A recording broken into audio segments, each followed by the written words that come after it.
Good afternoon, colleagues. Thank you so much for returning for the continuation of the debate.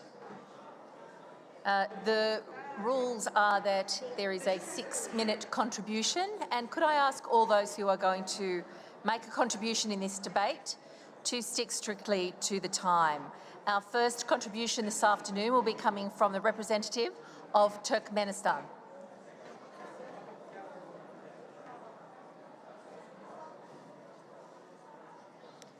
And while Turkmenistan is coming to the podium, can I say what an honour and a privilege it is to chair this particular session. My name is Senator Deborah O'Neill. I'm from Australia. I'm representing a wonderful Speaker of Australia, Mr Milton Dick, who is chairing our Parliament. It's an honour to be here for this session with you. Turkmenistan, you have the floor. Hormatly hanım başlık, hormatly hanımlar ve cenaplar. İlk bilen sözümün başında Rusya Federasyasının Moskva oblasında bolup geçen ve köp sanlı adam pidalarına getiren facialy ýagdaý bilen baglanşykly Türkmenistanyň meclisiniň adından gynanjymy bildirmek isteýän. Hormatly hanımlar we jenaplar. Türkmenistan Birleşen Milletler Guramasynyň baş assambleýasy tarapyndan 2 gedek ikrar edilen hemişelik bir taraply hukuk ýagdaýyndan gelip çykýan parahatçylyk, dörejçilik siýasatyny durmuşa geçirenine, ähli parahatçylygy, howpsuzlygy we durnukly ösüşüp etmäge ýardam bermegi we halkara gatnaşyklaryna döwletimiziň ornuny güýçlendirmegi maksat edinýär. Türkmenistan diňe bir sebitde hoşniyetli goňşuçylyk siýasatyny alyp barmak bilen çäklenmän. Eýsem, ähli gyzyklanma bildirýän döwletler bilen şeýle siýasaty durmuşa geçirýär. Hemde diňe bir bähwitleriň gabat gelmegini gözlemän, öz hyzmatdaşlary bilen ähli abadançylygyň bähwitine bilelikde işler netijeli alyp barýar. Şunda Türkmenistan Birleşen Milletler Guramasynyň ştab kwartirasy 2007-nji ýylda Aşgabatda açylan Merkezi Aziýa üçin öňün alyş diplomatiýasy boýunça Sewit merkeziniň Sewitde we dünýäde parahatçylygy we howpsuzlygy hemde dialogy berkitmekdäki orunyna möhüm ähmiýet berýär. Türkmenistanyň hormatly prezidenti Serdar Berdimuhammedow Birleşen Milletler Guramasynyň baş assambleýasynyň 78-nji sessiýasyny eden çykyşynda Birleşen Milletler Guramasynyň tertipnamasynyň kadalaryny we halkara hukugynyň umumy ikrar edilen düzgünleri esasynda ähli howpsuzlyk strategiýasyny işläp taýýarlamak mümkinçiligini ara alyp maslahatlaşmaga başlamagy teklip etdi. Şeýle hem hormatly prezidentimiz Birleşen Milletler Guramasynyň howanarlygyna Merkezi Aziýada we onuň bilen ýanaşyk zowlaklarda howpsuzlyk boýunça maslahaty döretmek baradaky başlangyjy öňe sürdi. Türkmenistanyň başlangyjy bilen Birleşen Milletler Guramasynyň baş assambleýasynyň 78-nji sessiýasynyň 63-nji plenar mejlisinde 2025-nji ýyl halkara parahatçylyk we ynanşmak ýyly adly kararnamanyň bir agyzyny kabul edilmegi ýurdumyzyň parahatçylyk söýjülikli siýasatyny dünýäde giň gollugy eýe bolýanyny görkezýär. Biz bu başlangyçlar yer ýüzünde parahatçylygy, howpsuzlygy we durnukly ösüşüp etmekde möhüm ähmiýeti eýe bolar diýip pikir edýär. Hormatly kardeşler, Türkmenistan durnukly ösüşüň maksatlaryna ýetmek we bütün dünýäde howpsuzlygy berkitmek meselelerine jogapkärçilikli garamak bilen bu ugrda dünýä döwletleri we awraýly halkara guramalar bilen ýakyn hyzmatdaşlyk edýär. Bilelikde durmuşa geçirilen taslamalar bir tarapdan siyasi ulgamda parahatçylygy we howpsuzlygy pugtalandyrmaga, öňüne alyş diplomatiýasyny ösdürmäge, häzirki döwüm wehimlerini we howplaryna garşy durmaga ýardam etse, ikinji bir tarapdan sewda, ykdysady hyzmatdaşlygy ösdürmäge, ekologiýa howpsuzlygyny berkitmäge, howanyň üýtgemegi bilen bagly möhüm meseleler bilelikde çözmäge, tagallalary birleşdirmäge oňy täsir edýär. Şol bir wagtda Türkmenistan hormatly prezidentimiziň ýol başçylygyna Sewitde we dünýäde ekologiýa awadançylygynyň üçin edilmegi babatda döwrewap işleri durmuşa geçirýär. Ýurdumyzda häzirki wagtda ýaşyl energiýa, gaýtadan dikeldilen energiýa çeşmelerini ulanyşyny artdyrmak arkaly daşky gurşaw goramaga çemeleşmek ähli gün tertibiniň we durnukly ösüş maksatlarynyň esasyny düzýän meseleleriň biri bolup durýar. Bu ugrda ýurdumyzda durmuşa geçirilen işleriň hukuk binýadyny berkitmek maksady bilen Türkmenistanyň mejlisinde ekologiýa auditi hakynda gaýtadan dikeldilen energiýa çeşmeleri hakynda Türkmenistanyň kanunlary kabul edildi. Bu işler ýurdumyzyň ykdysadyýatynyň ösmegine, ilatyň durmuş ýagdaýynyň ýokarlanmagyna, şeýle hem senagatlaşma derejesiniň döwrewap ýagdaýda ösmegine getirýär. Hanymlar we jenaplar, bellenip geçilşýäli döwletara gatnaşyklary parlamentler derejesinde gollamakda, parahatçylyk, howpsuzlyk we kanunyň hökmürawanlygy babatda bilimleri kämilleşdirmekde parlamentleriň orunlary uludyr. Türkmenistanyň başlangyjy bilen Birleşen Milletler Guramasynyň çäklerine parakatçylyk we howpsuzlygyň bähbidine, bitaraplyň dostlar toporunyň döredilmegi, halkara meselelerini çözmekde, bitaraplyk ýörelgeler netijeli peýdalanmakda, parakatçylygyň kepil hökmüne dialoga sürmekde möhüm ähmiýeti eýedir. Şu ýylyň 15 fevralyny biz bitaraplyň dostlaryň toporuny agza ýurtlaryň parlamentleriniň bolbaşçylarynyň parakatçylygy we dialogy berkitmekde parlament hyzmatdaşlygynyň orny atly birinji duşugyny geçirdik. Bizim bu duşugymyzda Avril halkara guramalaryň we bitaraplyň dostlary toporuny agza ýurtlaryň parlamentleriniň parlamentary bileleşigiň ýolbaşçylary wekilleri gatnaşdylar, çykyş etdiler. Biz geljekde deň hukukly dialogy dowam etdirmek, ähli umumy ösüşiň meseleleri boýunça dünýä parlamentleri bilen hyzmatdaşlygy pugtalandyrmak üçin täsirli meýdançany döretmek maksat edinýäris. 2024-nji ýylyň dowamyna biz Ýewropada howpsuzlyk we hyzmatdaşlyk guramasynyň parlament assambleýasy bilen bilelikde Aşgabat şäherine Merkezi Aziýa sebitleýin maslahaty geçirmegi meýilleşdirýär. Şeýle çäreler ýurtlaryň arasyndaky parakatçylygy, ynanşmagy pugtalandyrmagy, däwe urulan dostluk we hyzmatdaşlyk gatnaşyklaryny hasy kämilleşdirmäni hemde bu urda parlamentleriň tagallaryny birleşdirmäge mümkinçilikler artdyrýar. Hormatly assambleýa gatnaşyjylar, hanymlar we jenaplar, mümkinçilikden peýdalanyp assambleýanyň işine gatnaşjylary berk jan saglygyny, maşgala wadançylygyny we bütün dünýäde parakatçylyk hemde durnukly ösüşi üpçün etben hatyrysyny alyp barýan işleriňizde üstünliklerini arzu edýär. Dinleýän üçin köp sag bolun.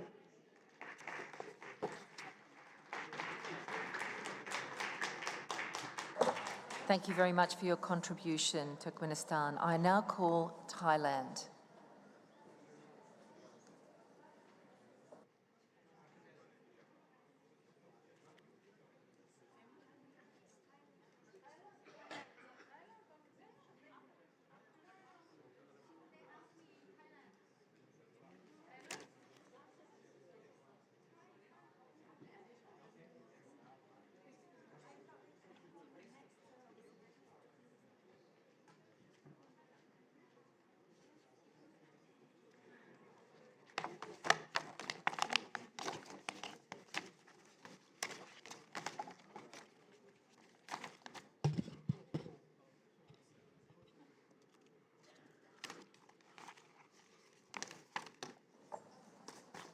Thank you, the representative of Thailand. I remind you that your time is 6 minutes.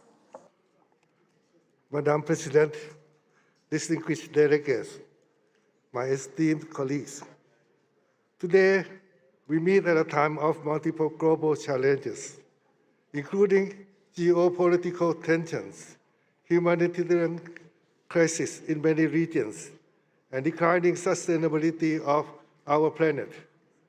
The IPU was founded almost 135 years ago in the quest for peace. And now more than ever, the world needs parliamentary diplomacy as a vital part of the solutions to complement and support the government's undertaking. Thailand has always pursued parliamentary diplomacy, and now it is time to strengthen this role given the current state of global affairs. Throughout 77 years of our membership in the United Nations, Thailand has consistently played in a proactive and constructive role, adhering to our international obligations, abiding by international law, and respecting the principles of the UN Charter. I am also proud that, building on 74 years of our past track record in the IPU, the Thai Parliament has been a responsible and reliable member. The Parliament of Thailand has been reaching out to friends and partners all around the world to forge closer ties for cooperation through parliamentary diplomacy on the bilateral front, high-level exchange of visits of parliamentary delegations between Thailand and many countries. Parliamentary friendship groups have also been productively engaging through parliamentary dialogue with their counterparts. Apart from that, many bilateral MOUs have been signed in goodwill between the Thai Parliament and our friends from across the world to strengthen partnership and understanding.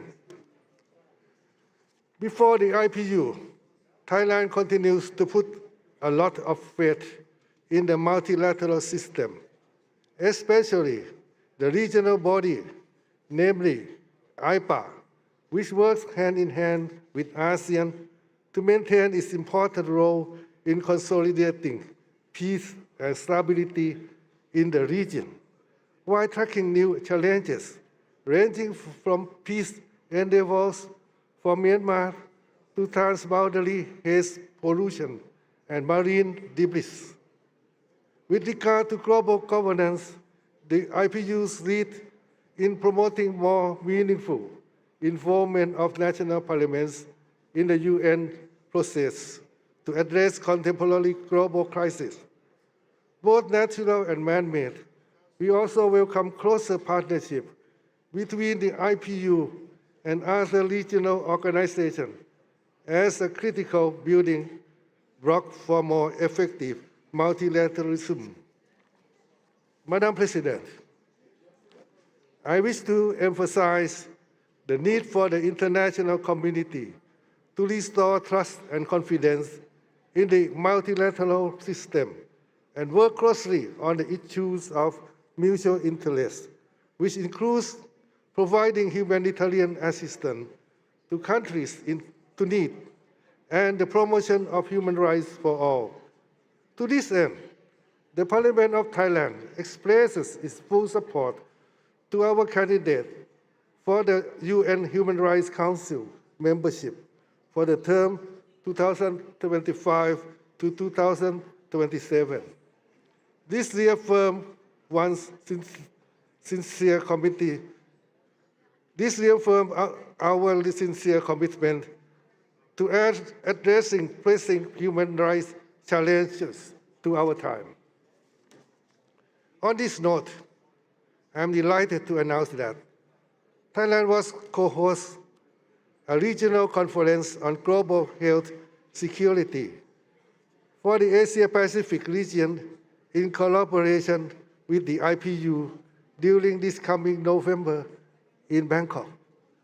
We do hope that this regional event will not only be a great opportunity to showcase Thailand's resilient healthcare system, but also to mobilize parliamentary cooperation to strengthen regional health architecture in the post-COVID world. To conclude, the National Assembly of Thailand remains steadfast in giving our full support to enhance the IPU's role as a platform for leveraging parliamentary diplomacy. To promote global peace and prosperity, we must redouble our efforts to ensure that the IPU continues to be the best representation of our global parliamentary community and solidarity.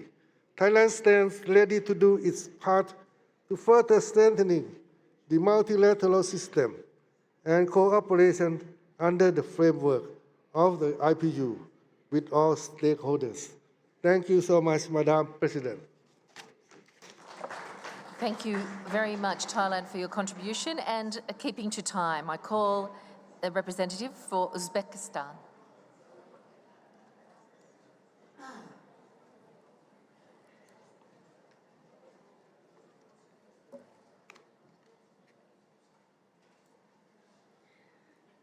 Hurmatli rais, hurmatli bosh kotib, xonimlar va janoblar.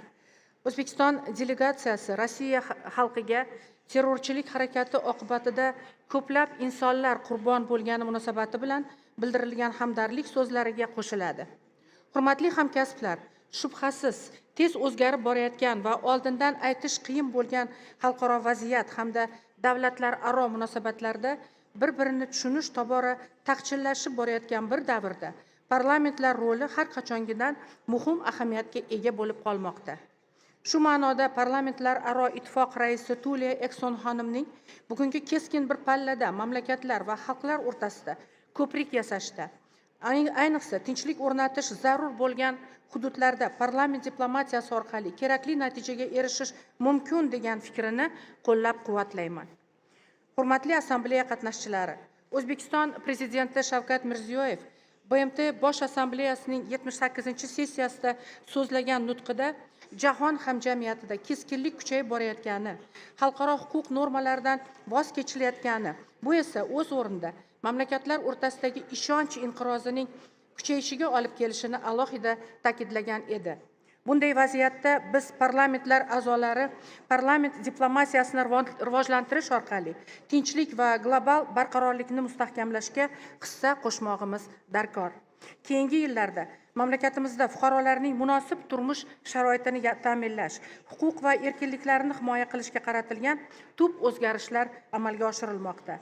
Biz qabul qilgan O'zbekiston 2030 strategiyasi asosida O'zbekistonda amalga oshirilayotgan islohotlarni xalqaro hamjamiyat va BMT yuksak baholamoqda. Bu ushbu strategiyaning BMT barqaror rivojlanish maqsadlari va xalqaro standartlariga muvofiqligini yana bir bor tasdiqlaydi. Biz barcha majburiyatlarni so'zsiz bajaramiz va o'zaro manfaatli hamkorlikka ochiqmiz. Bunda parlament diplomatiyasi tashqi siyosatimizda muhim o'rin tutadi. O'zbekiston hamkorlikning parlamentlar aro vektorini jadal rivojlantirmoqda. Xorijiy mamlakatlar parlamentlari bilan hamkorlik aloqalari mustahkamlanmoqda. Parlament a'zolarimiz parlamentlar aro tashkilotlar ishida faol qatnashib, mazkur tuzilmalar doirasida muhim tashabbuslarni ilgari surmoqda. Qadrli do'stlar, biz parlament diplomatiyasini mustahkamlashga qaratilgan parlamentlar aro ittifoqning konseptual tamoyillarini to'liq qo'llab-quvvatlaymiz. Shu bilan birga quyidagi ustuvor yo'nalishlarga alohida e'tibor qaratish zarur deb hisoblaymiz. Birinchidan, parlament diplomatiyasi davlatlar o'rtasida ishonchni mustahkamlashning asosiy mexanizmi sifatida nizolarning oldini olishda muhim rol o'ynashi kerak. Shu nuqtai nazardan parlamentlar aro ittifoqning tinchlik va barqarorlikka erishish borasidagi sa'y-harakatlari alohida e'tiborga loyiqdir. Tashkilot bosh kotibining Ozarbayjon va Armanistonga tashrifini, ikki mamlakat parlamentlari o'rtasida aloqalarni yo'lga qo'yishda muhim vositachi bo'lganini yuzaga kelgan dolzarb xalqaro muammolarni hal etishning oqilona yo'li sifatida e'tirof etamiz. Biz parlamentlar o'rtasidagi hamkorlikni mustahkamlash bo'yicha parlamentlar aro ittifoqning bunday tashabbuslarini to'liq qo'llab-quvvatlaymiz. Ikkinchidan, parlamentlar aholining ijtimoiy himoyaga muhtoj qatlamlari huquqlarini faol himoya qilishi kerak. Bu kamsitish, nafrat va zo'ravonlikning barcha shakllariga qarshi kurashishni ham o'z ichiga oladi. Uchinchidan, parlament a'zolari o'rtasida ishonchli munosabatlarni o'rnatishga, umumiy muammo va vazifalarni hal etishga ko'maklashadigan mintaqaviy hamkorlik muhimligini ta'kidlashimiz lozim.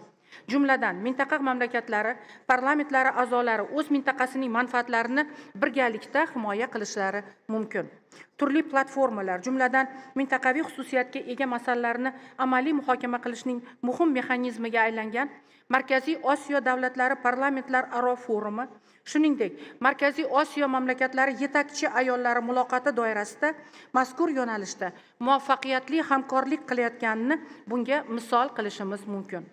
Markaziy Osiyo mamlakatlarining umumiy sa'y-harakatlari tufayli mintaqaviy hamkorlik masalalarida prinsipial muhim yechimlar topilayotganligini alohida qayd etishimiz kerak. Bugun mintaqadagi siyosiy vaziyat keskin ijobiy tomonga o'zgardi. Hurmatli hamkasblar, ishonchimiz komil, parlamentlar aro ittifoqning dunyoda tinchlik va barqarorlikni ta'minlashdagi aynan muvofiqlashtiruvchi roli parlamentlar aro va davlatlar aro munosabatlarda qudratli manba bo'lib xizmat qilmoqda. Biz hozirgi zamonning global tahdidlarini samarali hal qilish maqsadida parlament diplomatiyasini rivojlantirish va xalqaro aloqalarni mustahkamlashga qaratilgan parlamentlar aro ittifoqning tashabbuslarini qo'llab-quvvatlashda davom etamiz. Fursatdan foydalanib, O'zbekiston Respublikasi Prezidenti Shavkat Mirziyoyevning Assambleyaning 150-yilligini O'zbekistonda o'tkazish to'g'risidagi tashabbuslarini qo'llab-quvvatlaganliklari uchun parlamentlar aro ittifoq rahbariyati va barcha ishtirokchi davlatlarga o'z minnatdorchiligimni bildiraman. Biz assambleyani tashkiliy va mazmun jihatdan yuksak darajada o'tkazish ustida ishlarni boshlab yuborganmiz. Bu nafaqat Markaziy Osiyo tarixidagi eng yirik tadbir, balki barcha ishtirokchilar va mehmonlar uchun unutilmas taassurotlarga boy tadbir bo'lib qoladi. Assambleya mamlakatlarimizning barqaror rivojlanishini ta'minlash bo'yicha parlamentlarning rolini kuchaytirishda yondashuvlarni yanada yaqinlashtirishga xizmat qilishiga ishonchimiz komil. E'tiboringiz uchun rahmat.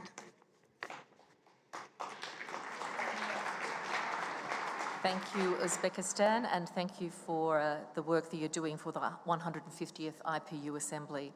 I now call Vanuatu.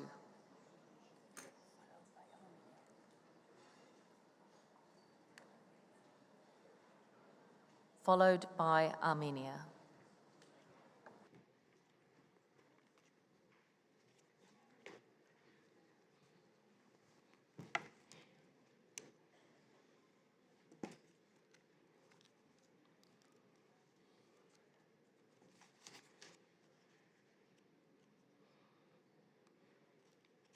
L'excellence, Mesdames et Messieurs, Madame la Présidente de l'UIP, Monsieur le Secrétaire général de l'UIP, je saisis cette belle occasion pour vous exprimer ma profonde gratitude pour l'invitation adressée au Parlement du Vanuatu, dont j'ai l'honneur de présider. En tant que représentants de le petit État du Pacifique, nous sommes particulièrement sensibles en effet inquiétantes et croissance des dérèglements climatiques ainsi qu'en ressources très limitées dont nous disposons, tout comme d'autres pays États de cette région du Pacifique. Cette 188 Assemblée générale de l'UIP offre une plateforme précieuse pour échanger des idées, partager des expériences et renforcer la coopération internationale face aux défis du commun auxquels nous sommes confrontés, notamment liés au changement climatique. Excellences, Mesdames et Messieurs, permettez-moi de vous présenter un exemple remarquable de la diplomatie parlementaire qui a conduit une résolution historique de l'ONU sur le changement climatique. Ce cas illustre parfaitement le pouvoir et l'impact des efforts concertés des parlements à l'échelle internationale pour faire avancer des agendas cruciaux. En travaillant en concert, les parlementaires ont réussi à mobiliser un soutien politique de la diplomatie essentielle, condition à des avancées significatives dans la lutte contre le changement climatique. Ce succès démontre la valeur estimable de la diplomatie parlementaire dans la résolution des défis mondiaux plus pressants. Excellences, Mesdames et Messieurs, le thème de ce débat général répond de cette diplomatie parlementaire pour construire des ponts pour la paix, la compréhension de l'accord et la violence contre les femmes. Je voudrais saisir cette occasion pour assurer que le Vanuatu, malgré un petit pays du Pacifique, se confie à ce dévouement.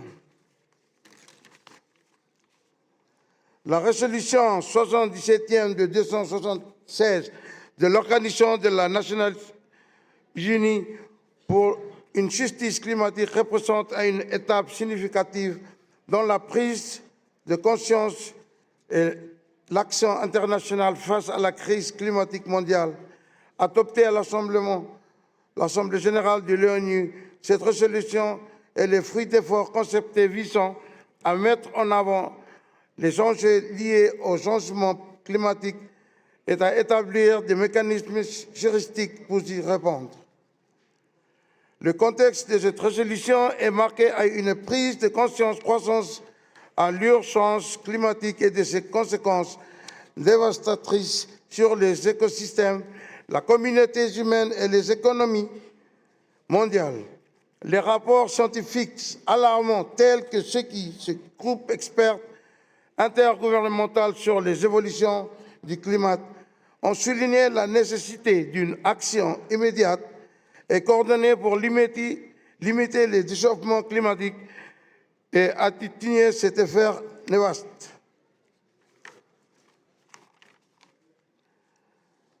La diplomatie parlementaire a joué un rôle crucial dans l'élaboration de l'adoption de la résolution de l'ONU pour une justice climatique. En tant que représentants des élus du peuple, les parlementaires ont été acteurs clés dans la promotion de politiques climatiques ambitieuses et dans la mobilisation du soutien pour cette résolution au sein de leurs pays respectifs.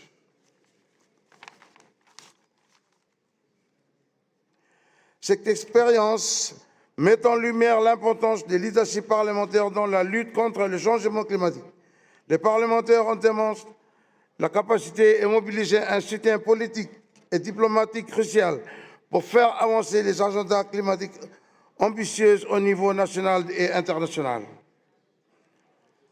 Les réussites de cette initiative soulignent également la valeur ajoutée de la diplomatie parlementaire dans la résolution des défis mondiaux. En travaillant de ce concert, les parlements peuvent jouer un rôle essentiel dans la promotion de la coopération internationale et la réalisation des objectifs de développement durable, notamment en ce qui concerne le climat. Excellences, Mesdames et Messieurs, en conclusion, je vous tiens à souligner l'importance du capital de la diplomatie parlementaire dans la promotion de la paix, la sécurité et du développement durable dans le monde. Les réussites de la résolution 77e de 276 à l'ONU pour une justice climatique de témoin de la capacité du Parlement à agir comme des catalyseurs des changements, à mobiliser un soutien politique de la diplomatie en faveur des causes justes et urgentes. Autant de représentants élus des peuples, nous avons le devoir et la responsabilité de répondre aux défis, les présences de notre époque, notamment ceux qui changement de la climat, et en veillant ensemble, travaillant ensemble pour pouvoir surmonter les défis et bâtir un avenir meilleur, plus durable pour les générations du futur. Merci beaucoup. Adieu, amigos. I thank the Speaker for Vanuatu, and I invite the Speaker of Armenia to the stage, followed by Egypt.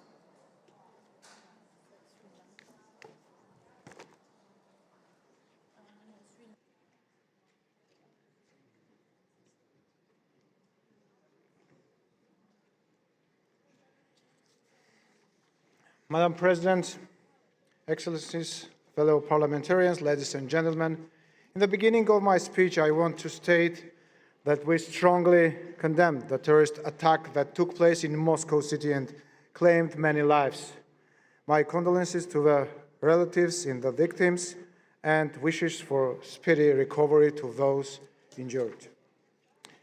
I have pleasure to greet you all in Geneva after a 5-year hiatus and hope that the issues discussed at IPU assemblies will contribute at the cause of peace, security and stability that the organization seeks. I would also like to extend my congratulations to Ms. Tula Akson on her election as IPU president and wish her success in her mission. Parliamentary diplomacy has become a force in international relations. It fosters stronger relationships between nations through inter-parliamentary dialogue, exchanges and cooperation. Such efforts contribute to building trust, understanding and collaboration among countries. Recently, there has been much talk about soft power. In this regard, I wish to state that parliamentary delegations and exchanges contribute to public diplomacy efforts, strengthening a country's soft power. By engaging with foreign counterparts, parliamentarians can shape public opinion, build networks, and convey positive image of their country abroad. The Armenian National Assembly, under my leadership, emphasized parliamentary diplomacy. Armenian MPs are involved in various inter-parliamentary forums, engaging with their counterpart to strengthen ties and foster mutual understanding. We, members of parliament, are doing our best to promote the peace process. The security situation in the region and development of defense capabilities remain a high priority for Armenia. Our country seeks to restore regional transit roads and infrastructure. The Crossroad of Peace project devised by the Armenian government will, we believe, revitalize economic ties in the region and have a positive impact on the overall security situation. As a vivid example of parliamentary diplomacy, I would like to mention the recent visit by the IPU Secretary General, Mr. Martin Chungong, on Armenia and Azerbaijan, aimed at understanding the situation of the South Caucasus region. Following his visit, the Secretary General suggests organizing a trilateral meeting between him, me, and the Speaker of Azerbaijani Parliament. The meeting took place on March 22nd here in Geneva. Colleagues, you may be aware that from September 12 to 14, 2024, the 10th Global Conference of Young Parliamentarians will take place in Yerevan, the capital of Armenia. I wish to take this opportunity to invite young MPs to attend this conference. It will enable them to have first-hand information about our beautiful country and foster ties among themselves in the true spirit of parliamentary diplomacy. Thank you very much.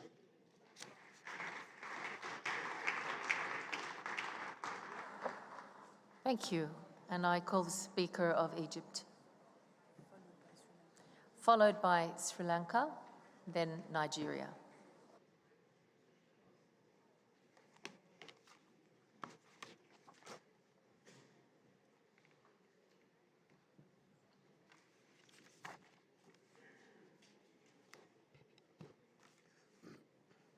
معالي السيدة توليا أكسون رئيس الاتحاد البرلماني الدولي، معالي السيد مارتن شينغونغ الأمين العام للاتحاد البرلماني الدولي، أصحاب المعالي والسعادة رؤساء البرلمانات ورؤساء الوفود البرلمانية، السيدات والسادة الحضور، تتجدد اجتماعاتنا في إطار اتحادنا الموقر، فتتجدد معها آمال شعوبنا في التعبير عن شواغلها الملحة حيال هذا الكم من التحديات الجسيمة التي يواجهها عالمنا على كافة الأصعدة.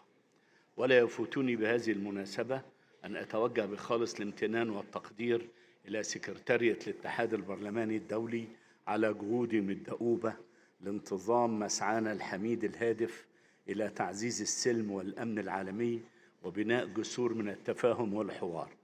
الحضور الكريم، لقد أضحى من الجلي لنا جميعاً خطورة ما يجابهه عالمنا في جميع أرجائه، فما بين تفشي لظاهرة الإرهاب وما أنتجته من مآسٍ إنسانية، وظاهرة تغير المناخ وتداعياتها شديدة القسوة التي وصلت لمستويات عالية من الإلحاح، فضلاً عن بؤر الصراعات الجيوسياسية والتي سجلت تفاقماً حاداً وتنامي خطابات الإقصاء والتطرف والكراهية بشكل يهدد التعايش الإنساني المشترك. تقف البشرية جمعاء أمام منعطف شديد الخطورة لن يكون أحد في مأمن من تداعياتها الوخيمة. وعلى جانب آخر متصل، أصبحت مصداقية المنظومة العالمية على المحك بالنظر إلى عجزها التام عن إنهاء أطول احتلال في العصر الحديث، وهو الاحتلال الإسرائيلي للأراضي الفلسطينية. فكيف يمكن الحديث عن بناء وتعزيز السلام العالمي وبناء جسور التفاهم والشعب الفلسطيني يتعرض حالياً لجريمة مكتملة الأركان وانتهاكات جسيمة تستهدف إبادته وتهجيره قسرياً خارج أراضيه وتصفية قضيته العاجلة، ولا نعفي المجتمع الدولي من مسؤوليته الكاملة إزاء تلك المأساة التاريخية. الزميلات العزيزات والزملاء الأعزاء، لعلكم تتفقون معي أنه لا مناص لنا ونحن في تلك المرحلة الفارقة إلا باتخاذ كافة السبل التي تعزز بناء جسور من التفاهم والحوار ترتكز على الإنصاف واحترام وقبول الآخر. ولا شك أن الدبلوماسية البرلمانية بما تحوز من أعلى درجات السلطة والسيادة يمكن أن تؤدي دوراً فاعلاً في خلق مساحات حقيقية وجادة للحوار والتقريب بين جميع الشعوب. واسمحوا لي بهذه المناسبة أن أشيد بجهود اتحادنا عبر التاريخ في هذا الشأن. ونشهد في البرلمان المصري الذي يتزامن هذا العام مع الذكرى المئوية لانضمامه إلى الاتحاد البرلماني الدولي جهودا نوعية لطالما كرسها الاتحاد بهدف تدشين حوار برلماني عالمي فعال حيال مختلف قضايانا. وعلى صعيد آخر، لم تأل الدولة المصرية جهدا في تعزيز التعايش والحوار باعتباره السبيل الوحيد لتعزيز السلم العالمي وإنقاذ العالم من براثن هذه الأخطار والتحديات المحدقة بنا جميعا. فأرست مصر مقاربة شاملة استهدفت المساهمة البناءة في الجهد العالمي لنشر قيم التسامح والاعتدال وقبول الآخر عبر تدشين عدة برامج أبرزها قوافل السلام الدولية وإنشاء مركز حوار الأديان بالأزهر الشريف وغيرها من الجهود المصرية الحثيثة والملموسة. السيدات والسادة الحضور، لا ينبغي علينا كبرلمانيين أن نتجاهل قلق وشواغل شعوبنا إزاء خطورة المرحلة الراهنة. وفي هذا الإطار فإنني أوجه نداء جادا وملحا لبرلمانات العالم من أجل بلورة رؤية برلمانية عالمية شاملة تحت مظلة الاتحاد لتكون بمثابة جسرا للتفاهم والحوار وآلية فعالة لتشخيص دقيق لمعضلات وأزمات عالمنا، بما يكفل وضع حلول ناجزة لتلك الأزمات من أجل رفع الظلم والمعاناة عن الكثير من الشعوب التي أضحت تعيش ظروفا قاسية وغير إنسانية، وأملا في أن يسود السلام والأمن والتعايش المشترك عالمنا ومجتمعاتنا. وفي الختام أشكركم على المتابعة وحسن الاستماع.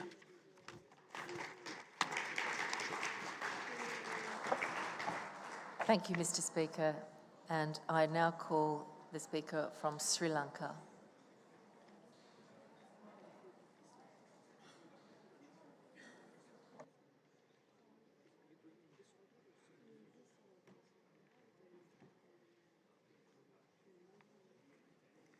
Madam Chair, distinguished delegates, ladies and gentlemen, to begin with, I feel so honored and privileged to be in this wonderful capital and largest city of Switzerland on behalf of my delegation.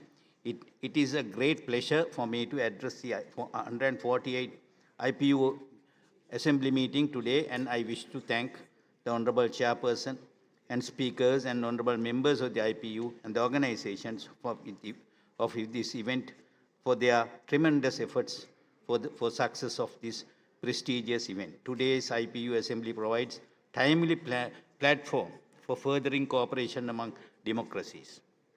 Let me elaborate on my speech to the topic of parliamentary democracy. We all know that one of the fundamental principles of parliamentary democracy lies this belief that dialogue and cooperation among parliamentarians can contribute to the resolution of conflicts and promotion of human rights and advancement of shared values. Parliamentary democracy acts as a bridge between governments and citizens, ensuring that the concern of perspectives of the people and are taken into account to the formation of foreign policies.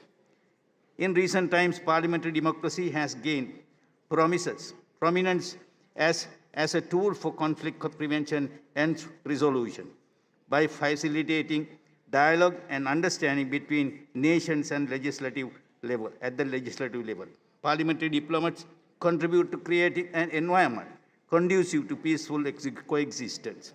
This can be particularly valuable in regions marked in historical tensions, ongoing conflicts. Parliamentary democracy includes parliamentary bilateral diplomacy, parliamentary multilateral diplomacy, friendship groups, international conferences, permanent delegations of parliament to international organizations, including international parliamentary organizations, visits of parliamentary delegations and the promotions of democracy by parliamentarians and parliamentarians. Parliamentary democracy is an important perspective and alternative from the diplomacy. Even if not widely studied yet, parliamentary democracy has developed lately by the increasing role of parliamentarians parliaments and their involvement in foreign affairs and issues related to international relations. Moving away from general situation, now I would like to draw your attention to the experience of Parliament of Sri Lanka. The Inter-Parliamentary Union in one of the largest networks in the world, with both nations and subnational parliaments, and it focuses on countries that have some linkage to the system of parliament. Sri Lanka joined Inter-Parliamentary Union on February 1949. Since then, Sri Lanka actively participated in IPU assemblies, and we had the opportunity to host several seminars and workshops of IPU in the past. Meaningful opportunities exist for parliamentarians to participate in foreign policy through the parliamentary scrutiny process. Since the government is directly accountable to Parliament, ministers who are responsible for foreign policy as well as their officials can be called upon to address important issues relating to treaties. Further, the sectorial oversight committees on international relations and consultative committees on Ministry of Foreign Affairs have wide mandates to inquire into all aspects of foreign policy, to examine legislation referred to them as well as the expenditure estimates and departments and agencies that are implementing foreign policy. More direct and specific roles of Parliament in respect of national emergencies are set out in legislation. Other statutes concerned with national security and other emergencies require parliamentary oversight. Moreover, the parliamentarization and of international relations can be identified as a result of democratization, be it through its friendship groups association, on occasional visit, regular meetings, or simply by participating in different regional and international parliamentary meetings or conferences. Sri Lanka has been a member of Commonwealth Parliamentary Association since gaining independence in 1948. An active member of CPA in Sri Lanka branch has hosted annual conferences in 1974, 95, 2012. Parliament of Sri Lanka is founding member of the Association of SAC Speakers Parliamentarians, and as also a parliament formed friendly association with around 57 countries. With regard to the institutional diplomacy, the Speaker of Parliament participates in bilateral and multilateral meetings with other speakers to learn about the key issues, discuss the impact of such issues, and try to promote solutions to these issues. There are networks of parliaments that promote such meetings. Parliamentarians collaborate internationally in many ways with their colleagues from their parliaments. This is done through international organizations and that are designed for meetings and gathering of parliamentary assemblies. Ladies and gentlemen, collaboration is also carried out by bilateral and multilateral parliamentary groups association, as well as various exchange programs for staff and young professionals of working level of parliament. Parliamentarians have opportunities to act for peace, friendship, and among people, democracy and rule of law and human rights, including international level as well as national level. I would like to mention here that open parliament initiatives were introduced in 2019 to bring parliament closer to the people more effectively. Open parliament initiatives are expected to address the widening gap between the parliament and the people and the citizens and enhance interaction with the people. Particularly, the parliament has conducted several outreach programs, workshops and short courses on parliamentary practice and proceedings to educate university students, schools and local government members and officials on parliament practice and proceedings through the Department of Communication. In recent times, parliamentary diplomacy has gained prominence as a tool for conflict and prevention and resolution by facilitating dialogue and understanding between nations of the legislative level. parliamentary diplomats Thank contribute you, to the Speaker. creating of Thank you, environment Mr. and conducive peaceful Mr. coexistence, Speaker, for and this Sri can be Lanka, sorry. can I just This remind can you be that your particularly time has valuable in expired. regions marketing or historical and tensions of ongoing conflicts. Thank you very much. Thank you, thank you. I call the Speaker from Nigeria, and I remind all participants that your time is strictly 6 minutes.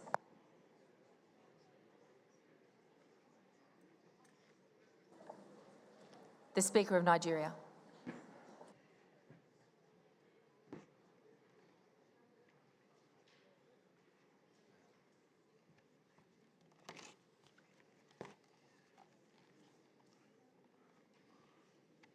Madam President,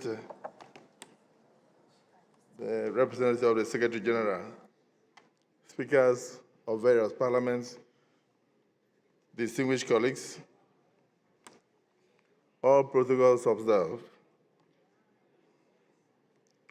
The President of this great union, executive members, I crave your indulgence to remind us of the immense power that lies within our collective voice. We stand at a pivotal moment in history, an intersection where the voices and the choices we make will shape the future of the world in constant crisis. I come before you not just as a representative of the country called Nigeria, but as a global citizen, deeply invested in the brotherhood of mankind and the interconnectedness of the entire world. It is with shared vision and sense of purpose that I speak to you today and give you the requisite update on parliamentary activities in Nigeria. Nigeria is a nation brimming with stunning kaleidoscopic diversity and a vibrantly rich cultural heritage, with over 200 million people speaking over 500 languages. Nigeria is a tapestry of different religions, but predominantly Islam and Christianity. We have different cultures and different ethnic groups. Unfortunately, this diversity does not shield us from the challenges of ethnic and religious conflicts that continue to plague our land. This situation also leads to the tragedy of commons, a situation where persons acting in their self or ethnic interests deplete or degrade a shared resource, leading to its overall decline of destructions.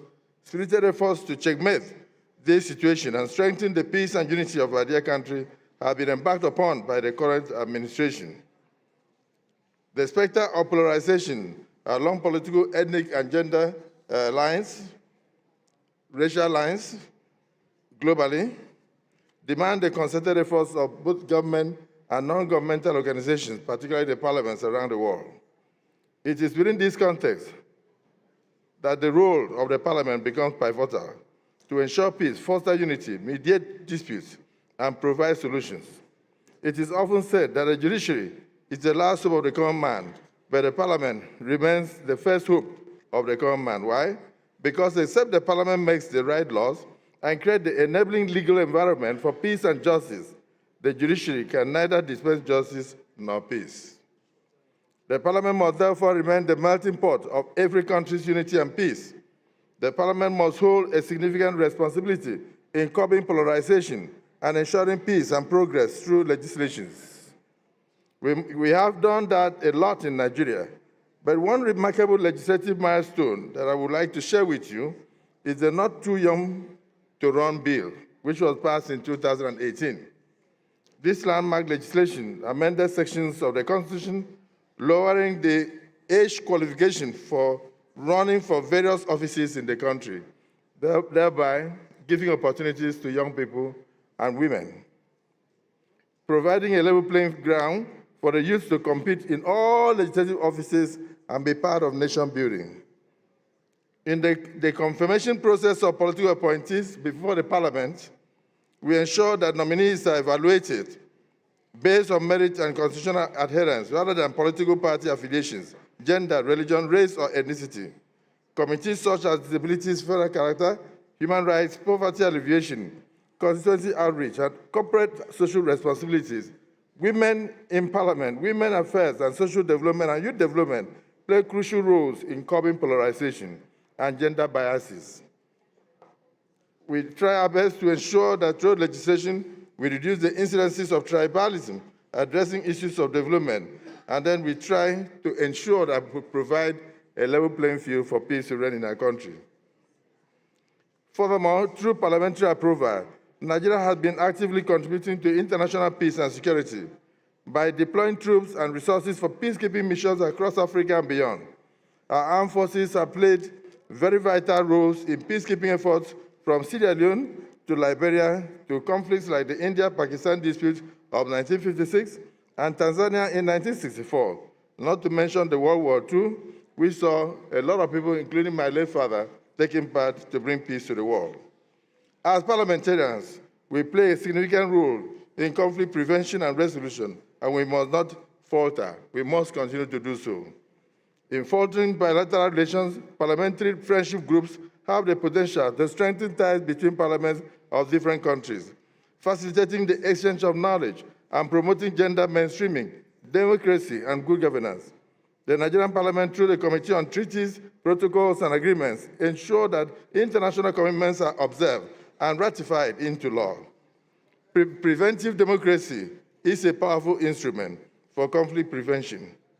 I must say that in conclusion, the achievements of the Nigerian Parliament in upholding international commitments, holding the government accountable, and promoting peace building deserves commendation amidst IPU expectations. However, we look forward to further progress in parliamentary democracy. In ending this address, let us avert our minds to Martin Luther King Jr.'s admonition, which states that all mankind is tied together, all life is interrelated, and we are all caught up in an inescapable network of mutuality, tied in a single garment of identity. Whatever affects us directly affects us indirectly. That is why we are here.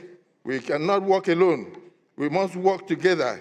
We must work together in order to ensure, hand in hand, that we create a brighter and a more equitable future for mankind. Thank you for listening to me. Thank you, Nigeria.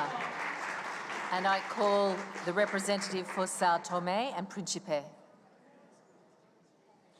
And I remind all speakers that your time is 6 minutes.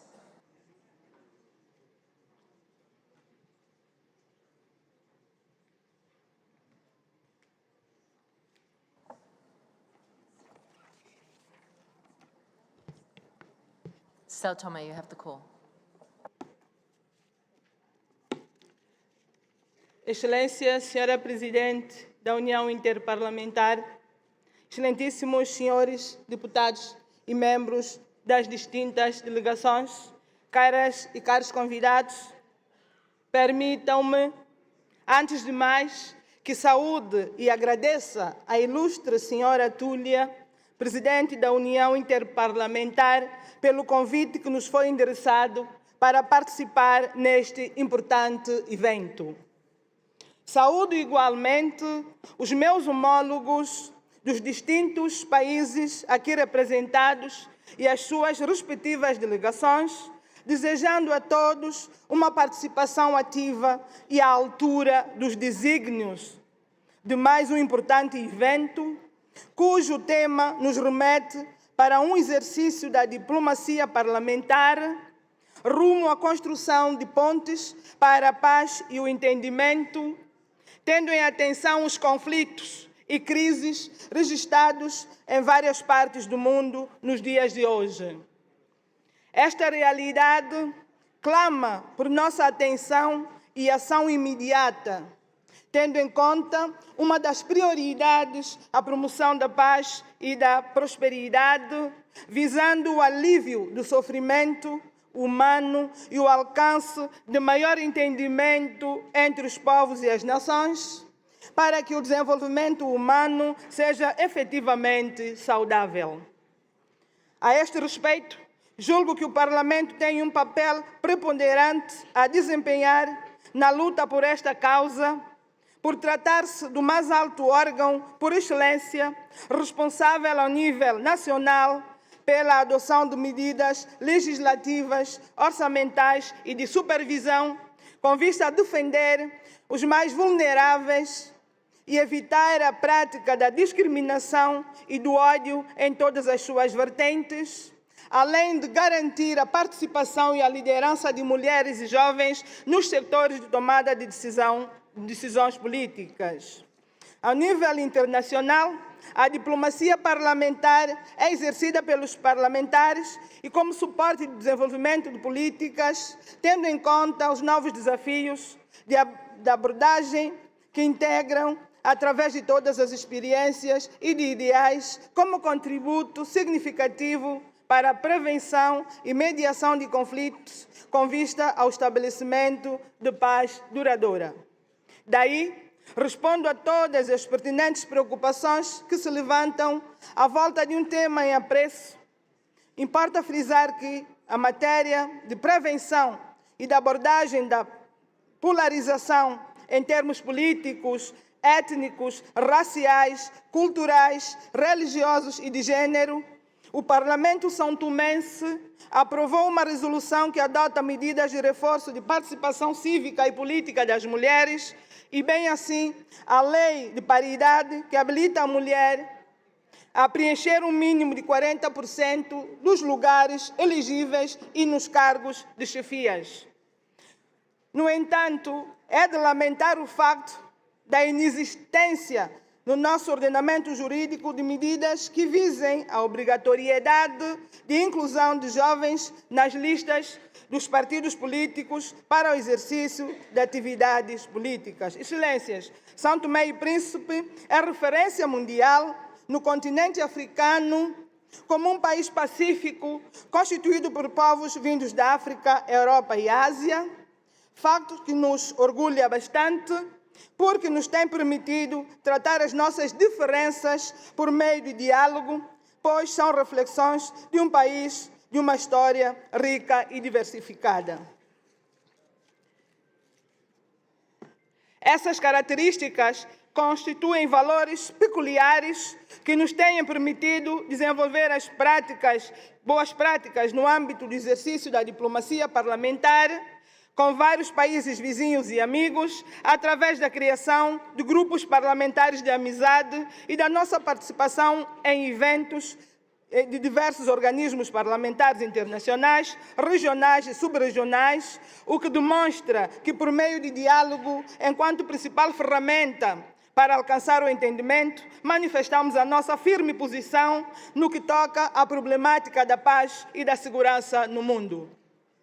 No que diz respeito aos resultados alcançados pelo Estado são tomense em matéria de não proliferação das armas e da necessidade de respeitar os compromissos internacionais, cumpre-nos o dever de informar que ainda na presente legislatura o nosso país ratificou o Tratado sobre a Proibição de Armas Nucleares, assinado pelo Governo em 2017, fazendo assim parte do nosso ordenamento jurídico. Eis o que me apraz trazer a vossa sábia consideração, num momento para mim sempre significativo de encontrar interlocutores válidos e aptos, capazes de entrar no âmago das questões ora abordadas. O nosso muito obrigado. Thank you very much. I'm going to hand the chair over to the Speaker for Zambia, Mrs. Muti, but I will call the Speaker for Algeria. Thank you. بسم الله الرحمن الرحيم والصلاة والسلام على أشرف المرسلين معالي الرئيسة أصحاب المعالي رؤساء المجالس السادة رؤساء الوفود الحضور الكريم أود في المقام الأول أن أعبر عن شكري لرئاسة الاتحاد البرلماني الدولي وكل طاقمه على التنظيم الجيد وعلى الجهود المبذولة لإنجاح هذه الدورة، وأغتنم هذه السانحة لأثمن ما يقوم به من مبادرات تكريس الحوار البرلماني الذي نعتبره السبيل الأمثل لتفعيل الدبلوماسية البرلمانية وتعزيز دورها في تحقيق الأمن والسلم.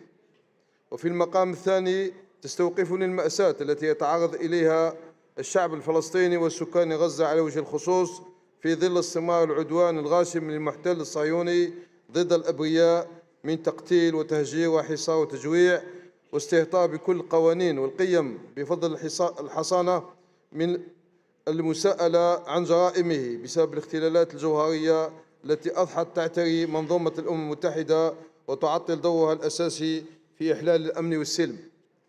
وأحيي في هذا المنبر جنوب إفريقيا على مبادرتها التاريخية بمتابعة الاحتلال الصهيوني أمام محكمة العدل الدولية وما أقرته هذه الأخيرة من تدابير مؤقتة، وأؤكد أن الوقت قد حان لتضافر جهودنا من أجل فرض احترام قرارات الشرعية الدولية ووضع حد لسياسة الكيل بمكيالين. وأتمنى أن يكون لنا خلال هذا الدور موقفا موحدا لوضع حد لهذه المأساة وإسماع صوت ممثلي الشعوب المدافع عن القانون وعن القيم الأخلاقية والإنسانية.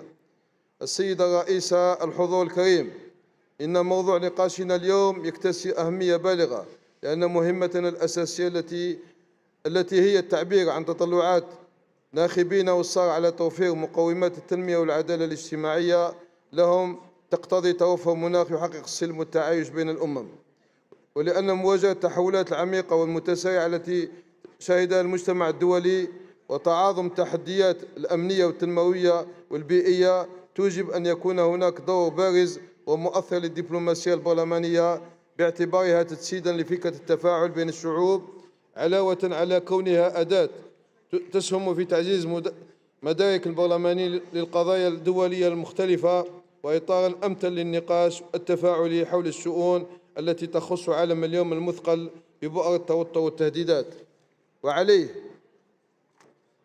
فقد بات لزاما علينا أن تكون لنا إسهاماتنا الملموسة في إيجاد حلول للمعضلات التي تواجه البشرية، سواء ما تعلق بالتغيرات المناخية أو ما بعد الجائحة أو تعزيز السلم والأمن الدوليين، خاصة وأن البرلمانات تزخر بنخب من الكفاءات القادرة على تسخير رصيدها المعرفي في سبيل خدمة هذه القضايا، وهو التوجه الذي يعمل البرلمان الجزائري على تكريسه في ظل الإصلاحات السياسية والدستورية والقانونية التي تشهدها بلادنا بقيادة رئيس الجمهورية السيد عبد المجيد تبون في إطار مشروع الجزائر الجديدة، حيث رسخ الدستور الجزائري مفهوم الدبلوماسية البرلمانية ودورها الفاعل. وقد أولت الجزائر اهتماما كبيرا للتعاون الدولي على مختلف المستويات، وأكد رئيس الجمهورية السيد عبد المجيد تبون مرارا أن الوقت قد حان للتفكير في سبل إعلاء قيم ومبادئ ميثاق الأمم المتحدة وإرسال الأسس المتينة التي تفضي إلى مزيد من التعاون العالمي الفعال بشأن القضايا الرئيسية حتى نتمكن من إشعاع السلم والأمن الدوليين وتحقيق أهداف التنمية المستدامة. وتتشرف بلادنا بتمثيلها للمجموعتين العربية والإفريقية، فإنها تسعى في إطار عضويتها غير الدائمة في مجلس الأمن الدولي إلى الإسهام في جهود إحلال السلم وتعزيز العمل متعدد الأطراف، فضلا عن ترقية مشاركة النساء والشباب، مع حرصها الدائم على الانخراط في مساعي إصلاح منظومة الأمم المتحدة وضمان تمثيل أكثر عدلا ومساواة بين جميع القارات داخل مجلس الأمن الدولي. وعليه فإنني أجدد مناشدتي لكل الضمائر الحية وللزملاء البرلمانيين في جميع بقاع العالم للعمل سويا من أجل الوقف الفوري لإطلاق النار في فلسطين وتسهيل دخول المساعدات الإنسانية في قطاع غزة. وفي سياق متصل أذكر بمعاناة الشعب الصحراوي الذي يناضل من أجل ممارسة حقه في تقرير المصير طبقا لقرارات مجلس الأمن الذي ندعوه لتحمل مسؤوليته اتجاه آخر مستعمرة في إفريقيا ووضع حد لكل مساومة أو مقايضة على حساب الحقوق المشروعة للشعب الصحراوي والمبادئ التي تحكم المنتظم الدولي. كما لا يفوتني أن أدين بأشد العبارات لاعتداء الإرهاب الجبان الذي استهدف المدنيين في مدينة موسكو، وندين الإرهاب بكل أشكاله باعتبارنا بلدا عانى من ويلاته وكانت له تجربتها رائدة في مواجهته.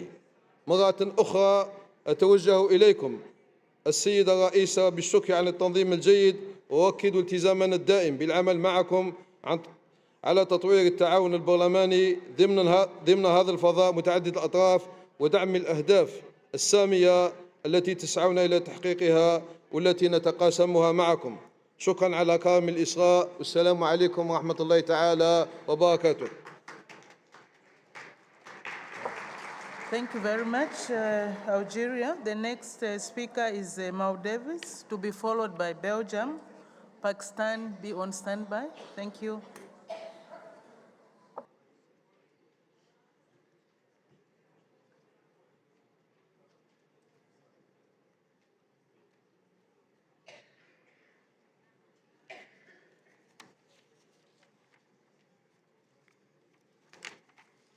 Honorable President of the Assembly, honorable speakers, parliamentarians, distinguished delegates, a very good afternoon. It is my honor to address this Assembly to speak on the theme, Building Bridges for Peace and Understanding, and the role of parliamentary diplomacy in achieving it. The late Honorable Kofi Annan stated that reform is a process and not an event. I believe that as parliamentarians and representatives of people, we are at the heart of this process and carry a profound responsibility.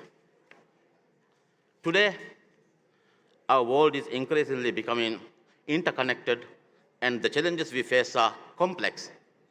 We, the Maldives, are not immune to these global challenges. Madam President, the terrorist attack on my predecessor, President Mohammad Nasheed, reflects the extent of radicalization and violent extremism in our society. Advances in technology makes it easier for such individuals to cause irreversible harm. Violent extremism is on the rise in the Maldives, and our institutions are working to better understand these complex issues and complete the legislative framework to combat terrorism. Over the years, we have strengthened our institutional setup to address radicalization. We have also established relationships with like-minded partners to establish de-radicalization programs in the Maldives. The amendments to the Maldives Anti-Terrorism Act to incorporate early intervention strategies to prevent terrorism and the establishment of National Reintegration Center for rehabilitating returning foreign terrorist fighters and radicalized individuals, I believe, are good first steps on a long road ahead. Madam President, we are also affected by drug trafficking.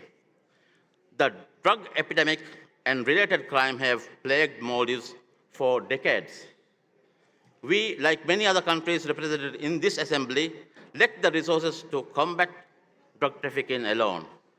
While drug networks around the world operate collaboratively, we still lack effective global collaboration to combat drug trafficking, both in terms of policy reforms and operational cooperation. Madam President, for us, peace also means climate security. As a small island nation, our contribution to climate change is negligible, but we are disproportionately affected by climate change. We are a nation over 500,000 people. Losing our home is not an option. We do not want to be climate refugees. We have a culture, we have a language, we have an identity. We won't remain in the beautiful Maldives forever. Madam President, effective parliamentary work requires equal representation. Gender disparity in Maldives Majlis is a concern. Only 5% of parliamentarians are women, despite 49% of our population being female. I believe in the significance of promoting and ensuring equal representation within political parties. It is imperative that we take proactive steps in this direction. I must note that 3 weeks back, a bill has been submitted to our parliament aiming to reserve 33% of the House for female members. This proposed bill mirrors the successful endeavors we have undertaken at the local council level, with 33% of local council seats reserved for women. It is a critical step towards fostering inclusivity and gender equality in our legislature. Madam President, we are also increasing citizen engagement through programs like Practice Parliament for Women and Practice Parliament for Youth. We have also concluded a workshop in partnership with UNDP for female candidates in the upcoming parliamentary elections. Madam President, as we are gathered here, let us not forget even for a minute the struggles of Palestinian people. I urge for an immediate and permanent ceasefire in Palestine. Conflicts like this have far-reaching consequences. Armed conflicts such as this are not just an injustice and inhuman to those directly involved, but will have ripple effect affecting peace around the world.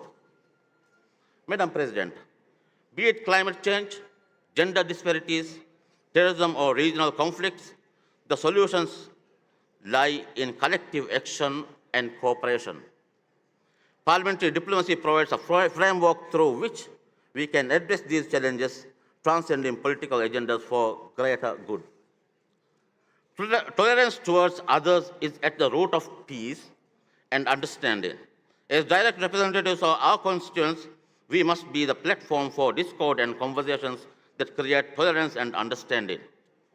We as parliamentarians are the voices of our people, and we must ensure that the voices we echo are not those of hate and intolerance, but rather peace and harmony.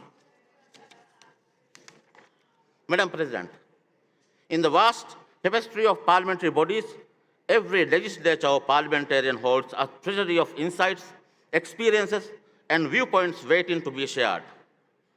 Recognizing this inherent richness, the People's Majlis has taken steps to cultivate collaborative ties through the establishment of parliamentary friendship groups spanning over 20 legislatures and prioritizing organizations such as IPU and CPA. Madam President, building bridges for peace requires not only an open exchange of ideas, but also commitment to respect the unique perspectives and experiences of each nation. It is a collaborative effort that goes beyond political affiliations, emphasizing the common humanity that binds us together. Let us seize this opportunity to create understanding, overcome differences, and build a world where peace prevails. Together we can construct bridges that stand the test of time, creating a legacy of harmony for generations to come. Thank you very much. Your time is out.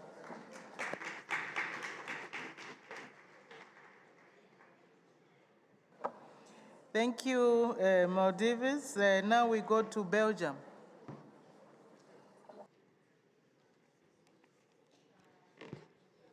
Madame la Présidente, chers collègues, dear colleagues, ladies and gentlemen. The world we know is changing. The climate is on the loose. We are bracing for a political return of illiberalism in America. The Chinese economy is cooling off, and Russia is heating up tensions. The world order that shaped our institution and politics since the 1950s, we must say, is crumbling before our very eyes. And yet, international cooperation and rules have made us richer and more free than ever in human history. But human history is also a pendulum, swinging between progress and setbacks. And there is no doubt, dear colleagues, today we are living a time of setbacks. A golden age of free trade and free movement has gradually evolved to this era of trade wars and real wars. And this goes hand in hand with another evolution. Trust in democratic institutions and politicians is dropping down. For years on, the global democracy index declined. Wars and conflicts undermine democracy, and more countries retreat from the world to focus on themselves. So then I ask you this: should this worry us? I say yes. Is it a disaster? I say no. It is impossible to turn back the clock on globalization, and we don't want to. In matters of economy, as in matters of global security, we will remain reliant on another. And wars one day will end, and hatches one day will be buried. So how? How do we do that? It is my opinion, we do that through us, through parliaments. Parliaments where the people's voice is being heard. We all must be aware about the power that we all hold. We must use it, not only to better the lives of our own citizens, but to better the world. And even in this time of setbacks, it is to us to push back the tides. I believe that even when the parliament is being stormed, when participation rates and elections drop, when people say they no longer believe in the system, it is no failure of democracy. It is a failure of politics. It is a failure of not rising up to the standards that the democratic system demands. And many times too, I feel frustrated at home when decisions get delayed or when compromises feel short. Polling in my country shows that 70% no longer trust political parties. 1 in 3 would rather see an authoritarian leader take over. And 16% of the population wants the army to be in charge. And are we surprised that some people turn their backs? I sometimes compare politics with football. Sometimes we win, sometimes we lose, sometimes we play a bad match. Like the World Cup between Germany and Austria in 1982. Both teams knew when the Germans won, they would both qualify for the next round, and the Algerians wouldn't. So they made a deal. Germany scored a goal, and for the next 80 minutes, they just passed the ball around. Nothing trying to score, barely pretended they were playing. And the match was known as the disgrace of Gion. Well, today, I guess sometimes people see the disgrace of Gion. And we, presidents and members of parliament, we have a duty to make our parliaments perform. And there are ways in which we can do that. There are ways to reinform democracy. We have built structures with the best of intentions, but today they are threatening us. I think of bureaucracy. Bureaucracy is a thing that, when it becomes too big, it halts decision-making and stunts progress. I think of technocracy. There's nothing wrong with listening to experts, but when they are calling the shots on matters of politics, the people will feel ignored. There are lobbyists with greater access to politicians than other citizens, and there are judges overturning political decisions. So what does it mean? The balance of power seems off. So reinforcing democracy means reinforcing representation of the people in the parliament. And in the Belgium Senate, we are exploring new ways to do that. We have reports on combating disinformation and deterring foreign interference in elections. We have made huge steps to make the parliament gender sensitive. The only way to make policy that represents the people is to have the people equally represented. Furthermore, we installed a deliberative democracy, better known as the citizens' assemblies. And they already exist in many countries on multiple levels of government. When they are done right, they make a better democracy. So, as I said, the world is changing. Society is changing. Democracy must change alongside it. And so, to preserve democracy, we must not shy away from radical decisions. Maintaining the status quo will only further decline. So, I have personally put down a proposal to abolish my own institution, the Belgium Senate, in its current form. We will ask the people, do you need 2 parliaments? I'm not saying this is the solution. Your countries may benefit from other solutions. What I'm saying is the only way forward is to act. Modern democracies cannot rely longer on ancient recipes. Your time is up. Thank you very much. 2 seconds. Okay. Youngsters need to be educated, and this is how the solutions of tomorrow's problems will take shape. This is how we will battle tough times. This is how democracy will endure. Thank you very much for your attention. Thank you very much. The next speaker will be Pakistan, to be followed by Sierra Leone. Nepal, please also be on standby.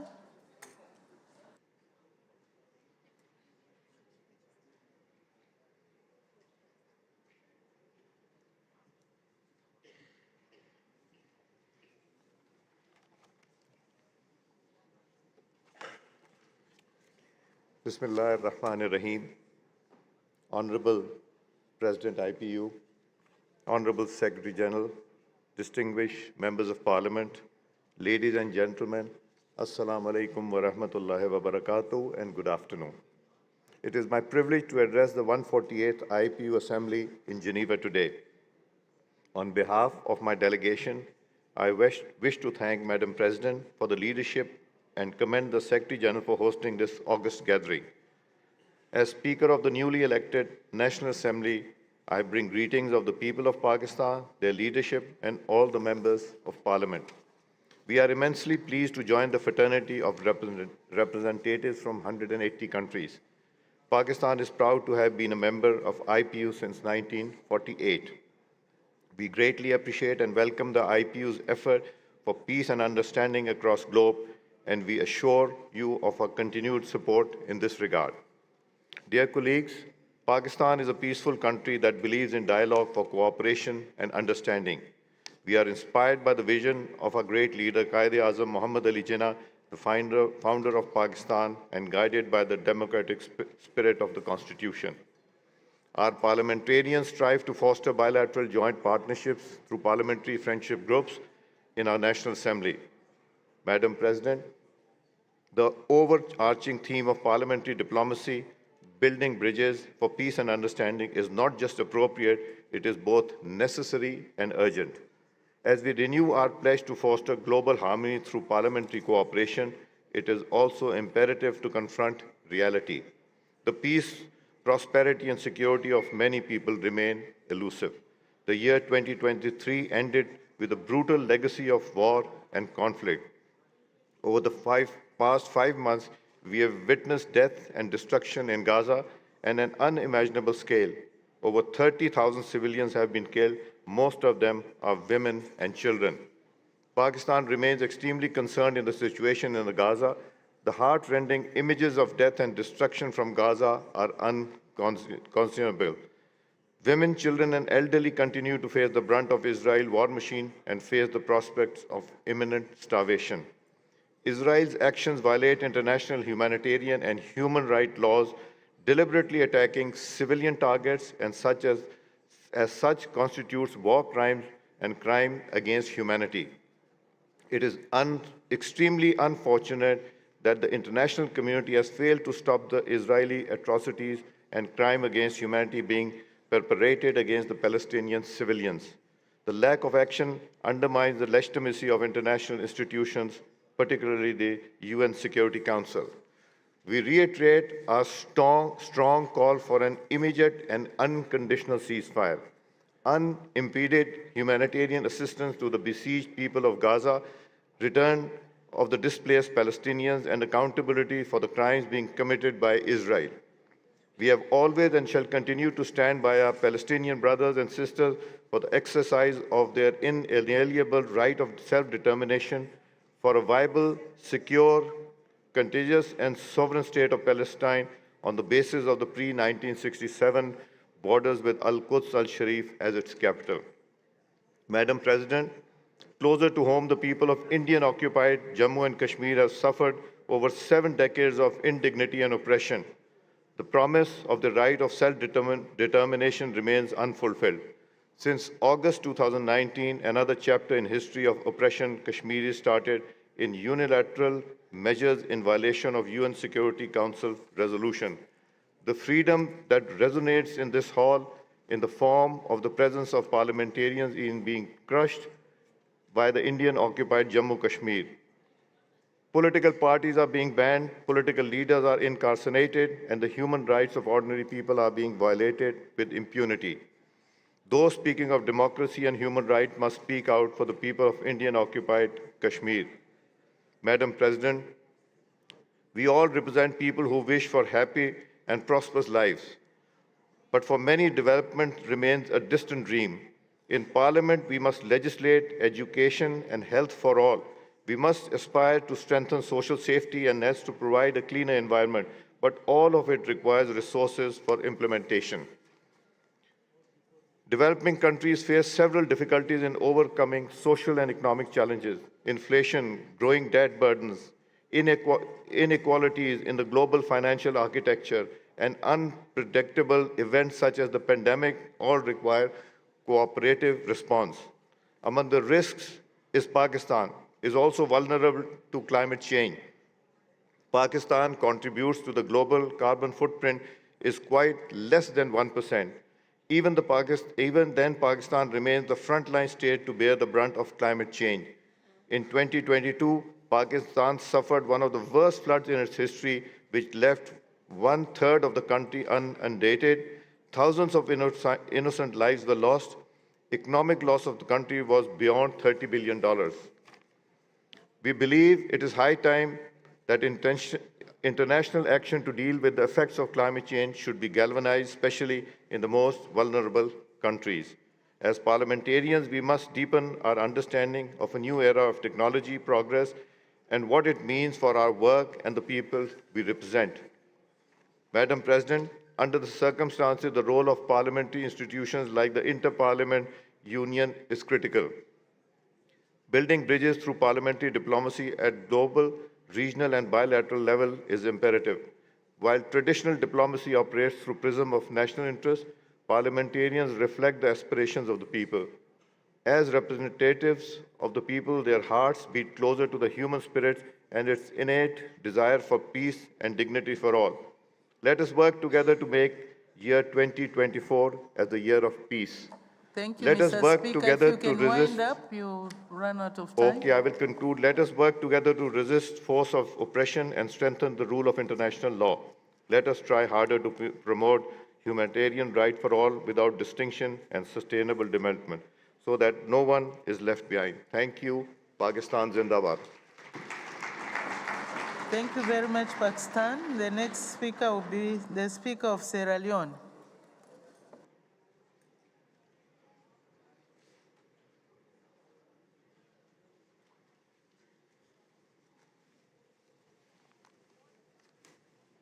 Madam President, dear colleagues, good afternoon.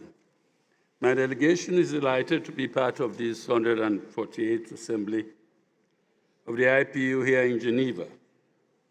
We bring warm greetings to you, Madam President, for your election, and also to the Secretary General of the IPU from the Parliament of Sierra Leone. We are confident that you will represent Africa in those positions with high distinction. We in Sierra Leone have had our own experience of the great value of parliamentary diplomacy, and our experience in this respect is quite unique, and it happened during the life of our fifth parliament from 2018 to 2023. That fifth parliament predominantly donned all the hallmarks of a hung parliament where no single political party had an absolute majority. Madam President, through parliamentary diplomacy, the hung parliament compelled the political leaders to cultivate an environment where the discourse became less strident and more civil, and ultimately it produced an historic milestone of transformative proportions. Despite all the challenges and uncertainties of being a young parliament, the fifth parliament was able to stamp its imprimatur on a myriad of outstandingly progressive policies and transform them into legislation. And they weren't just ordinary laws. They were laws that were groundbreaking in character as they were designed to withstand the test of time. Madam President, I wish to submit without exaggeration that the Fifth Parliament of Sierra Leone should be considered as a true exemplar of the transformative power of parliamentary diplomacy, a locus classicus, as it were, of parliamentary diplomacy.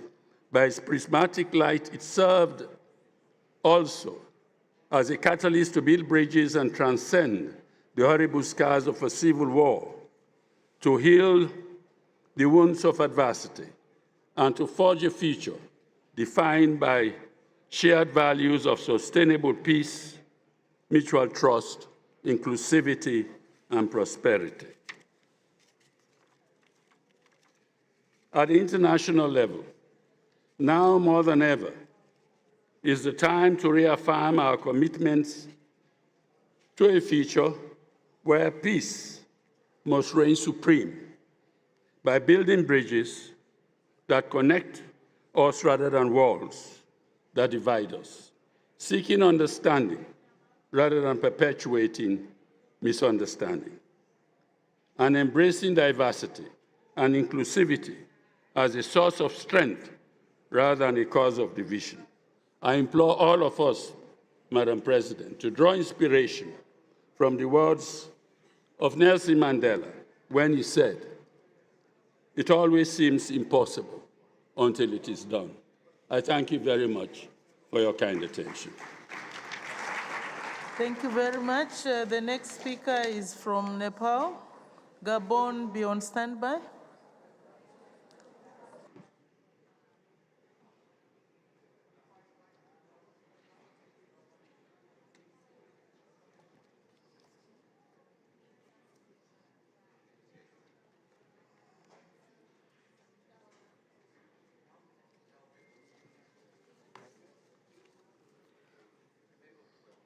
महामहिम अध्यक्षज्यू, महिला तथा सज्जनवृन्द, अन्तर्व्यवस्थापिका सङ्घ आइपियू को 148औं महासभामा नेपालको सङ्घीय संसदको तर्फबाट सम्बोधन गर्ने अवसरको लागि यस सभाका अध्यक्षज्यूलाई धन्यवाद दिन चाहन्छु। अध्यक्षज्यू, विमतिहरूलाई संवादका माध्यमबाट शान्तिपूर्ण तरिकाले समाधान गर्न सक्नु र त्यसको चाहना राख्नु मानव जातिको श्रेष्ठताको उत्कृष्ट उदाहरण हो। युद्धमा मोर्चाबन्दी गर्ने र युद्ध अन्त्य गर्ने प्रयोजनका सन्धिहरूबाट सुरुवात भएको कूटनीति आजको युगसम्म आइपुग्दा यसको परिधि निकै बृहत भएको छ। अन्तर्राष्ट्रिय सम्बन्धलाई संवाद, वार्ता र अन्य शान्तिपूर्ण माध्यमबाट व्यवस्थापन गरिनु नै कूटनीति हो। विवादको समयमै निरूपण गर्दै सहकार्य, प्रबन्धन र साझा हितको बढावा गर्ने कूटनीति मार्फत मात्रै राष्ट्रहरूबीच संवाद, सहकार्य, सम्मानका माध्यमबाट सम्पूर्ण मानव जातिकै अधिकतम कल्याणका लागि अघि बढ्ने दिगो विधिको एकबद्धता प्रयास सफल हुन सक्दछ। कूटनीतिका पुरातन अवधारणाहरू यो सरकार बीचको सम्बन्धको विषय हो र सरकारको एकल अधिकार र जिम्मेदारी हो भन्ने थियो, तर यो संकुचित अवधारणामा परिवर्तन आइसकेको छ र यसको क्षेत्र निकै व्यापक भएको छ। वैकल्पिक कूटनीतिका औजारहरूमध्ये संसदीय कूटनीति निकै महत्त्वपूर्ण औजारको रूपमा विकसित भएको छ। अध्यक्षज्यू, संसदीय कूटनीति परम्परागत कूटनीतिको आवश्यकता पूरक हो। यसले सहभागी राष्ट्रहरूको हितको प्रवर्धन गर्ने गर्दछ।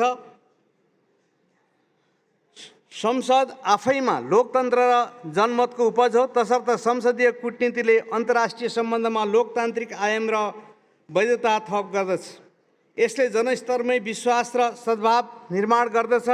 जनताहरूसँग नजिकको सम्पर्कमा रहिरहने सांसदहरूको कूटनीतिक क्रिया ती जनताहरूको हित केन्द्रित र जनताबाट समर्थित हुने भएकाले यसले क्षणिक नभई दिगो नतिजा हासिल गर्दछ।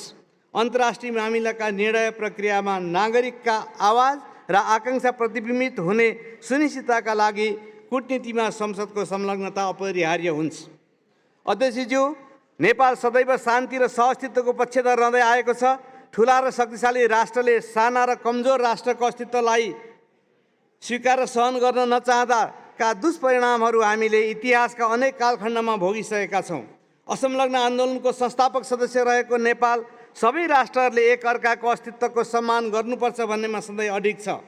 नेपालको संविधानले नै संयुक्त राष्ट्रसङ्घको बडापत्र, असंलग्नता, शान्तिपूर्ण सहअस्तित्वका पञ्चशीलको सिद्धान्त, अन्तर्राष्ट्रिय कानुन र विश्व शान्तिका मूल्य मान्यतामा आधारित अन्तर्राष्ट्रिय सम्बन्ध नीति निर्दिष्ट गरेको छ। संविधानले अङ्गीकार गरेको यो नीतिलाई नेपालको सङ्घीय संसदले पनि आत्मसात गरेको छ र हाम्रा संसदीय कूटनीतिका प्रयासहरू सोही नीतिबाटै प्रेरित छन्। अध्यक्षज्यू, आज संसारमा विभिन्न भागमा राष्ट्रहरूबीच तनाव र द्वन्द्वको स्थिति सिर्जना भएको छ। धेरैजसो तनावहरूको उत्पत्ति राज्यको नेतृत्वले संसद र आम नागरिकको भावना नबुझी आफू खुसी चालेका कदमहरूबाट भएका छन्। सरकारका गतिविधिहरूको निगरानी गर्ने भूमिकामा रहेको संसदले यस्ता स्वेच्छाचारी कदमहरूमा रोक लगाएर अन्तर्राष्ट्रिय समुदायमा शान्ति र समझदारी कायम गर्नुपर्दछ। कूटनीतिको कार्यक्षेत्र युद्धको रोकथाम गर्ने वा भइरहेका युद्धको अन्त गर्नेमा सीमित छैन। विश्वका ज्वलन्त कूटनीतिको सामना गर्न समान चासो भएका मुलुकहरूको सहकार्य र एकबद्धता प्रयास अपरिहार्य छ। संयुक्त राष्ट्रसङ्घका महासचिव एन्टोनियो गुटेरेसले अक्टोबर 2023 को नेपाल भ्रमणका क्रममा जलवायु परिवर्तनले ल्याएका समस्याहरूप्रति निकै जोडका साथ विश्व समुदायको ध्यान आकर्षण गर्नुभएको थियो। अध्यक्षज्यू, नेपाल आफैमा अत्यन्त न्यून कार्बन उत्सर्जन गर्ने मुलुक हो, तर नेपालले जलवायु परिवर्तनको धेरै ठुलो मार सहन गर्नु परिरहेको छ। नेपालमा रहेका उच्च हिमालहरूको हिउँ पग्लिने क्रम तीव्र हुँदा त्यसमुनिका पर्यावरण चरम जोखिममा परेका छन्। यसले समुद्री सतहको नजिक रहेका खास गरी टापु राष्ट्रहरूलाई पनि जोखिममा पारेको छ। यो गम्भीर खतराबाट प्रभावित सबै राष्ट्रहरूले अन्तर्राष्ट्रिय मञ्चहरूमा एउटै स्वर उठाउनुपर्छ। विश्वव्यापी उष्णता बढाउन बढी योगदान गर्ने मुलुकहरूले यसको प्रभाव बढी भोग्ने मुलुकहरूप्रति गरेका प्रतिबद्धताहरू कार्यान्वयन हुनुपर्दछ। आफ्नो राष्ट्रले गरेका वाचाहरू इमानदारीका साथ पुरा गर्न आफ्ना सरकारहरूलाई झकझक्याउनु हामी सांसदहरूको कर्तव्य हो। म यहाँ उपस्थित माननीय सांसदहरूलाई हामी सबै राष्ट्रका सांसदहरू निष्ठापूर्वक यो कर्तव्य निर्वाह गरौँ भनी आह्वान गर्दछु। अध्यक्षज्यू, अन्तर्व्यवस्थापिका सङ्घ 135औं वर्षदेखि शान्तिका लागि संसदीय कूटनीतिको अभ्यास गर्दै आएको संस्था हो। यसले शान्ति, अन्तर्राष्ट्रिय सुरक्षा, लोकतन्त्र, मानवाधिकार, दिगो विकास जस्ता समसामयिक विषयहरूमा विश्वभरका सांसदहरूबीच छलफल, मन्थन र सहकार्यको मञ्च प्रदान गर्दै आएको छ। नोबेल शान्ति पुरस्कार प्रदान गर्न थालिएको पहिलो र तेस्रो वर्षमा यसका 2 सह-संस्थापक पेसी र क्रेमरले उक्त पुरस्कार पाएबाट उच्च रहँदै आएको गरिमालाई आइपियूले कायम राख्न सफल भएको छ। आगामी दिनहरूमा यही मनोबलका साथ अघि बढ्न आइपियूलाई शुभकामना दिन्छु र त्यसमा मेरो र नेपालको सङ्घीय संसदको पूर्ण सहयोग र एकबद्धता रहने प्रतिबद्धता व्यक्त गर्दछु। अन्त्यमा यस सुन्दर जेनेभा सहरमा नेपाली प्रतिनिधिहरूलाई न्यानो स्वागत र आतिथ्यको लागि स्विस सरकार र जनतालाई धन्यवाद व्यक्त गर्दछु। साथै यस आइपियू सम्मेलनको सुस्त व्यवस्थापनको लागि पनि आइपियू सचिवालयलाई धन्यवाद दिन चाहन्छु। धन्यवाद। Thank you very much. Honorable members, please note that the time allocated is strictly 6 minutes. The next speaker is the Honorable member Speaker from Gabon, to be followed by Guyana. Timor-Leste, please be on standby. Thank you.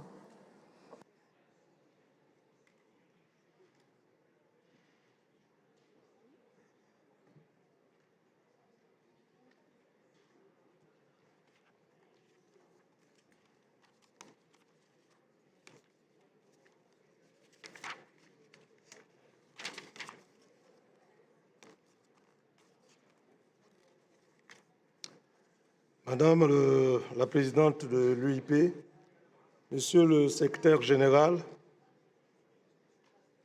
chers collègues parlementaires, Mesdames et Messieurs, c'est pour moi un réel plaisir de m'adresser à vous du haut de cette tribune et surtout de vous retrouver après notre dernière assemblée à Rwanda, au cours de laquelle nous avons procédé à l'élection d'un nouveau président, que dis-je, d'une présidente.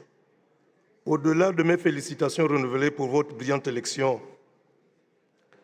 et pour ce que vous incarnez en tant que femme africaine, femme leader, recevez mes chaleureuses félicitations et mes hommages. Monsieur le secrétaire général de l'UIP, cher Martin, permettez-moi aussi de vous transmettre par ma voix la fraternelle gratitude du Parlement et des autres autorités gabonaises pour l'efficacité de votre action au sein de l'UIP et pour vos efforts en faveur du Gabon.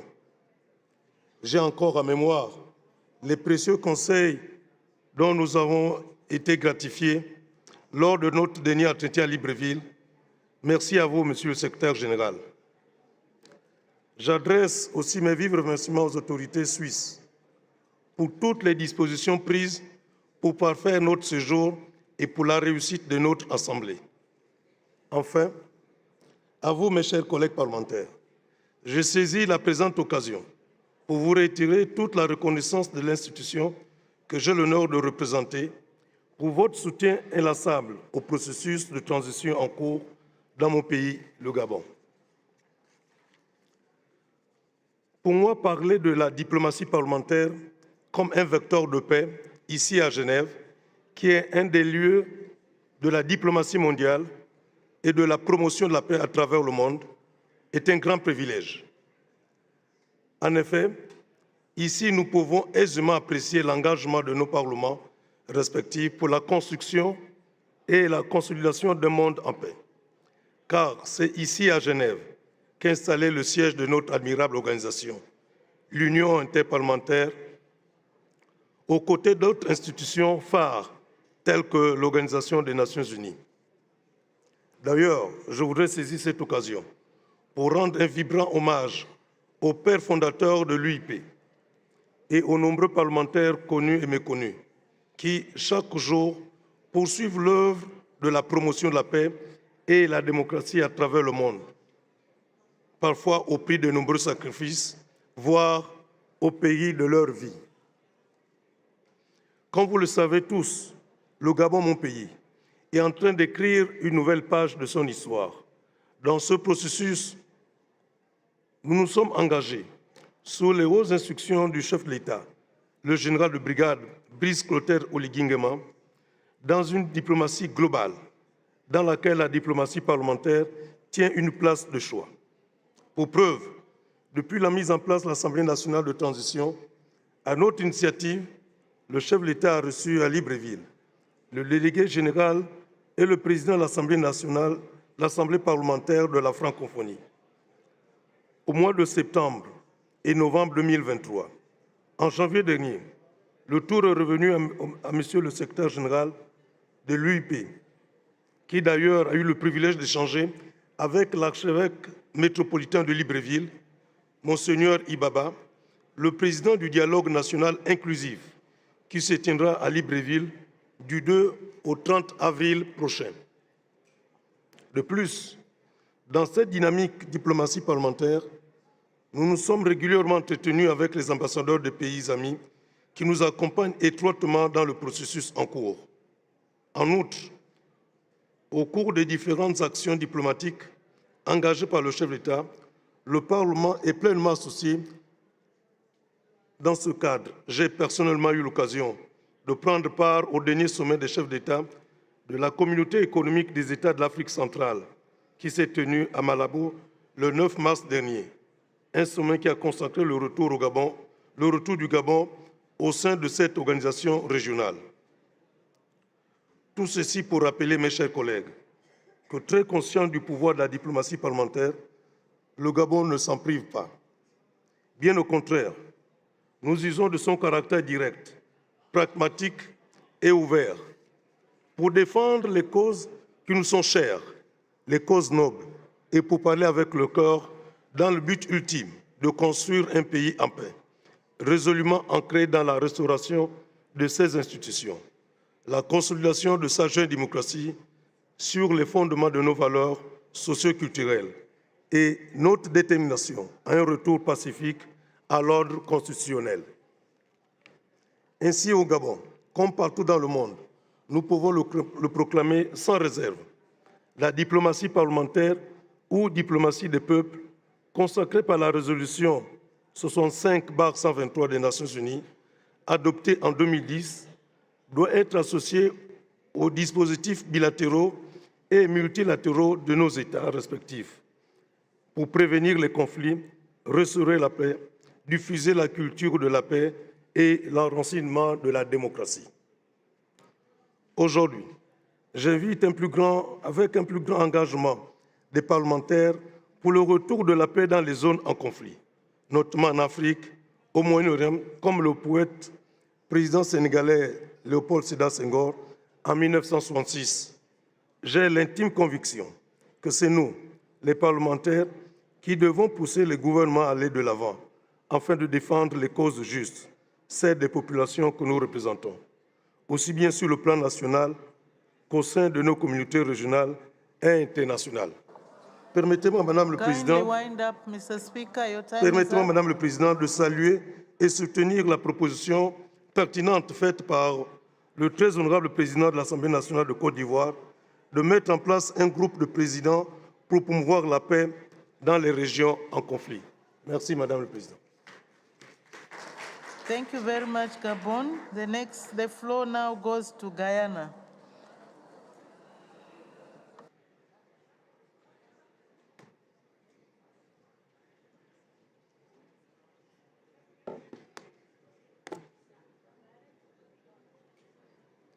Madam President, Executive Committee members, Secretary General, Excellencies, Speakers of Parliament, honorable members, greetings on behalf of the Guyana delegation.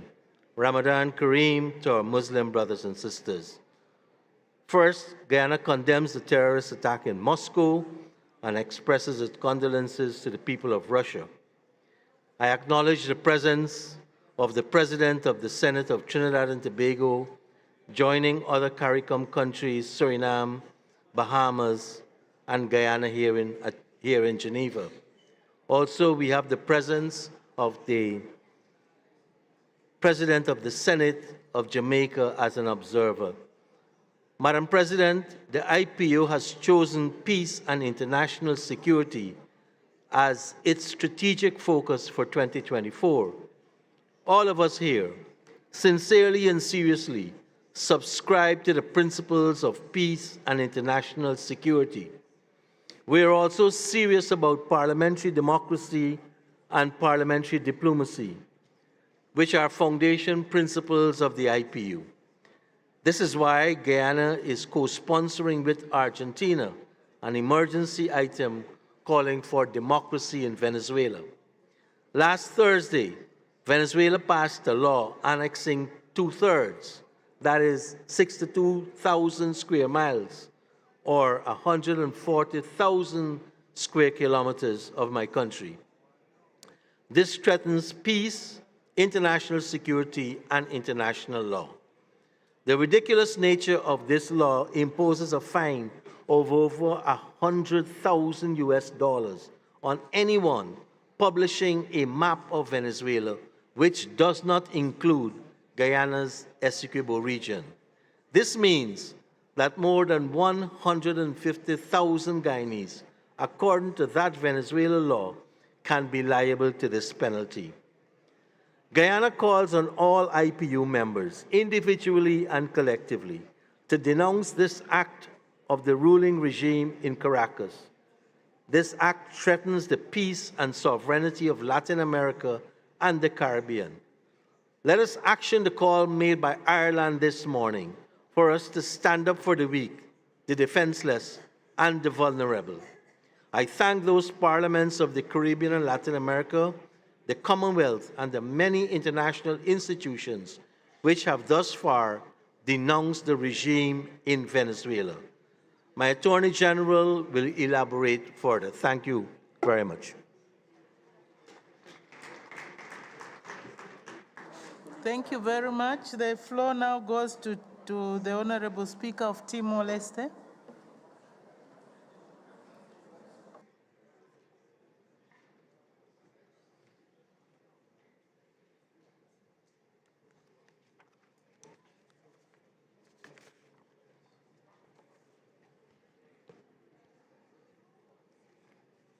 Ilustre Presidente da UIP, Excelências, Senhores Presidentes dos Parlamentos, distintos participantes, estimados convidados, senhoras e senhores, antes de mais, gostaríamos de expressar a nossa grande consternação e pesar pelo ato de terrorismo no passado sexta-feira contra civis inocentes em Moscovo.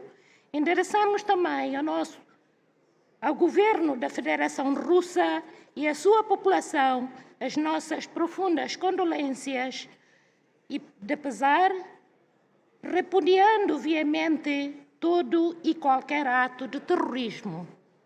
A União Inter-Parlamentar elegeu a paz e a segurança internacional como tema estratégico para o ano 2024 e este debate geral deverá ser um motor para as ações que necessitam de ser tomadas no futuro próximo. A semelhança do Parlamento Nacional de Timor-Leste, a grande maioria dos parlamentos aqui representados desempenham um papel determinante nos seus países, influenciando as políticas públicas, promovendo a responsabilização governamental e a transparência, fortalecendo os alicerces da democracia, todos eles pilares determinantes para o avanço da paz, da cooperação e dos direitos humanos. Excelências, é com muito prazer que a delegação parlamentar de Timor-Leste participa em mais uma Assembleia da União Interparlamentar, um espaço único e de excelência para a promoção global de consensos.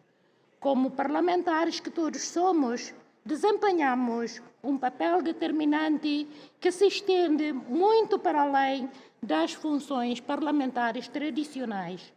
Todos nós, parlamentares, somos, de uma forma ou de outra, sistematicamente e de cada vez mais, confrontados com a miríade de desafios que exigem a nossa urgente atenção e a tomada de ação coletiva, desde a necessidade urgente e inevitável de lidar com as alterações climáticas que colocam em causa a segurança alimentar das nações e a biodiversidade, o imperativo de promover a paz e a compreensão mútua entre os povos. O mundo encontra-se, de fato, hoje numa encruzilhada especialmente complexa. Cumpre-nos, por isso, a todos, sem exceção, incentivar o diálogo interparlamentar e examinar o papel que a diplomacia parlamentar poderá desempenhar na resposta aos atuais desafios, a paz regional e o mundo. Ilustres participantes e convidados, a jornada de Timor-Leste rumo à sua autodeterminação é um incontornável exemplo de resistência, resiliência e reconciliação para com o passado, alicerces esses que lhe permitem alcançar uma paz duradoura e um ambiente de boa coexistência com seus vizinhos. Em regra, os conflitos emergem de clivagens económicas e discriminação contra as comunidades que se sentem marginalizadas, sendo assim imperativo que os parlamentos reforcem os seus poderes legislativos e de supervisão política em defesa dos seus direitos, dos mais vulneráveis, e energicamente se oponham a todas e quaisquer as formas de discriminação, promovendo a paz e fomentando a estabilidade política, social e económica das suas populações.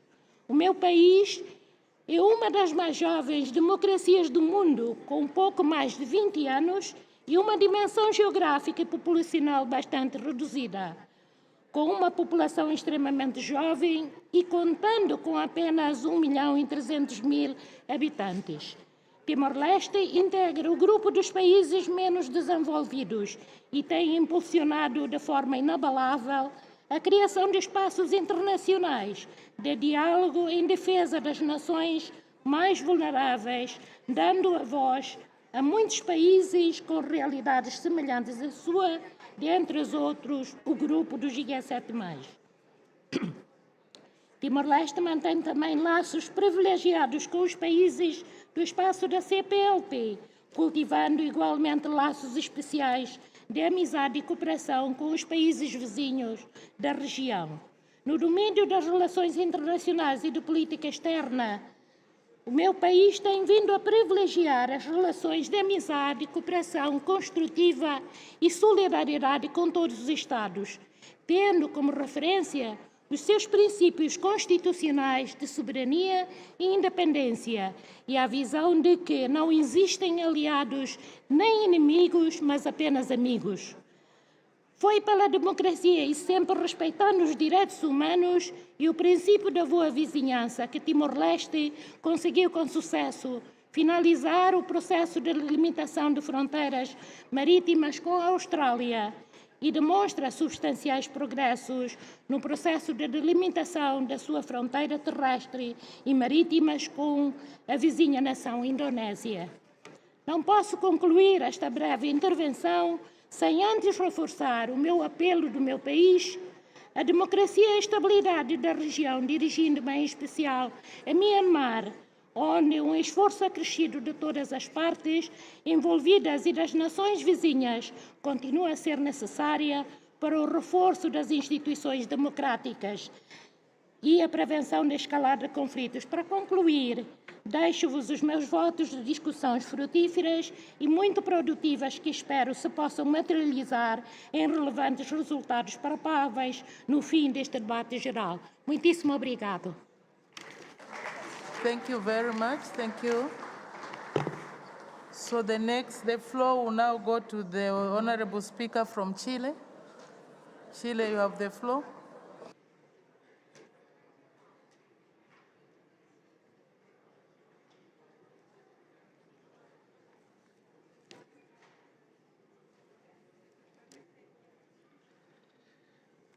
Muy buenas tardes.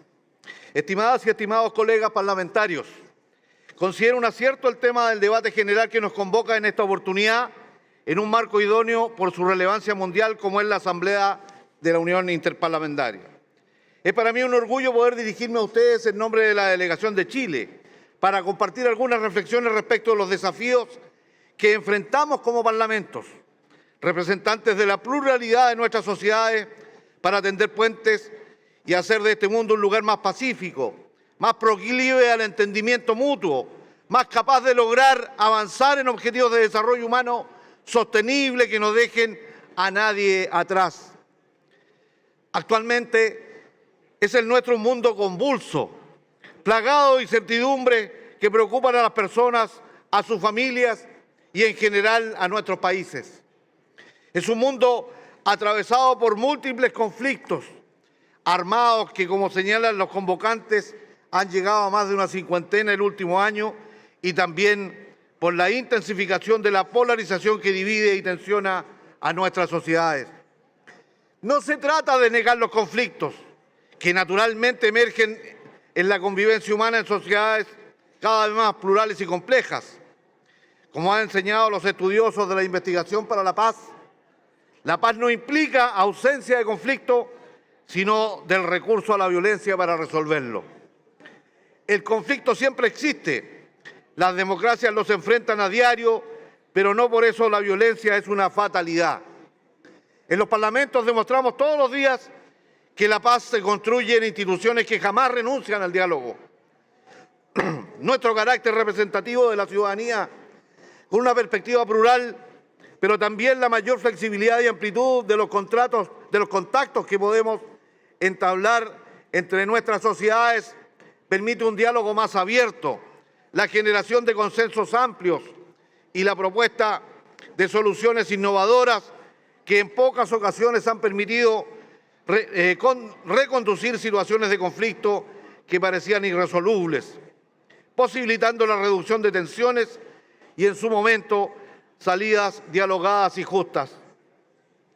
Junto con ello, el apego a las reglas del derecho internacional constituye un instrumento fundamental para fomentar la paz y la cooperación multilateral que permita resolver de manera pacífica y justa nuestras diferencias.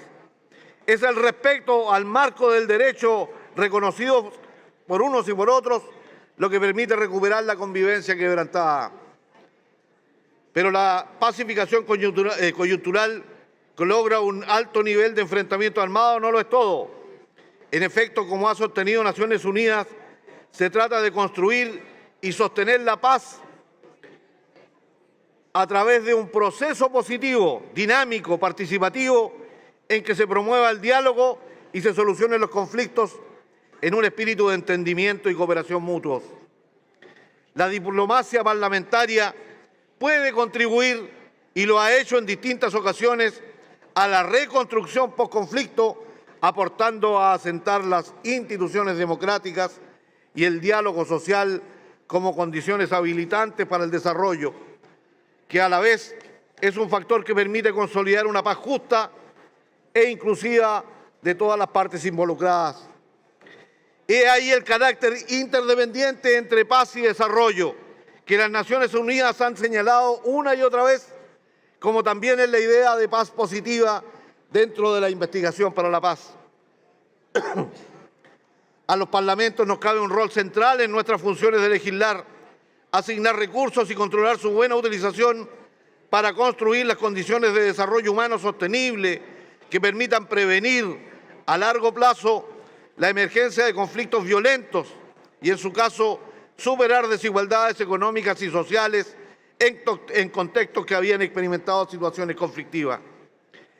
Este vínculo estrecho entre paz y desarrollo está presente en la hoja de ruta que nos hemos dotado como comunidad internacional, la Agenda 2030 de Desarrollo Sostenible.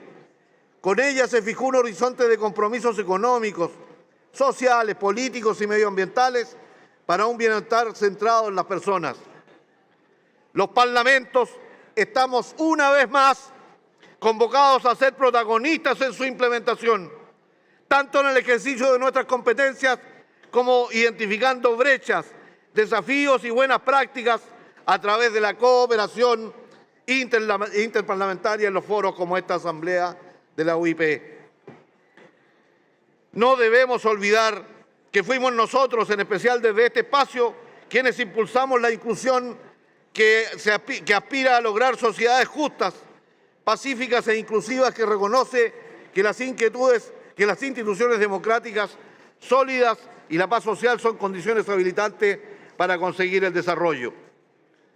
El desafío de construir un mundo pacífico en las relaciones entre los países y la convivencia interna de nuestras sociedades nos enfrenta con la verdadera razón de ser de nuestros parlamentos. Debemos representar a nuestros ciudadanos, encauzar sus demandas, generar confianza pública y generar acuerdos para el bien común, para que el bien común se plasme en el bienestar integral para todas y para todos. En ese camino, la diplomacia parlamentaria se ha mostrado como una formidable herramienta para generar sinergias y potenciar nuestros esfuerzos para un mundo en paz, justo y próspero. Muchas gracias.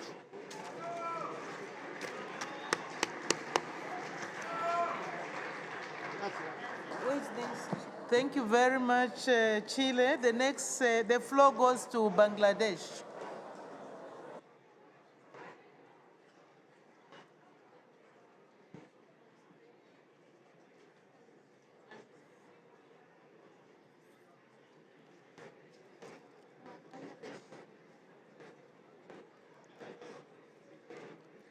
It is indeed a great pleasure and very special privilege for me to join the general debate at the General Assembly of 148th IPU Assembly in the beautiful city of Geneva on parliamentary diplomacy, building bridges for peace and understanding.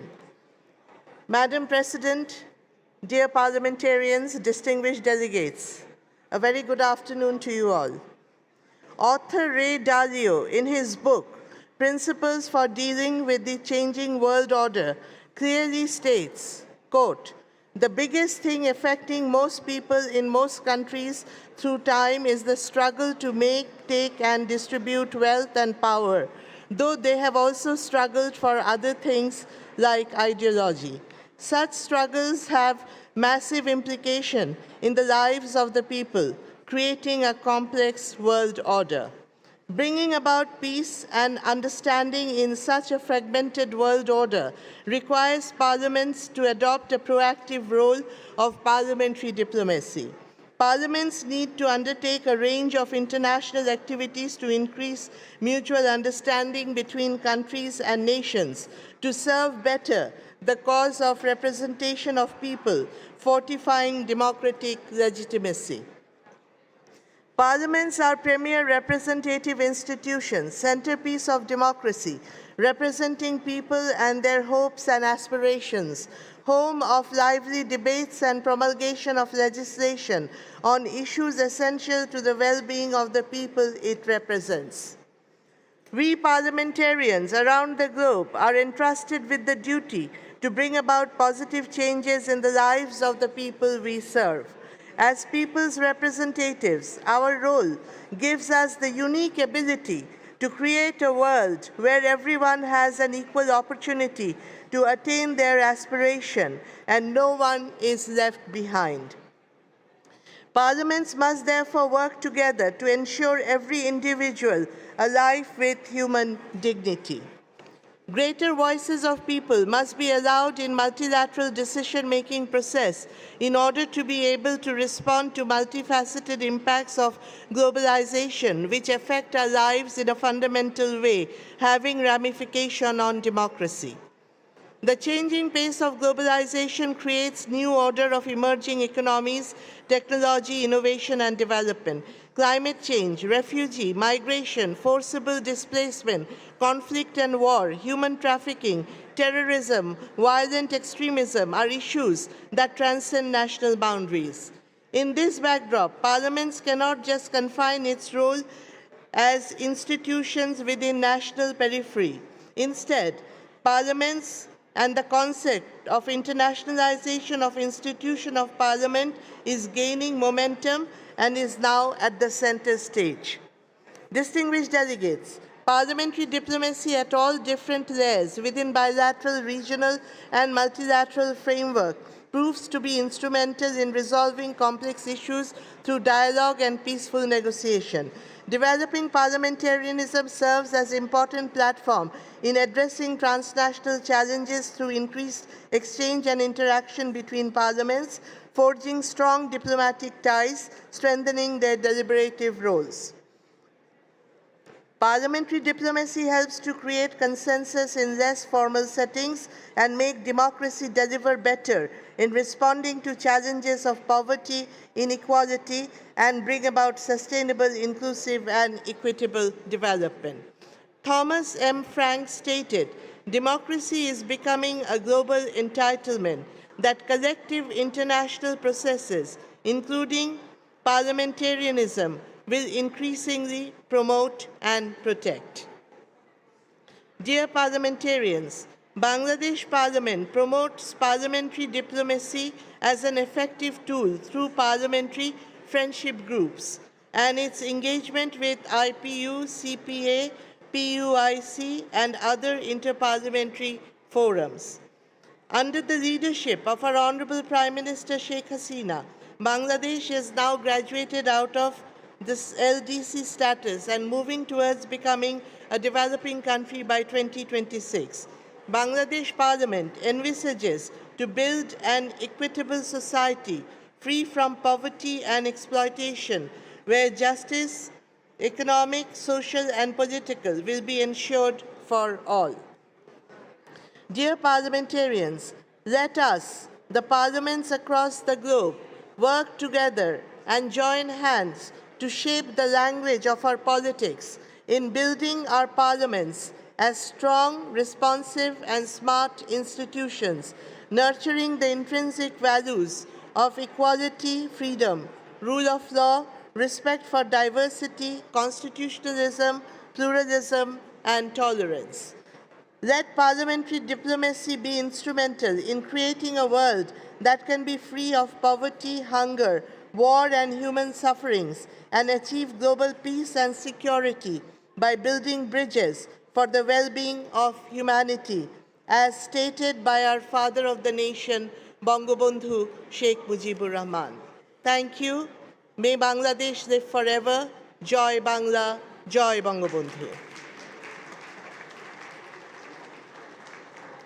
Doesn't want to go, so we need another.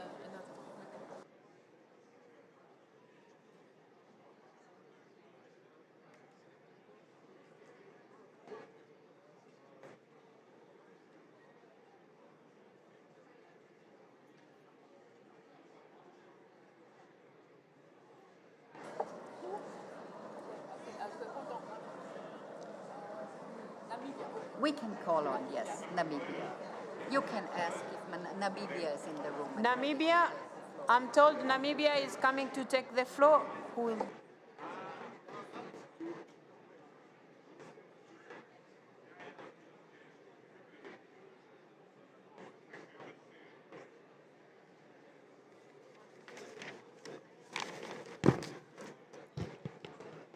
Thank you very much, Madam President, colleagues. Firstly, let me use this opportunity to thank many of you and other colleagues from various international parliaments an organization that extended messages of condolences to Namibia during the bereavement of our fallen, beloved President, His Excellency Dr. Hage Godfrey Keinkop. Indeed, it was a sign of solidarity and brotherliness. As we may all recall, Namibia was mid-fanned by the global community, and the late president was at the midst of it all. Thank you very much for observing a minute of silence in the honor of our late president. Dear colleagues, it is a privilege for me to stand before you today and to present my country's contribution to this important debate. Let me express our gratitude to the IPU for hosting us for the 148th Assembly. This Assembly's theme gives us parliamentarians a chance to examine how parliamentary diplomacy may play a key role in fostering international understanding and peace. Given all that, the various challenges that we encounter these days, this theme is, in fact, more pertinent now than it was in the past.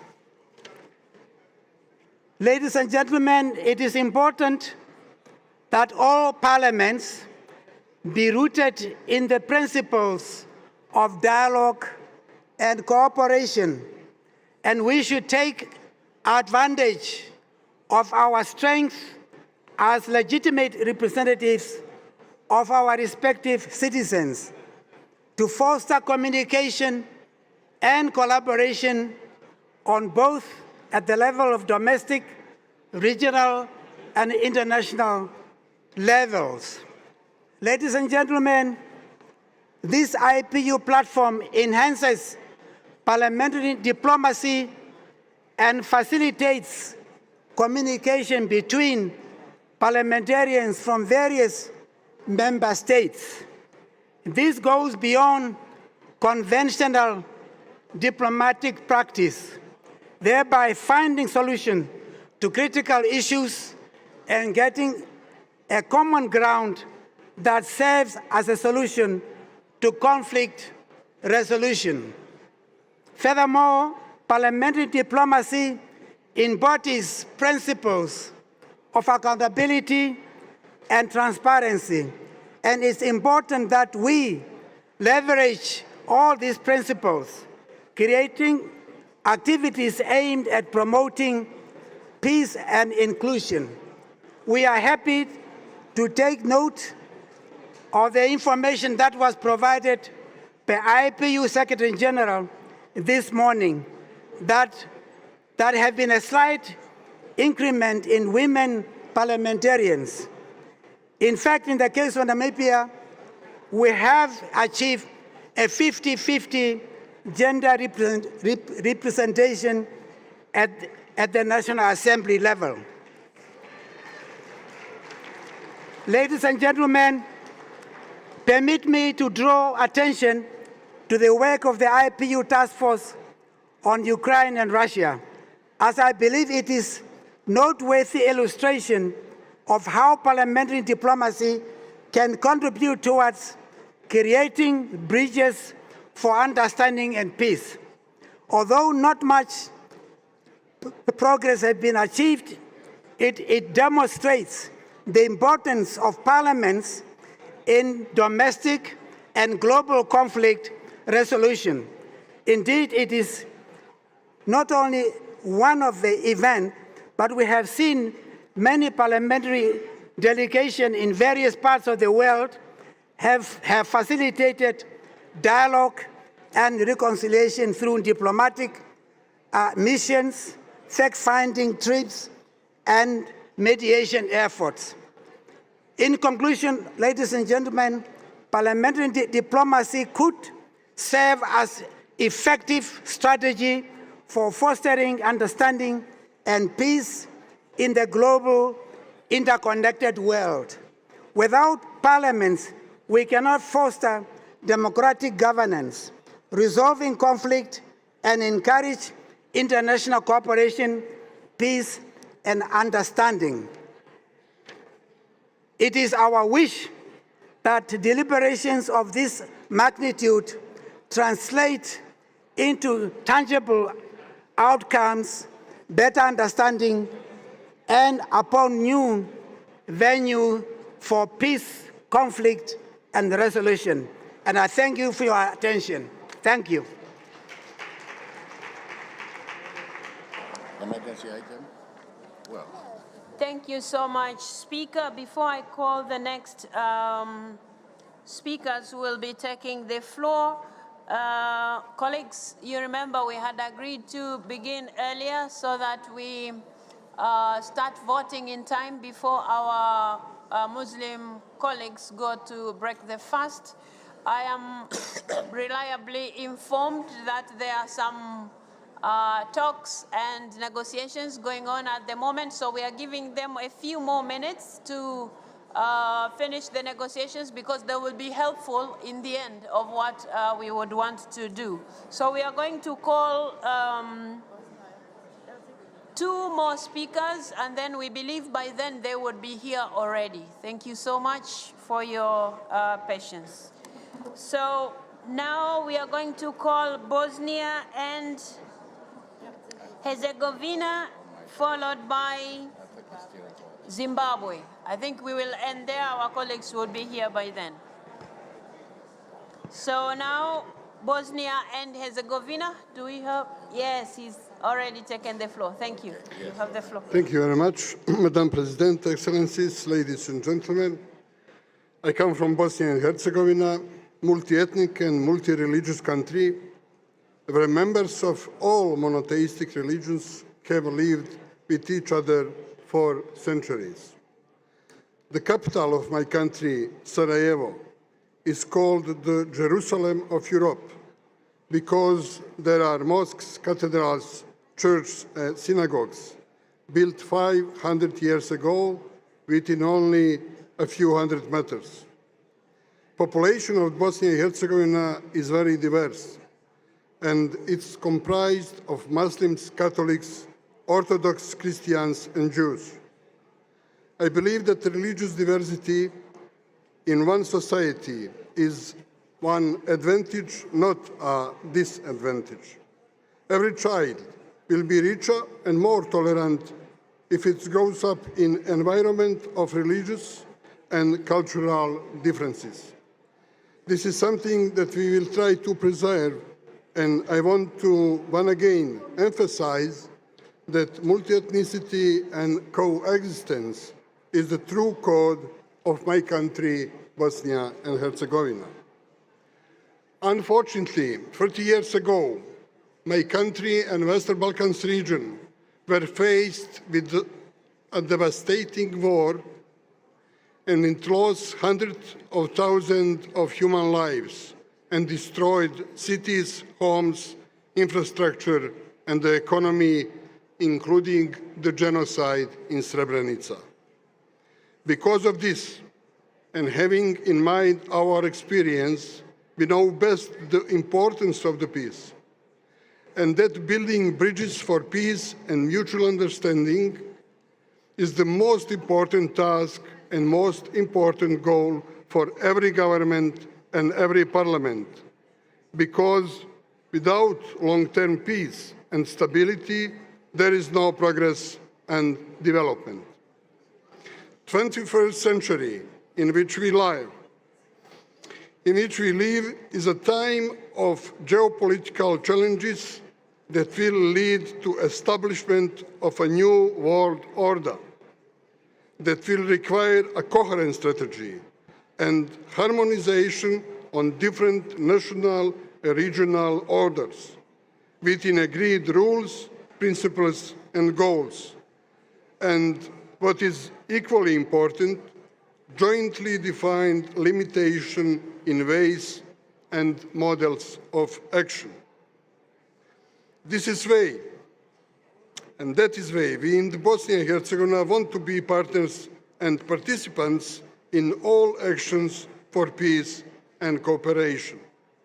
With that in mind, I am pleased to inform you that the Parliament of Bosnia and Herzegovina hosted a significant international conference over a month ago in Sarajevo called Members of Parliaments and Religious Leaders for Peace and Coexistence, with over 400 participants from around the world.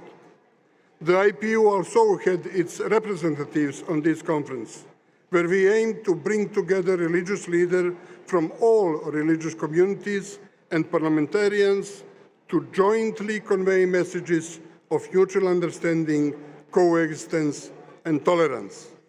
At the final conclusion of the conference, we adopted the Sarajevo Declaration, a very important document that contains and unified those universal messages. And finally, in terms of one of the two main foreign priorities, which is EU membership, it's my honor to inform you that the European Council a few days ago decided to open negotiations with Bosnia and Herzegovina for full EU membership.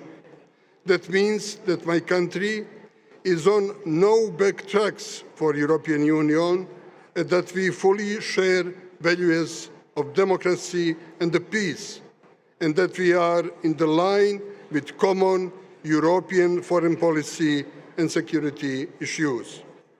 This is a historical step forward for all citizens of my country toward lasting peace and prosperity.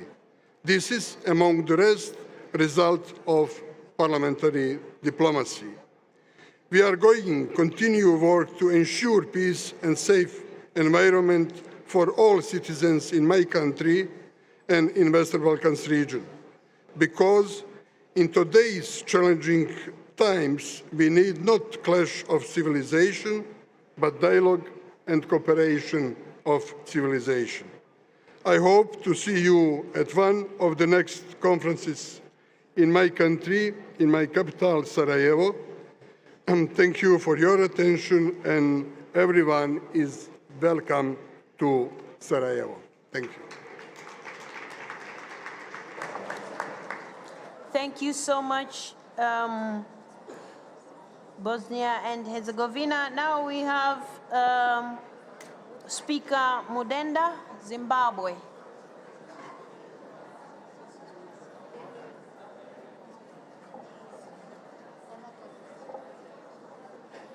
Thank you. Is getting up.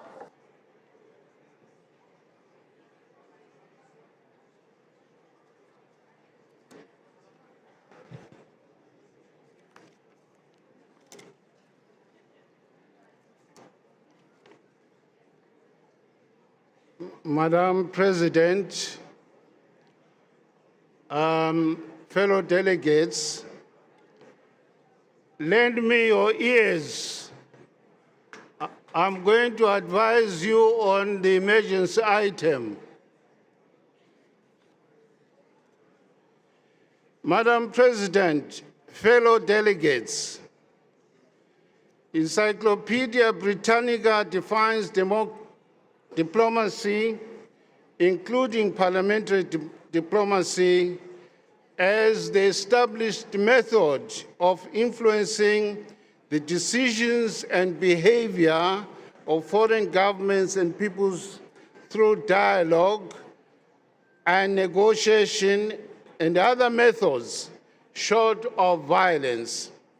Parliamentary diplomacy, therefore, is pivotal in ensuring peaceful coexistence of states whose pedestal is justice, anchored on the tenets of the rule of law, legality, constitutionalism, and vibrant democracy for all. Accordingly, the absence of war conflicts is not a condition precedent by itself for peace and security. In this context, the 148th Assembly theme of IPU and related meetings namely parliamentary diplomacy building bridges for peace and understanding, is in tandem with the United Nations Charter trajectory for peace and security among the sovereign constituent states, provided for in Article 2 of the Charter, and is central to the peaceful resolution of global conflicts. It is no wonder that Crema and Passy, the IPU forebearers, in 1889, underscored the dialogue and negotiation as the fulcrum for parliamentary diplomacy, as provided in the IPU statutes, specifically Article 1, subsection 2, which affirms that, and I quote, as the focal point for worldwide parliamentary dialogue since 1889, the Inter-Parliamentary Union shall work for peace and cooperation among peoples and for the solid establishment of representative institutions, unquote. Thus, this is the heart and soul of parliamentary diplomacy in the search for peace and security. Madam President, fellow delegates, at the regional level, the SADC Parliamentary Forum exercised parliamentary diplomacy by calling for intervention by SADC Summit to curtail the insurgent conflict in northern Mozambique and in Eastern Democratic Republic of the Congo. The SADC Summit reacted positively in the spirit of collective self-defense. At the international level, parliaments attending the 144th IPU Assembly in Bali agreed to constitute a task force to exercise parliamentary diplomacy as peace-brokering effort by engaging Ukraine and Russian parliaments in order to abate the war. That effort must be vigorously sustained as the Ukraine and Russia conflict has resulted in internationally imported inflation and disrupted supply chains of goods and services in Africa as well as across Europe. In the same vein, the Middle East conflict between Israel and Gaza is now engendering destabilized global economies through the affected Suez Canal trade route.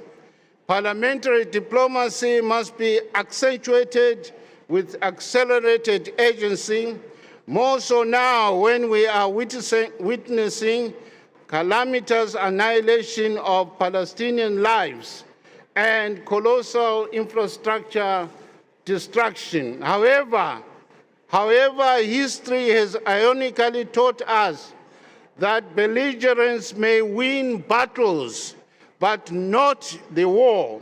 In time memorial, no war has ended war. The lessons of World War I and World War II are axiomatic. Both world wars claimed over 50 million lives and inflicted untold infrastructure desolation. And yet what ended these two devastating world wars was the penning off of peace accords at two roundtable conferences, respectively, driven by the hankering spirit of diplomacy and dialogue. The pen is mightier than the most lethal weapon. Accordingly, let the IPU spirit of parliamentary diplomacy and dialogue rise to the occasion and should not be found wanting. Thank you, Madam President. Thank you so much. Thank you so much, Mr. Speaker. So now we will have the last speaker, Botswana, the speaker from Botswana, and then the right of reply will go to the emergency items. Mr. Speaker from Botswana will speak from his seat. So the technical team, please assist that.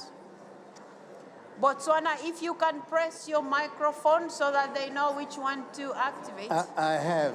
Okay, thank you. Thank you. You have the floor. Good afternoon, Madam President, Your Excellencies. May I, on behalf of my delegation, say how pleased we are to attend this session under the theme Parliamentary Democracy, which accords with our situational understanding, roughly translating, as the last speaker indicated, that the real war must be the war of words, of wisdom.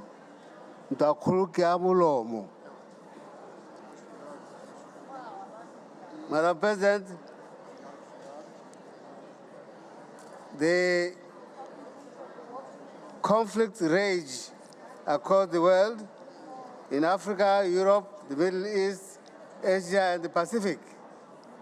These conflicts, together with other challenges, such as pandemics, terrorism, climate change, widening economic development, disparities across regions, geopolitical tensions, and international tensions threatening global economic prospects are evident every day.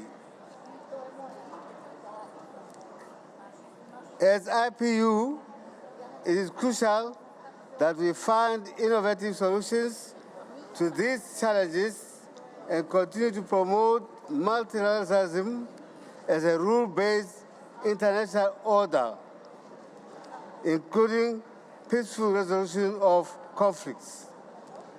The Parliament of Botswana continues to promote parliamentary democracy, which entails the use of various inter-parliamentary platforms to promote Botswana's foreign relations. Recently, various Botswana parliamentary committees undertook visits to the parliaments of Mozambique, Zambia, Namibia, Uganda, and others. Furthermore, our parliament has participated in parliamentary meetings in August in this assembly, the Commonwealth, in SADC, and indeed at the PAP, Pan-African Parliament, and the Caribbean and the EU organization, in the full belief that these platforms will provide a place for reasoning. Madam President, furthermore, existing partnerships with International Conservation Caucus Foundation, the International Organization for Migration, the African Group of Negotiators, Expert Support, the United Nations Children's Fund, the United Nations Development Programme, and the European Union, we have provided an opportunity to enhance capacity and knowledge on climate change, migration, human trafficking, and children's rights. Parliaments should have the ability to pass laws that support peace. It is the duty of the legislature to come up with laws that will ensure that conflict is prevented. In efforts to curb conflicts, parliaments have the duty to ensure that the key aspects of peace agreements are translated into legislation and effectively implemented. Legislation should also legitimize tools to foster dialogue. This will ensure that tools being used are recognized by law. In the 21st century, Parliament's contribution to peace building has continually been under the scrutiny of the citizenry. There are increasing expectations by citizens for Parliament to be progressive and to act as an agent for peacekeeping within the parameters of our constitutional mandates. For instance, It is common in the Commonwealth countries with Westminster-inspired governance models to find that constitutional provisions provide that parliaments should legislate for peace, order, and good governance, or in accordance with similar terms to that effect. In other words, parliaments are directed to legislate and to act within the parameters of good governance, peace, and security. Within the context of Montesquieu doctrine of separation of powers, Parliament is thus expected to play a key role in safeguarding peace. Madam President, we know the important role of the IPU as a broker in issues of peacekeeping and peace building. It is in this regard that we encourage and support the Secretary General's efforts Mr. and Speaker, IPU's role please. in providing a platform for dialogue Please between wind members up. of Parliament of Armenia and Azerbaijan. We hope that these efforts will lead to amicable solutions and lasting peace. One of Botswana parliamentarians, MP for Litsoli, Tao Mopani, Abu Helmina Makwija, is a member of a committee on Middle East question. Mr. Speaker, please wind up. Mr. Speaker, please wind up. Thank you. Peace.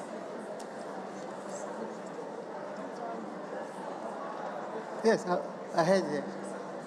I heard it. We have no doubt that the signing of a memorandum of understanding between the IPU and WHO of pandemic prevention and preparedness will contribute to, in no small measure, to the realization of sustainable development goals. May I conclude, Madam President, in wishing that the 6th World Conference of Speakers of Parliament scheduled for August 2025 will yet be another global event that will be progressive, show progress for international peace and tranquility. I thank you, Madam Chair. Thank you very much. Thank you, Speaker. Okay, India had requested the right of reply. You have 2 minutes. Please be brief. Respected Chair, I am Harivans, Deputy Chairman, Council of States of India. I take the floor to reject the preposterous comments made by Pakistan against my country. India is the largest democracy in the world, and I am privileged that many consider the Indian democracy a model to be emulated. Lectures by a country which has an abysmal track record of democracy is laughable, to say the least. It would have been better if Pakistan did not undermine the importance of a platform like IPU by such absurd allegations and false narratives. As regards the Union territories of Jammu and Kashmir and Ladakh, they have been and will always remain an integral and inalienable part of India. No amount of rhetoric and propaganda from anyone can override this fact. Instead, Pakistan would be well advised to stop its terror factories that continue to launch countless cross-border terrorist attacks in Jammu and Kashmir while farcically claiming to champion the cause of human rights. IPU members are well aware that Pakistan has an established history of harboring, aiding, and actively supporting terrorists. Let me recall that Osama bin Laden, the face of global terror, was found in Pakistan. Madam Speaker, the country Pakistan holds the ignoble record of hosting one of the largest number of terrorists proscribed by the UN Security Council. I trust that Pakistan will draw the correct lessons for the good of its own people. Thank you. Thank you.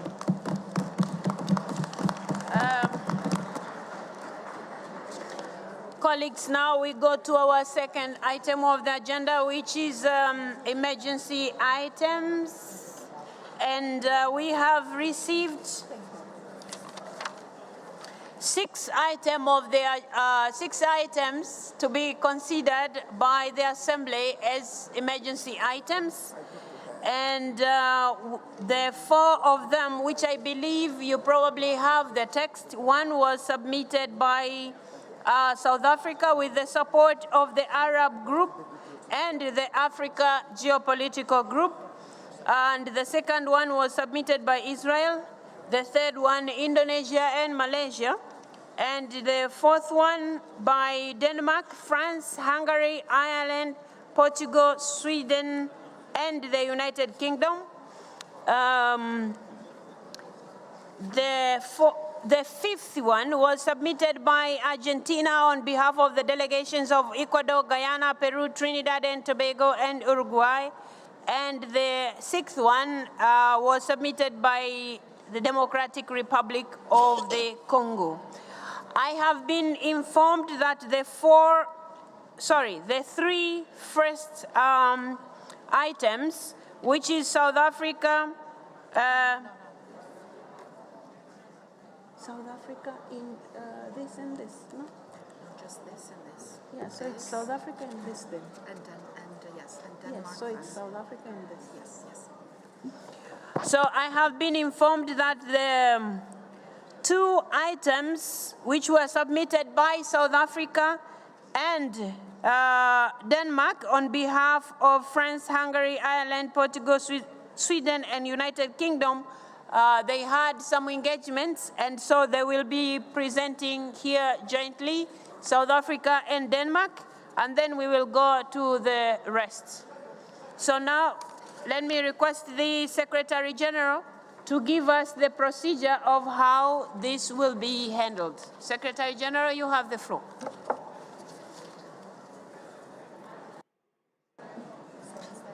Thank you, thank you, thank you. Thank you very much, Madam President. The Assembly has before it, as you have just indicated, 6 items, emergency items for consideration.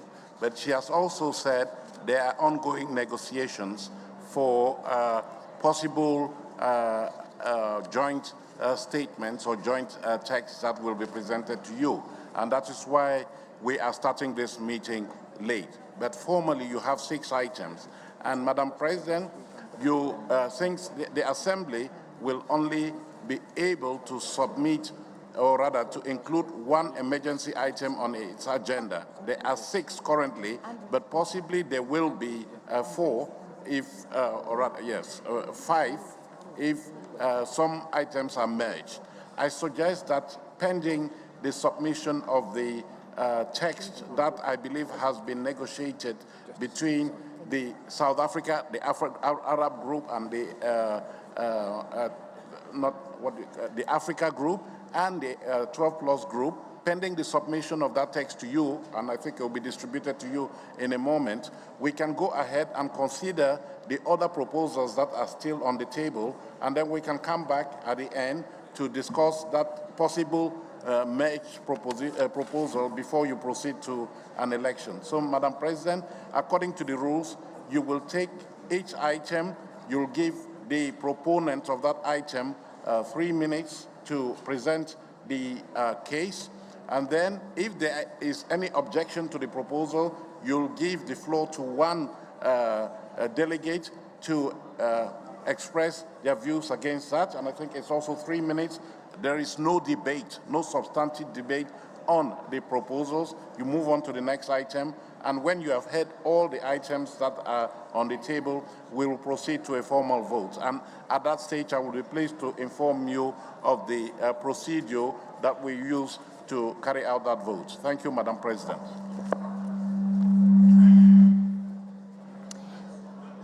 Dear colleagues, you will remember, I think, in the light of what the Secretary General has said and also what the rules say,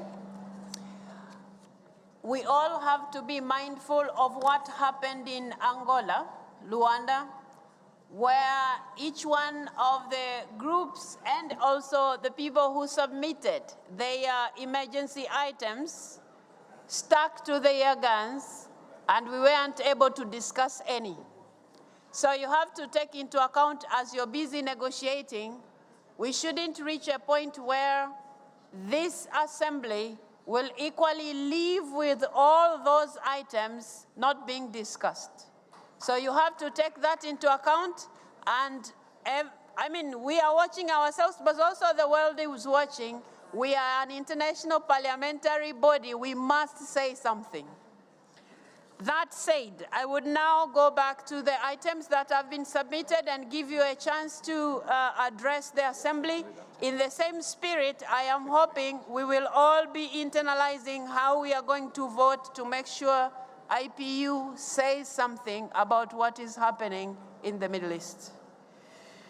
I will now call on the head of delegation from South Africa, who is going to submit on behalf or rather with the support of the Arab group and the African group. Madam.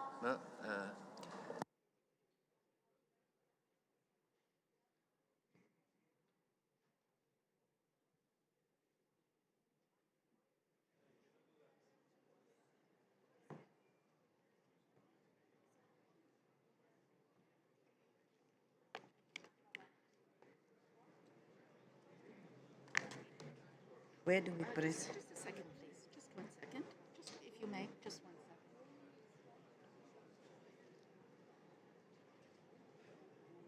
second. Are you done with her? Can we?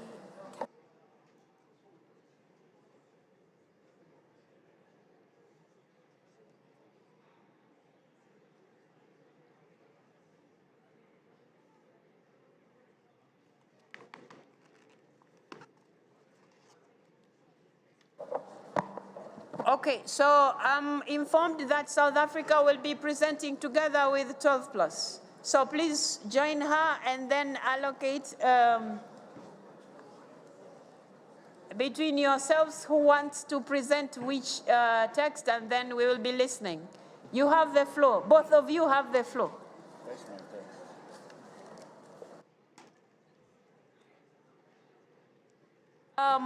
Technician, please, it's not working at that. Okay, it's working now. Thank you. Thank you very much, Madam President of the IPU, all delegates present. First and foremost, I want to put this disclaimer that we have been negotiating with a group of 12, but because of certain differences, or at least on the issue of political detainees, we couldn't find agreement. The Africa group have proposed that we go to our original proposal. So as a representative of the South African Parliament, I'm reaching out to you with immense urgency and concern regarding the unfolding humanitarian crisis in the Gaza and the ongoing conflict between the Palestine and Israel. It is absolutely imperative that we rally collective support behind this item titled Raising Awareness of the International Court of Justice Provisional Measures in relation to Palestinians in Gaza and of the need for urgent action on the humanitarian crisis in Gaza. Close quote. Our crucial proposal underscores a series of critical actions that, if backed by our collective effort, can catalyze positive change and relieve the immense suffering of civilians in the region, particularly women and children. Moreover, it is imperative to emphasize the profound importance of the International Court of Justice's judgment and provisional measures that stands for Israel. This judgment stands to provide a legal and diplomatic framework for addressing the conflict and its humanitarian consequences, setting a precedent for the international community in addressing similar situations in the future.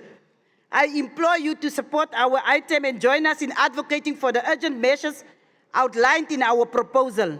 Essentially, these encompass raising awareness, releasing of hostages, providing humanitarian aid, preventing violations of international law, fostering dialogue and negotiations, and actively supporting the two-state solution. By securing your support, we collectively demonstrate our shared commitment to upholding multilateralism, addressing humanitarian crises, upholding international law, fostering peace and ensuring the protection and well-being of individuals affected by the conflict. Your backing of these measures will serve as a resounding testament for our unified dedication to promoting peace and security in the region. This proposal was supported by the African group, by the Arab group, by Malaysia, as well as Indonesia.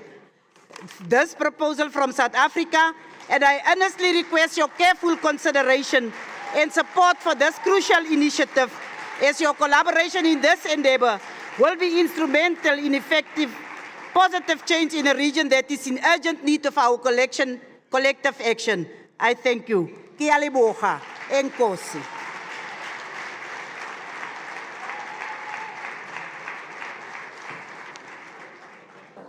So there's no agreement. Mr. Andries, on behalf of the 12 plus, you have the floor.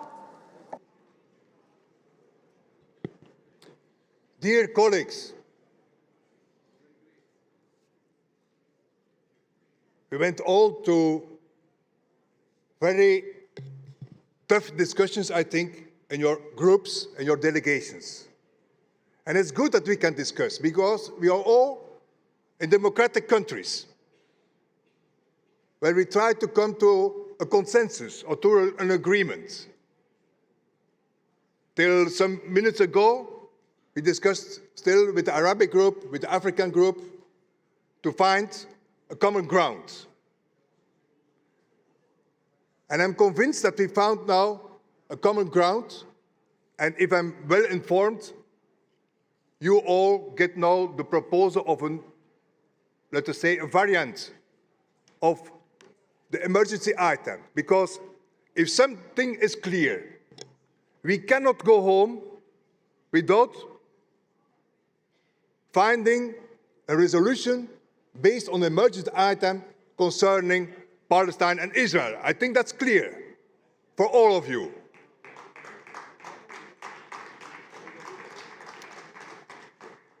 And in each text that we have seen, there are good things in. And in some things, some texts you have to discuss maybe and look for legal advice.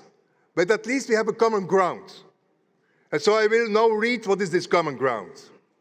What we have, let us say, the proposal by the African group, the Arab group, and the 12 Plus group. Raising awareness of the International Court of Justice, provisional measures in relation to Gaza, and of the need for urgent action on the humanitarian crisis in Gaza. This is the title. And then we propose 4 things.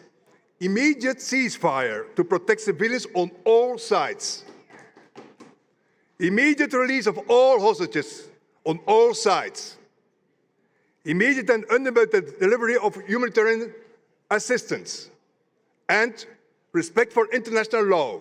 Inter alia, the International Court of Justice and the Geneva Conventions.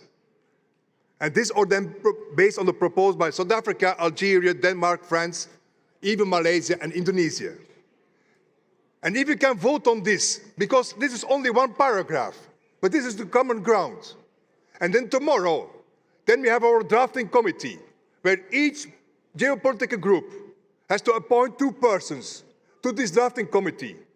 And there we have to find more paragraphs, more descriptions, etc. Because we have still some discussion about, for example, political destinies. Is this now good or not good to put it in? I need legal advice. I don't need that, or maybe I need it. But this is the question then for our drafting committee tomorrow, so that we can come to, let us say, a resolution based on this emergency item, which can have a huge majority voted in the General Assembly on Tuesday. Thank you very much for your support.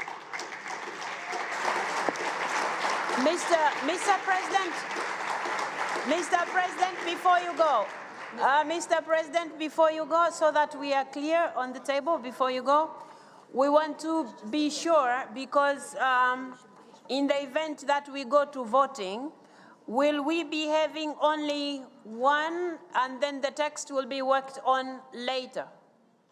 Are we going to have only one between you and South Africa? That is the discussion that we had with the South African group and with the Arab group, to start with this one as emergency item. And then we go further on in the drafting committee to see what we can add as extra paragraphs, more extensions, etc. But this is now the basic, and even the title is the basic, which is the most important thing. And the title is raising awareness of the International Court of Justice, provisional measures on the relation to Gaza, and of the need for urgent action on the humanitarian crisis in Gaza. This is what we agreed with the different political groups, geographical groups. Okay. Thank you so much. Let me have what you read as a topic so that I can check whether it's the same with South Africa, and then I will advise the House properly. Let me have that topic, please.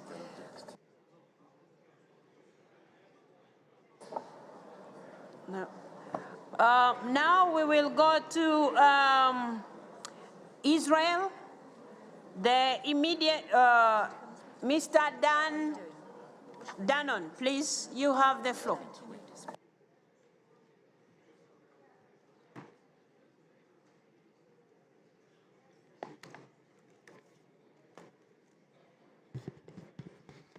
Madam President, Mr. Secretary General, members of Parliament, dear colleagues, I stand here today in front of you representing the State of Israel, a nation which was forced into a war with the radical terrorist organization of Hamas. I listened to the representative from South Africa supporting the Hamas terrorists, calling them political detainees. Do you know that you are protecting the savages who attacked us on October 7th, who kidnapped innocent children, killed their parents in front of them? Do you know that you are protecting the animals who raped young children and videotaped it? Yes, that's what they did, and they will do the same to you. Yes.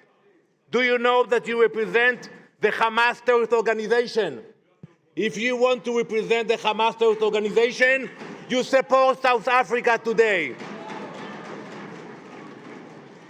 We will not stop. We will make any effort necessary to release our parents, to release our siblings, to release our children who are being held by Hamas. Imagine it would have been your mother, your sister, your daughter, who was suffering ongoing atrocities. It didn't end on October 7th. As we speak, 134 hostages, young girls, babies, being raped and tortured. Imagine it would have been your family. How would you vote today about supporting South Africa, protecting so-called political detainees? Sorry, Honorable Danny.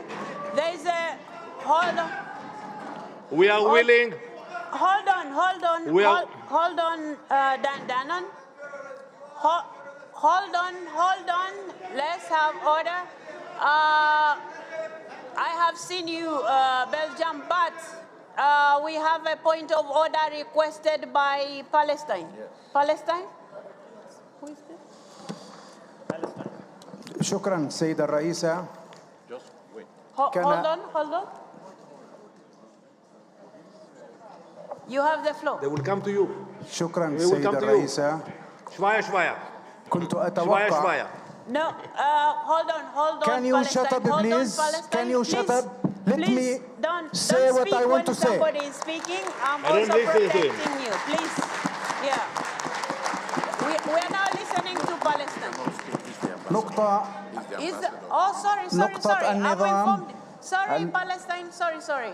I'm informed you are the ambassador. No, I am member of the parliament. I am member of the delegation, Madam President, not ambassador. No, wait a second. You it's registered there. Sorry, Palestine. Let me verify that. I'm being informed here that you are an ambassador. I'm sorry. I am ambassador, yes, but I am member of the parliament. I am member of the delegation. It's registered there in your documents. I think you have other delegates there. They can raise the point so that the House is in order. Madam President, I am member of the delegation because I am member of the parliament. Hold on.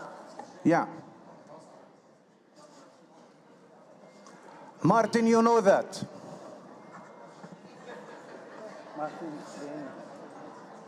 Let him crash. Okay. I am informed here that he's registered as a member of parliament, so he has the right to address us. Palestine. Palestine, you have the And floor. it should not be happening because you know that I am a member of parliament and Martin especially knows that since 10 years ago. It's not a new discovery. Please. على كل. Hold on, so that we are on the same page. Okay. When I'm told something, and you can see I'm wearing specs, when I'm told something, I have to make sure of it before I come back to you. I have now given you the floor. Okay. Please Okay, take fine. the floor and address your point fine, of order. Fine. But Madam President, يعني أنا لا أفهم كيف يتم قيادة عمل هذه الجلسة والقضايا الإجرائية المتعارف عليها. لا يجوز أن يكون هذا منبر لهذا الذي يمثل حكومة الإرهاب والقتل بأن يهاجم الشعب الفلسطيني ويقول عنه مرة أخرى كما قال وزير حرب إسرائيل يوم 9 أكتوبر الماضي بأننا نحارب حيوانات بشرية وهو الآن يريد أن يكرر نفس الكلام. كيف تقبل خاصة المجموعة الأوروبية التي صفقت قبل قليل؟ هذا معيب. معيب أن تقبلوا هذه اللغة. عار عليكم. كيف تقبلوا لهذا الإرهابي أن يتحجج بهذه يجب عليك وقفه وأن يحترم قواعد السلوك. عليه أن يحترم قواعد السلوك أولا. Palestine, hold on please. Hold on please. The language that was used by Israeli, you're also echoing the same on the first part of your statement. I think, dear colleagues, let's hear him, let him finish, and then we keep moving. هو الذي استخدم سيد الرئيس كان عليك أن توقفيه. هو الذي بدأ بذلك الكلام الغير إنساني والغير أخلاقي. You're also doing the same like what he has done. That cannot be a point of order. But you can be given a right of reply if you need to. But in terms of the rules, you are using the same language which he has used. So you're not giving the president any chance to rule who is actually using a better language in this He house. was started by that, Madam President. Thank you very much, Madam President. You should block him. We haven't heard even one condemnation from the Palestinian Authority about October 7th, and we are waiting. This is not the way you should conduct your manners. Madam President, we are willing to stop our military efforts immediately.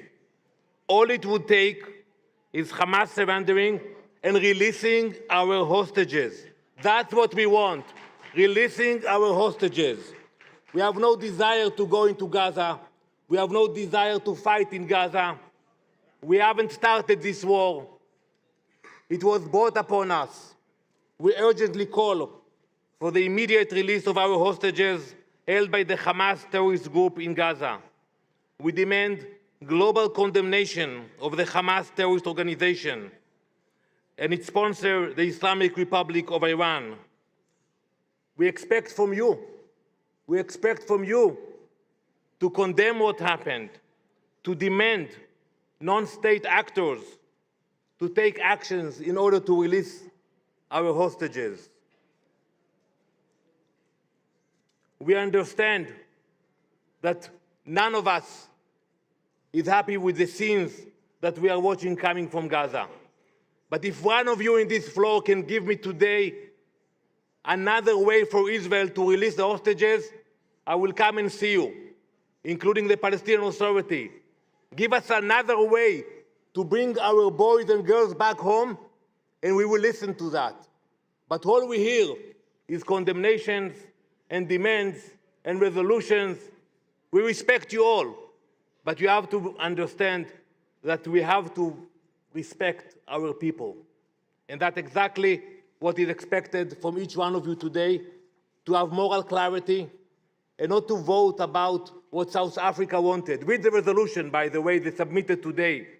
They went to the International Court and they failed, but they brought the same arguments to the IPU. Failed, yes, failed. Madam President, we must be resolute in the face of evil and Please ensure conclude, 30 that the seconds. lessons of history guide us toward a brighter and safer future for all of us. Thank you very much. Thank you very much. Sorry, I can't.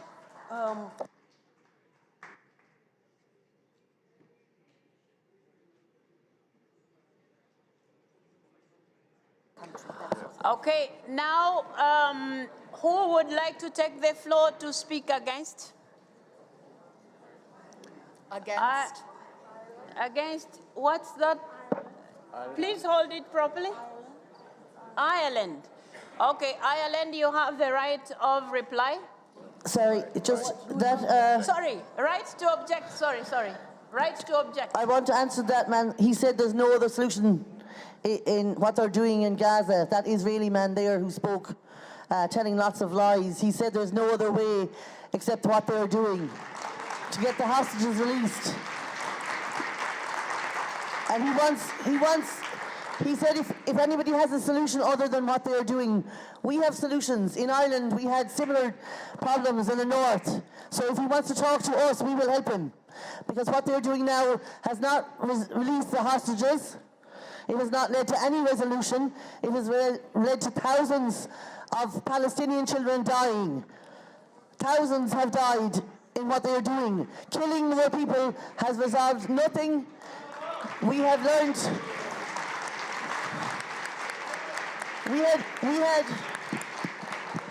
We had 800 years of British invasion in Ireland, and we still managed to find a solution, but it was from putting down our guns, not from picking up more guns, which is what the Israelis keep doing now. Not the Israeli people, I do not blame them. They have a right to get their hostages back, and the Israeli families have been failed by the Israeli government because they keep killing Palestinians and they're not getting their hostages back. It is not working.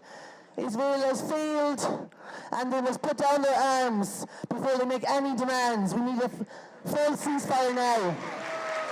Nothing else will work. So he can come and talk to Ireland. We'll tell him how it's done. Thank you very much, Ireland. So we take it that Ireland rejects that proposal. The proposal by Israel. You reject Ireland. I was answering the man's question. He wanted resolutions other than killing innocent people. And I'm offering them to him. We have them in Ireland. Okay. There was somebody. Canada. Okay, Canada, point of order. Thank you, Chair. Yes. Just procedurally, a point of clarification. Typically during debate, there's clearly a proposal that is put forward, one speaker for, then the chair would ask for a speaker against. So I think what would benefit this room right now is to understand what proposals are on the floor, who has spoken in favor, and who has spoken against. That way there can be a speaking order for the interventions against. I think that would help if you could clarify that. Okay. At the moment,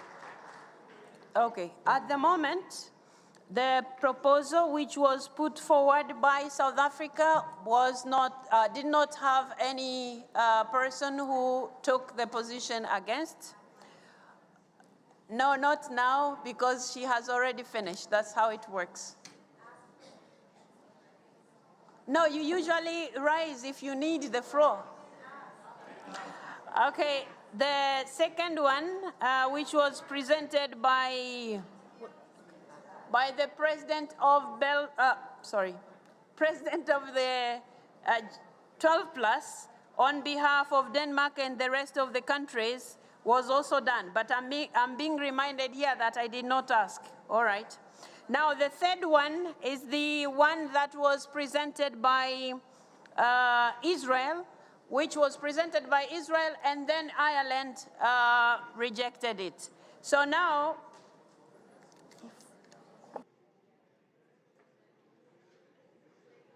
it doesn't influence the outcome of the vote. It can allow procedural. Okay. They are allowed to. Okay, I'm being reminded here that even if somebody hadn't risen, they hadn't requested the floor, I should have asked for people to show. Okay. Now that they did not, I can see Canada, you're going, you want to go against which one? South Africa or the president of 12+? First of all, wait, let me, just to okay. clarify, so what is on the table right now is the South African proposal, the Denmark proposal, to which the Belgian leader of the G12 spoke in favor of, correct? And the Israeli proposal. Is that correct? Yes, but there are more that I'm still reading. Okay, There are okay, more. but so far that there's no combined proposal. Okay, thank you. So then I would like to speak to the South African proposal. Go ahead, you Thank have you. the floor. Colleagues, every single parliament around the world right now and every single country is dealing with the incredible humanitarian crisis. Okay, Canada, hold on. I see there is a point of order here. Belgium, sorry. So wait for the red. Wait for the red. Technician, Belgium, please. Can Belgium? Yes, thank you. Please, you have the floor. The proposal that I have brought in front of you was the combined proposal, what I've said, Africa, Arabic, and 12+ group. And this text you have mentioned, you have got it on the table. So that was already a combined proposal. It's not the proposal of Denmark and France, to be clear. So this was already the combined proposal. Okay, now before Canada you take the floor, I have been advised here that South Africa has gone back to its original proposal. Yes. Hold on, let me hear from South Africa because they are the ones with their motion. South Africa? Yes, we are here. Are you? Yes, President. Okay, I have seen you. Now I am asking you, in the light of the discussion that is going on, did you go back to your original proposal, or you're going with your proposal, with the text of the topic, at least, of what you had discussed with 12+? Chairperson, if I may, we have been discussing with the representatives from the group of 12. There was one area that we couldn't reach consensus on, and that is on the issue of inclusion, of release of hostages, and that is the point, political detainees. Because we couldn't agree on that, the supporters of our resolution, our item, requested that we revert to our original text. That is the South African original emergency item. And if I may, okay, I will request the representative from Israel to properly read the South African proposal. No, it's not South Africa who was speaking. Sorry, it wasn't Israel who was speaking, so it was somebody else. Now, sorry, Canada, bear with me a little bit. Belgium?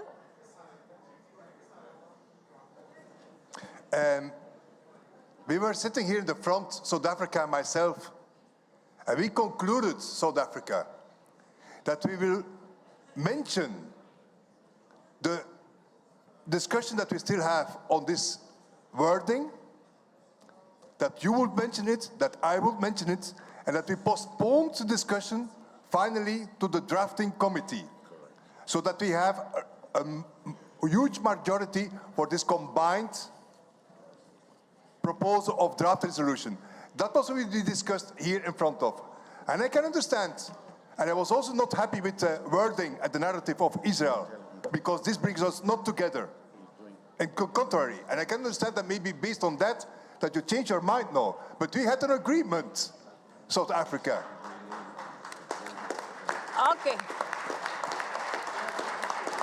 Okay, under the circumstances, and since we really would all want to come up with something, if I could request the president of the 12+ and South Africa, in the meantime, as we are heading towards voting, if you could go, please, just in this house, sit together and agree on something, whatever it is that you had agreed before. so that the House is properly advised on how to go about it. Otherwise, we will be going back and forth. While we are heading to Canada now, Michelle, you have the floor. Thank you, Madam President. Colleagues, there are three things that need to immediately happen. A ceasefire that will protect civilians on both sides. I think that's something we are all praying for. The release of all hostages, and the immediate and unimpeded delivery of humanitarian assistance. If this... Make me understand. I am speaking against the South African motion. I'm just using a preamble. Okay. But I'm hoping my South African colleague will listen. These colleagues, for everyone in here, if you look in the text of the South African proposal, it does not include a clear call for a ceasefire. So I just get everybody to look in the South African proposal. The South African proposal does not call for a ceasefire to protect civilians on both sides. So therefore, colleagues, I would ask that we support the Denmark proposal, or if these two proposals can be brought together so that we can have a clear, immediate call to action coming out of this room that is simple and that respects the fact that those are the three most urgent things that need to happen in order to move forward in a peaceable manner. Thank you, Madam Chair. Thank you so much. And now, in the same way, so that we don't have the back and forth, the proposal that was brought to us by 12+. Is there anybody who wants to speak against?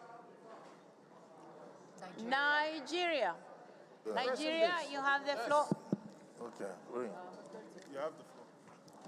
Madam President, this is a lone voice from Nigeria. We tried our best in Angola, and we failed to lend a collective voice towards what is happening in Gaza. Today, the world is very expectant. We must drop ego. It has nothing to do with which country brings a proposal. The basic tenets of humanity demand that we live here with resolution for the rest of the world to show that we have human feelings in us. The issues are very clear. If you notice what the proposal from 12+, they attempted to even marry the proposals from South Africa. And South Africa, yes, they have a right to be emotional. But we have children who are dying, even as we are talking now. We have people who cannot see water to drink, even as we are talking now. We have those who are going to suffer from infections due to gunshots. We have to show the world that we are human beings. Cessation of hostilities must be part of our resolution. Access to humanitarian aid must be part of our resolution. At the same time, release of hostages and even those who are possibly prisoners of war. Because if both sides should take a step, releasing the hostages, releasing the prisoners of war, it means that both sides have agreed that the international community can go to the next step, which is negotiation for sustainable peace. So if they cannot agree, I will urge that from here, we can have a small 3-man drafting committee to come up with those resolutions which we must make here before we leave here. We can no longer allow a child to die tonight without lending a voice. It doesn't matter which side. We are all parents. If we come here to look for ego and then try to, it's not affecting them. There's nothing that is affecting Denmark here. There's nothing that is affecting South Africa. The people affected are over there. And then, of course, nobody will agree to the lone resolution from Israel. It must be all-encompassing so that we stand up from here as human beings. That will be my plea. let them go aside, meet and remove those vexatious items. In the course of discussions, we can have amendments. We can add items that we feel we should add, but we must discuss the Gaza issue in this 148th IPU Assembly. That's my position. Thank you. Now we move to Belgium. Let's see. He wants to react. Belgium. I can see you have raised your flag. We're not supposed to do this, but in the interest of Thank you. finding a solution. And thank you to Algeria, because till now, Nigeria. Till now, sorry, thank you to Nigeria, excuse me. But till now, we were discussing about wording like political prisoners, political detainees, etc. Now, I ask to South Africa and to Algeria, who is also the chair of the African group. Can we agree on release of all hostages and prisoners of wars? If we can agree on that, maybe we can just break for 5 minutes and then we have a solution. And then we can go with one text from all the different groups. Can we agree on that? Yes, we can.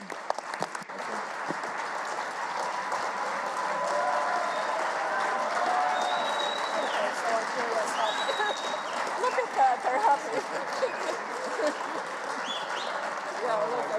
This has been great. By the way, thank you. Which country? Georgian. Okay. These are very important matters, and we all have to try as much as possible to make sure this works out. But that said, I can see they are already leaving the room. Those who are going to to negotiate on these emergency items, so let them go. And then I would like now to recognize, before we move to Indonesia and Malaysia, I would like to recognize Jordan. He has risen his flag up. Jordan, you have the floor. شكرا سيدة الرئيسة. Now, okay, before you speak, members, I would request that we don't leave many of us, because the negotiations will take longer when there are so many voices. Let just few people go. South Africa, president of 12 Plus, and president of Africa Geopolitical Group, and president of the Arab Group can take leave from outside so that the meeting can continue. Jordan, you have the floor, please. شكرا سيدتي الرئيسة، وشكرا على سعة صدرك للوصول إلى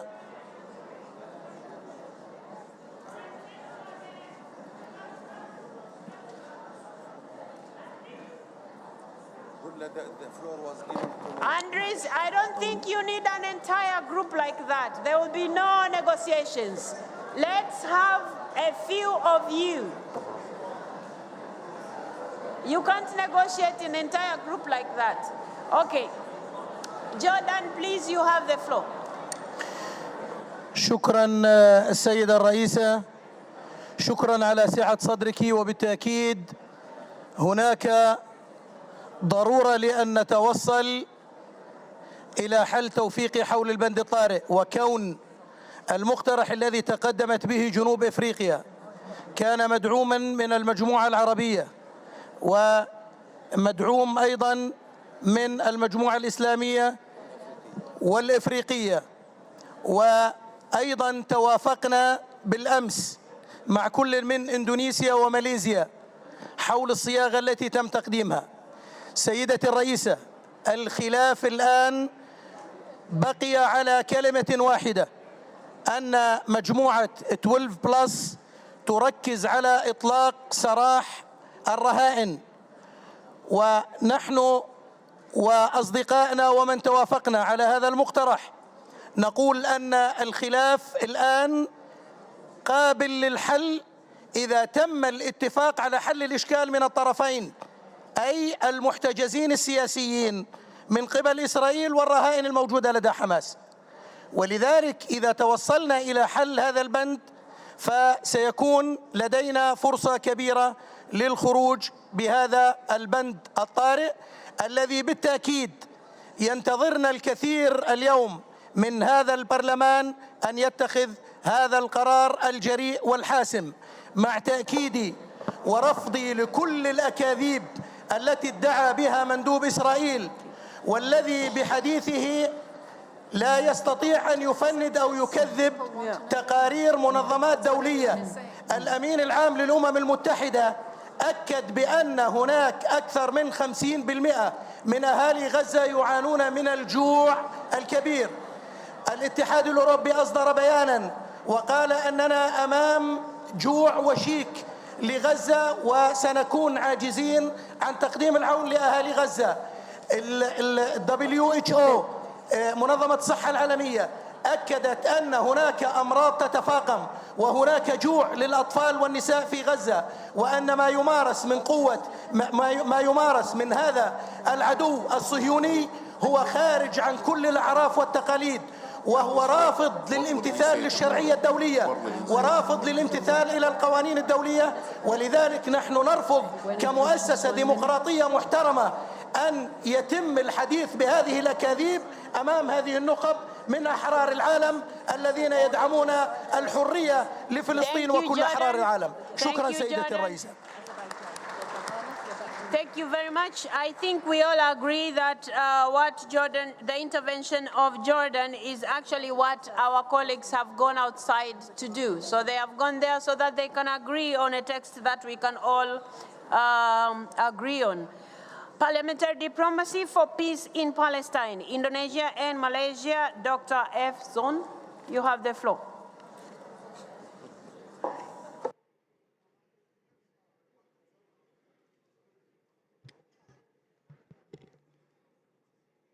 Madam President, Excellencies, honorable delegates, Assalamu alaikum warahmatullahi wabarakatuh. Peace be upon us all. Let me begin by emphasizing that we are still in silence against the continuous Israeli attacks and bombardment of Gaza. We know that attacks and bombings were disproportionate in scale. We see on the screen and the news that countless lives of civilians, and still counting, gone. We understand that international law, including international humanitarian law, is being completely disrespected and negligently ignored, and this is happening again and again. And yet, we remain silent. Delegates, what was happening in Rwanda, Angola, when we failed to express a united common stance towards the situation in Gaza was not because of divisions. It was because we remain in silence. We are blind to what is happening due to international politics and double standards. What troubled me much was we proposed an emergency item to stop the war. Stop the war, and we as the IPU failed to make it a common stance. We should and cannot let that happen again anymore at this August Assembly. Honorable delegates, Palestinians are risking from slow and staggering ethnic cleansing caused by the Israeli attacks. The clear indication of such are when numerous Israeli officials express statements implying genocidal rhetoric and total destruction of Gaza. When hundreds of people were killed by Israeli military force while desperately trying to reach aid trucks, when we continue to see a flagrant violation of the international values that we hold most dear. Delegates, IPU should express an opinion on what is happening in the Gaza Strip. We have witnessed a disaster beyond catastrophic, blessed by those who hold power in international arena. We have seen vague words to address the already worsening situation without full humanitarian consciousness of its root causes since the beginning. Our silence to this war and humanitarian tragedy is a humanity unrest. Today's resolution proposed by Indonesia and Malaysia aims to return our sense to where it belongs. We seek to uphold international law, including international humanitarian law, and express a parliamentary position to prevent any further blatant violation of these international norms by Israel.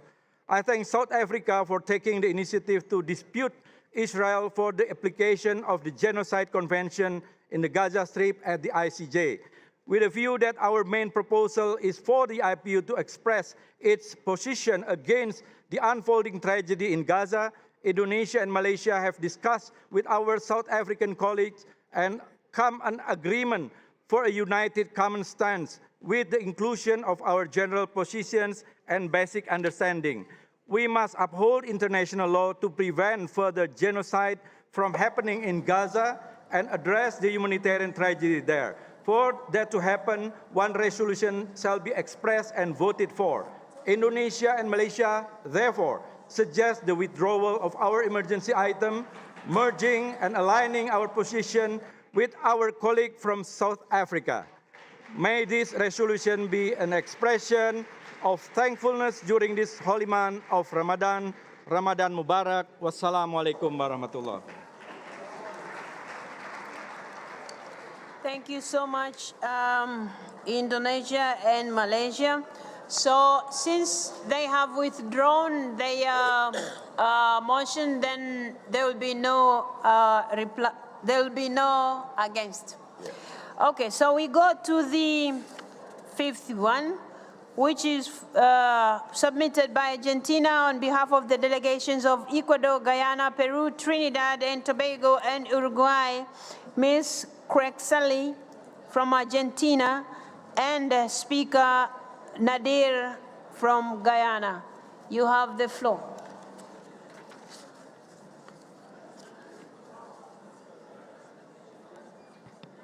Muchas gracias, señora presidenta. Estimados colegas, estamos aquí para presentarles un tema que creemos de suma importancia y que tiene que ver con la erosión que están sufriendo nuestros sistemas electorales.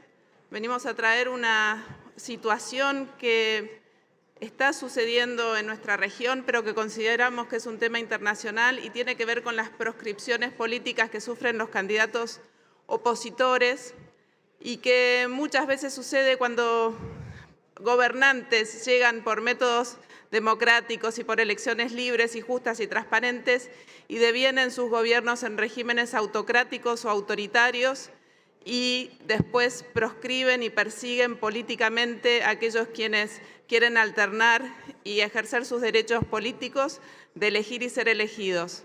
En la región de Latinoamérica, más precisamente en Venezuela, hace 20 años se ha consolidado un régimen autoritario que sistemáticamente ha proscripto opositores políticos y ha vedado la posibilidad al pueblo venezolano de elegir sus representantes, generando una crisis humanitaria de enorme impacto en la región, con migrantes forzados que han tenido que huir de su país por las situaciones de pobreza e indignidad en que han sido sometidos. Por eso queremos traer este punto de emergencia que consideramos que además trasciende nuestra región porque vemos o advertimos que en muchos países del mundo, del sistema internacional, está ocurriendo esta baja calidad electoral y que después resulta en un perjuicio enorme para la vida de sus habitantes. Le doy la palabra a mi colega. Thank you, Senator Crexel. I want to add that Venezuela is not here because of the lack of parliamentary democracy. Parliamentary diplomacy starts with parliamentary democracy, and the suspension of Venezuela, contrary to what some here in this room is peddling, that Venezuela was suspended because of non-payment of dues. It was not. It was based on the issue of not having a democratically elected parliament. Also, the largest violation of human rights of MPs that the IPU have recorded singularly and collectively is against Venezuela. And all this resolution is calling for is for democratic elections to be held in Venezuela, one of the founding principles of the IPU. And I urge, like the Commonwealth of Nations, and like several of you here who have said to me, I urge that we support this resolution. This resolution is action of IPU for democracy. Thank you.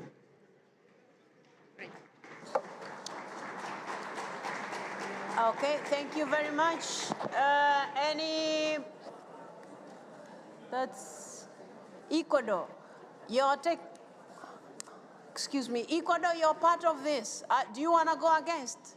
Because you're listed here as one of the countries. No. You cannot speak against because you're part of it. Oh. La persona que firmó no es parlamentaria. Okay, hold on. Sí, yo soy la única parlamentaria. Hold on, we don't have the translation. She says that the person who subscribed to this was not a parliamentarian. She's the only Señora Presidenta. Please, you have the floor, Ecuador. Señora Presidenta, Ecuador no ha firmado este punto de urgencia. La única delegada parlamentaria y actual presidenta de la Comisión de Fiscalización soy yo, Pamela Aguirre, y yo no he firmado ningún apoyo para este punto de urgencia. Por favor, tomarlo en cuenta para que sea eliminado. Ecuador no va a firmar un punto de urgencia en contra de la República de Venezuela, un país soberano e independiente.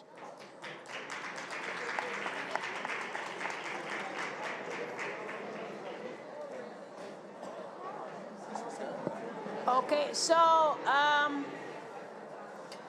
first of all, Ecuador, we apologize for what has happened. We had received information, but we didn't know where it was coming from. So we will delete the name Ecuador in this as part of the delegations that have supported this. So we remove that. Thank you very much for raising that to us. So that was a point of information. And now I have seen Cuba, who is going now to speak against this proposition, because that was point of information. So, Cuba, you have the floor against the motion. Sí, buenas tardes, Presidenta. Y Cuba desea intervenir y no robar mucho tiempo al auditorio porque no vamos a discutir en el fondo del asunto. Y sí manifestar que cuando estamos debatiendo temas entre la vida y la muerte de nuestros pueblos, solo manifestar en el punto presentado contra el pueblo libre y soberano de Venezuela, que nos oponemos a la resolución, al proyecto de resolución que se pretende presentar porque tiene un carácter meramente injerencista y violatorio del derecho internacional y por tanto lo único que pido, como se puede pedir para cualquier pueblo del mundo, es que se respete sus derechos de acuerdo a lo que significa ser un pueblo libre y soberano, que Venezuela actúe conforme a sus leyes y su constitución. Muchas gracias.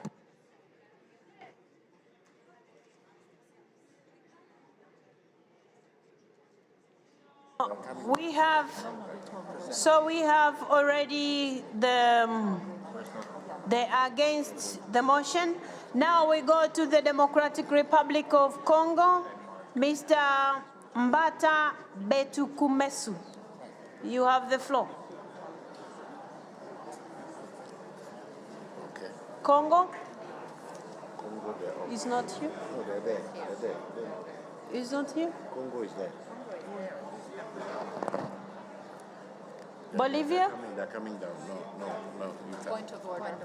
Point of order, please press your microphone so that it reads green.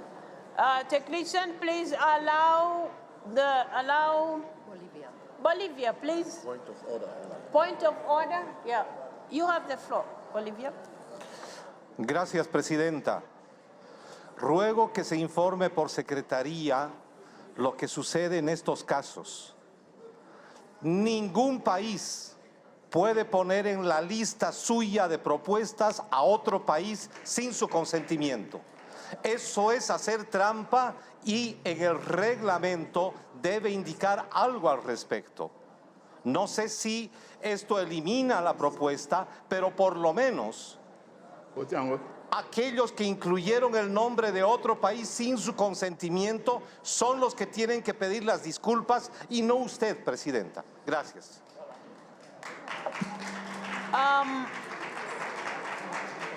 The point has been noted, and I will be finding out in the course of this what actually happened. So thank you so much for raising it up, and then we will address that matter. I think we can address it very quickly. The lady said.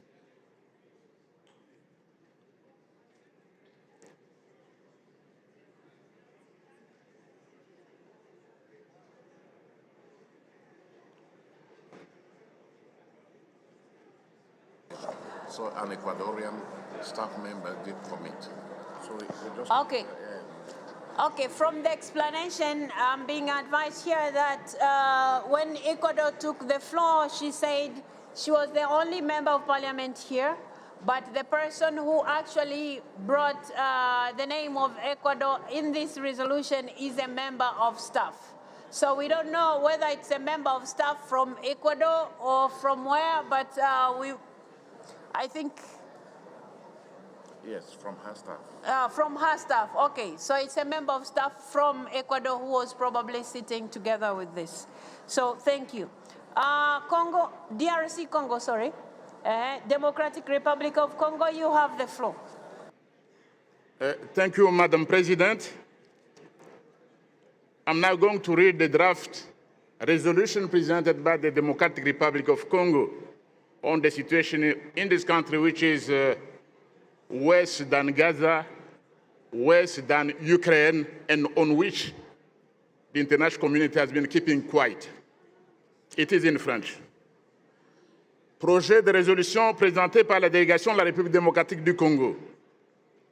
La 148e Assemblée de l'Union interparlementaire, réaffirmant avec la plus grande fermeté les principes régissant la communauté civilisée des nations, ainsi que son attachement à la souveraineté, à l'indépendance et à la non-ingérence dans les affaires intérieures, au respect des droits de l'homme et à l'intégrité territoriale de la République démocratique du Congo.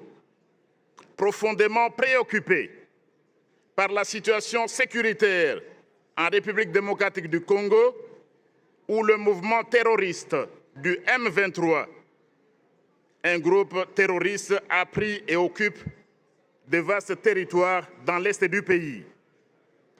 Considérant les conclusions du groupe d'experts de l'ONU concernant l'intervention directe des forces de défense rwandaises sur le territoire de la République démocratique du Congo et le soutien apporté par le Rwanda aux terroristes du M23.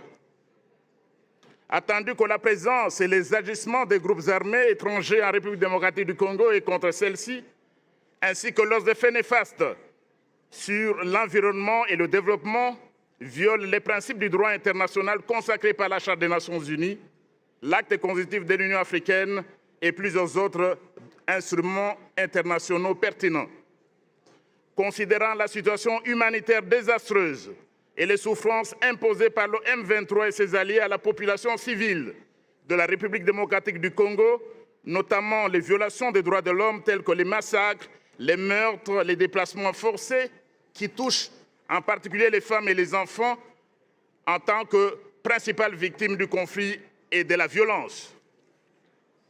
Considérant également que l'exploitation et le commerce illégaux des ressources naturelles de la République démocratique du Congo sont l'une des véritables causes de la crise actuelle dans l'est du pays et qu'il convient donc d'y mettre un terme. Approuvant les appels de la communauté internationale pour que le M23 cesse ses combats et se retire des territoires occupés de la République démocratique du Congo et exhortant les pays voisins, en particulier le Rwanda, à cesser de soutenir le mouvement terroriste. Convaincu que la situation sécuritaire en République démocratique du Congo constitue une menace pour la paix et la sécurité internationale au terme de la Charte de l'Organisation des Nations Unies. 1. Condamne fermement les agissements du M23 et tout soutien étranger, principalement du Rwanda, à ces mouvements terroristes et demande le retrait immédiat des territoires de la République démocratique du Congo occupés. Appelle à la fin immédiate de la guerre, de l'occupation, de la violence et de la crise humanitaire en République démocratique du Congo. Exhorte la communauté internationale à abandonner son silence, qui s'exprime tout simplement de cette manière, à abandonner son silence. When people are being killed, they just keep quiet. Abandonner son silence et à s'impliquer dans la cessation de la crise en appliquant des sanctions aux parties concernées en cas de non-respect et en poursuivant les auteurs des actes de guerre, des génocides, des crimes contre l'humanité et d'autres violations des droits de l'homme en République démocratique du Congo. Madam President, this was our resolution. But looking at the situation, the DRC wanted the international community to take note of what is going on. So we urge your office, Madam President. We urge the African group that we are going to side with the resolution presented by the African group by South Africa. But next time, please, we want the international community to consider what is going on in the DRC, to ask Rwanda to stop its intervention in the DRC and the violation of human rights in this country. So we want the support of the international community next time around, Madam President. We want this to be considered. Thank you very much. Thank you.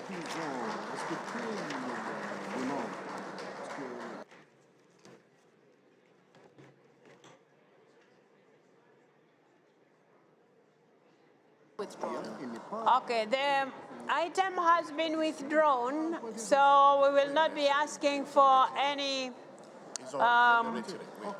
delegation that is going to rise against. That said,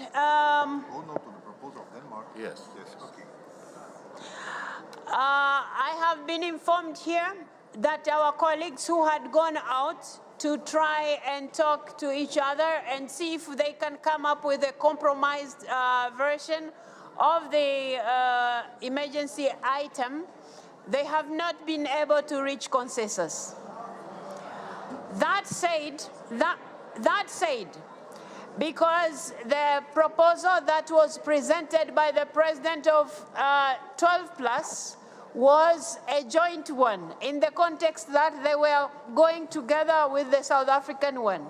Now that they have reverted back to the original texts, South Africa has gone back to the original text, and so is Denmark and France going back to the original text. That said, it requires now Denmark to present their original text, not a compromised one. So I'm going to give the floor to Denmark for them to present, and then we'll start voting.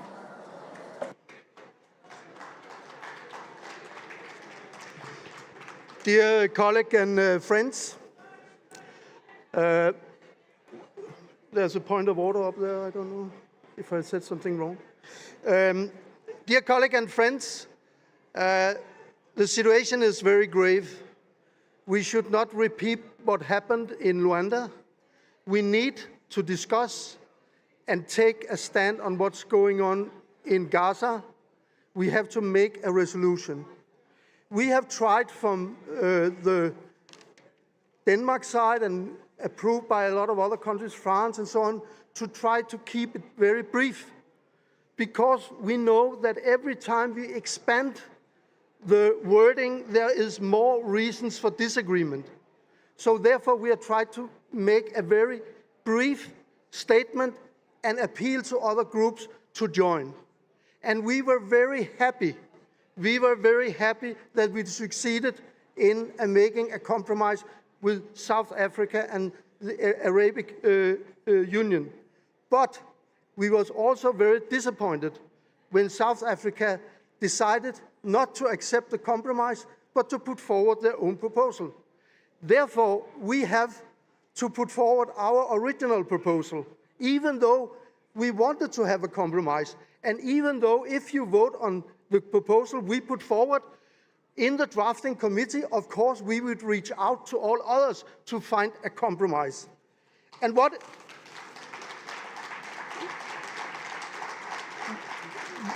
is the point in the proposal made by Denmark and France, and later supported by Sweden, Hungary, United Kingdom, Portugal, Ireland, Iceland? It's very, very short. It's called for a humanitarian solution on the conflict in the Middle East. And then it had 4 points. And these 4 points are exactly the same as there was in the common agreement with South Africa, which they didn't stood to. That's 1, immediately ceasefire to protect civilians on all sides. It's 2, immediately release of all hostages. It's 3, immediately and unimpeded delivery of humanitarian assistance. And it is respect for international laws. That is our 4 points. And we think that everybody could agree on that 4 points. Perhaps we can agree on some more. Very good, we can negotiate that tomorrow. But today we have to start by approving this 4 point as our starting point for what we think and what we go for. We are not going to take long resolutions. We are going to take actions, and we are going to appeal for actions, and these 4 points appeal for actions. Thank you very much.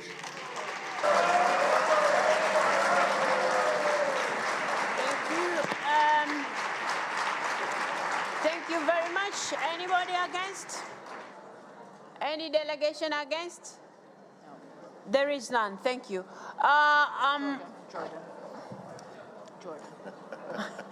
Okay, Rwanda, I have recognized you. I will give you a chance. Okay, I'll give you a chance to speak. Jordan, against the proposal put forward by Denmark.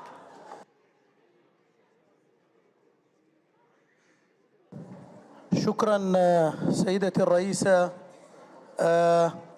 الأردن كان جزءا من المجموعة العربية التي دعمت مقترح جنوب أفريقيا، وما تم الحديث عنه الآن من مفوض الوفد الدنماركي بأن الخلاف على 4 نقاط رئيسية التي كان يمكن أن تترك للجنة الصياغة.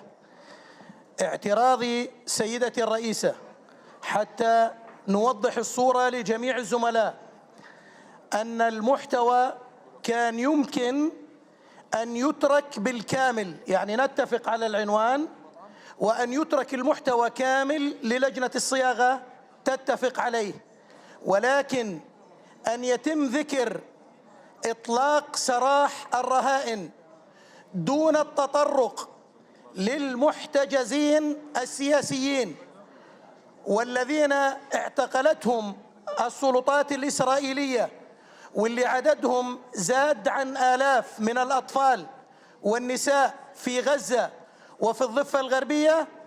هذا يعتبر تضليل وتحيز لجهة على حساب جهة. لذلك إن كنا نرغب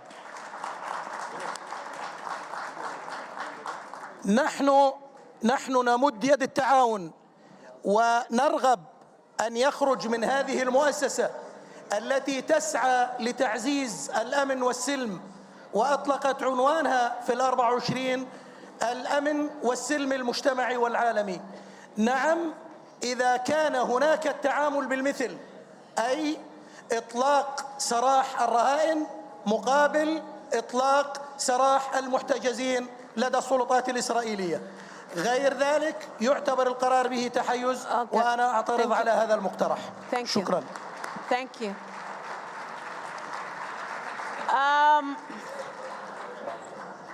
Colleagues, we are about to start voting on all the resolutions, but before we do that, much as our rules require that when a motion is presented and it's withdrawn, there is no right to reply or go against. But because a country has been mentioned specifically, I think it's only right for that country to reply since they have requested for the floor. Rwanda, you have the floor to reply to what DRC had said. Rwanda, you have the floor. Thank you, Madam President, to give me this chance to talk about false allegations by the delegation of DRC against my country, Rwanda. In fact, the source of insecurity in the DRC stems from the lack of political will to address the root causes of the conflict. This is coupled with the ongoing collaboration between the government of DRC and its coalition of illegal armed groups. I recall that DRC has more than 200 armed groups. Chief among them is the FDLR, genocidal militia, a UN-sanctioned terror group who fled to the DRC in the direct aftermath of the 1994 genocide against the Tutsi in Rwanda, after killing more than 1 million of children, women, and men. This collaboration further aggravates violations of fundamental human rights of Congolese Rwandophones, especially Tutsi communities, and continues to pose a security threat to the whole region. The security in eastern DRC remains a particular concern to Rwanda as the country continues to experience the humanitarian pressure of more than 100,000 Congolese refugees in Rwanda since 1995. Rwanda believes that the solution to the conflict in the eastern DRC should be addressed by the leadership of DRC through dialogue rather than resorting to a ritual blame game playing. Deflecting attention onto Rwanda with false accusations that Rwanda is causing conflict to enrich itself with Congo's natural resources is a scapegoating strategy by the Kinshasa government. They are trying to cover up the true causes of the instability in their country, which are essentially security and governance failures, and the persecution of a part of the Congolese population who happens to live near the Rwandan border. Madam President, Rwanda reiterates its steadfast commitment to regional peace initiatives, including the Nairobi and the Luanda processes. Finally, the international community should press the DRC government to address the root causes of this conflict, to stop their support for genocidal FDLR and guarantee the safe and dignified return of Congolese refugees. Only then will there be a lasting peace. Thank you. Thank you very much. Thank you very much. DRC, I have noted what you were saying, much as it wasn't on the microphone. It's because you mentioned the country specific, and so they have the right to reply. Yeah, but you won't mention them because you knew you were going to withdraw, and you still went ahead and mentioned them in a way that they found it wasn't fair for them. So it's only fair for the president to allow them to speak. DRC, you mentioned Rwanda. Rwanda had the right to reply, and that's what I have done. Okay, so we now proceed to vote on the 5 items, but I have been informed here that Israel has withdrawn their motion, so we remain with South Africa, Denmark, and Argentina and Guyana. So we have 3. 3. South Africa, Denmark, and Yeah. So we have 3. The Secretary General will explain to us the process of voting. Secretary General, you have the floor. Thank you, Madam President. May we have some quiet in the room, please? Thank you. I think this is very important for the outcome of these deliberations. Madam President, you may wish to ask your colleagues to tone down their voice so we can explain this clearly for everyone to understand. Hello, colleagues. Colleagues, please tone down the voice. You can still consult, but on a very low voice so that we understand each other how voting will be. Secretary General, please. Thank you very much, Madam President. Let me explain that in accordance with Article 16.1 of the statutes, the Assembly shall vote by roll call. The number of votes allocated to each delegation is to be found in a document that I believe has been circulated to you. It is A/148/inf.2. That document is available to you. In any case, when my colleague proceeds to the roll call vote, she will be actually indicating the vote allocation for each group as they call for each parliament as they call them to vote. So delegations in arrears of more than 2 years of contributions are not entitled to vote under the provisions of Article 5.2 of the statutes, and those do not appear on that list that I have just referred to. So if you're in arrears of your contributions, don't expect to see a name on that list. Only delegates physically present in the plenary at the moment of the vote can take part in the vote. So there's no voting by proxy. The statutes provide that no single delegate can record more than 10 votes, and that's Article 15.3 of the statutes. This means that if a delegation is entitled to, for example, 21 or more votes, it will need the physical presence of at least 3 delegates in the room to cast its full entitlement of votes. To ensure that a diversity of views can be expressed through the vote, the statutes envisage the possibility of splitting the votes cast by a delegation on any given subject, and that is referenced in Article 15.3 of the statutes. If a delegation is entitled to a total of 15 votes, for example, it can register 6 votes in favor, 5 against, and 4 abstentions, or 10 in favor, 5 against, and so on. Vote splitting is not mandatory. The delegation may decide to cast all 15 of its votes for or against the motion. We now have, as Madam President has indicated, 3 proposals, 3 competing proposals for the emergency item before the Assembly. Instead of proceeding with a separate roll call vote on each of them, it is our practice to combine all votes into one round. For each proposal, the delegate must cast the full number of votes to which they are entitled. Taking the previously cited example, the delegation in question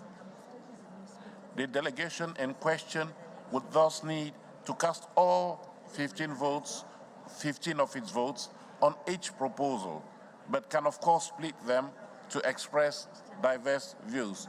Madam President, I think that there's a video that will be displayed that will further explain the procedure that Ambassador Philip will follow now for the roll call vote. Thank you. Can the video be put on, please? Voting guide for emergency items during an assembly. Who can vote? To exercise their voting rights, member parliament delegations should not be in arrears of more than 2 years, should be registered on the list of participants, and physically in attendance at the time of the vote. Votes are held by roll call, and MPs must be present in the room at the time of the vote. Absence voids their ability to vote. Voting is based on a weighted system. Each IPU member parliament has a minimum of 10 votes. The basic 10-vote entitlement shall be reduced to 8 votes if a delegation is composed exclusively of parliamentarians of the same sex for 2 consecutive sessions. Delegations are entitled to additional votes based on the population of their country as shown in the following table. The number of votes allowed per delegation depends on the number of MPs present in the room at the time of the vote. 1 MP may cast a maximum of 10 votes, 2 MPs may cast a maximum of 20 votes, and 3 MPs are required to cast 21 votes or more. A delegation may split its vote entitlement to express the diverse views of its members. If a member parliament has 15 votes for an emergency item proposal, it may, for example, vote 6 in favor, 5 against, and 4 abstentions. In another emergency item proposal, it may choose to vote 10 votes in favor and 5 against. Please be reminded that for each proposal, members must use the full number of votes to which they are entitled. Delegations are requested to remain silent during the vote. For more information about the voting process, please scan the QR codes or visit the links presented here.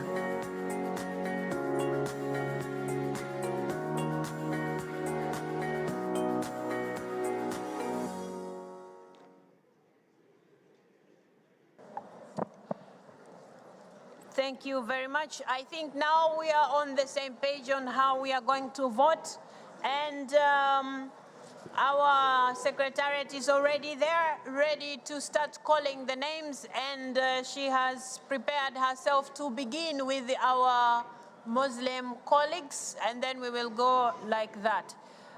Ambassador Anda Philip, you have the floor.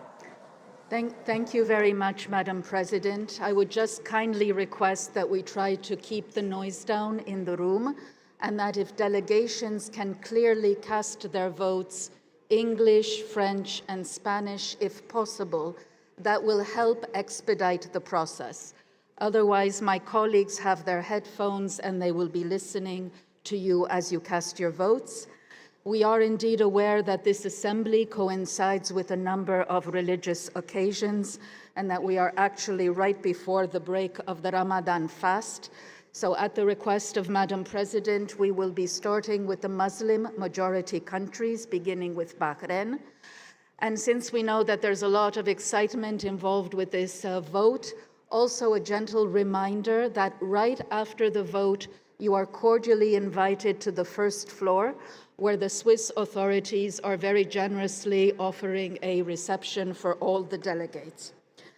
So we will now start with the delegation of Bahrain. Bahrain, you have 11 votes. On the proposal from South Africa, please. Proposal by, just a moment, we're waiting for the red. If we can have Bahrain, please, the microphone on.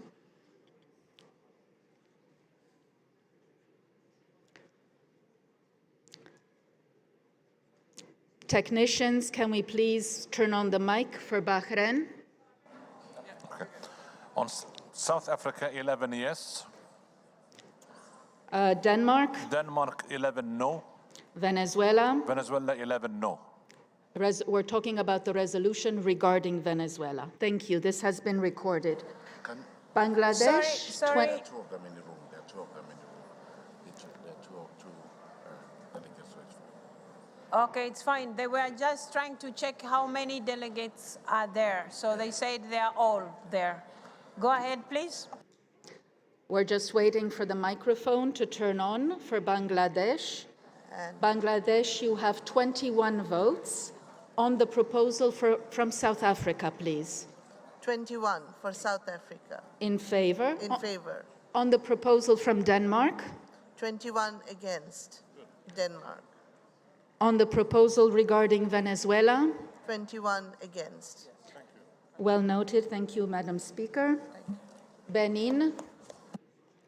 Benin, I believe, is absent. Burkina Faso,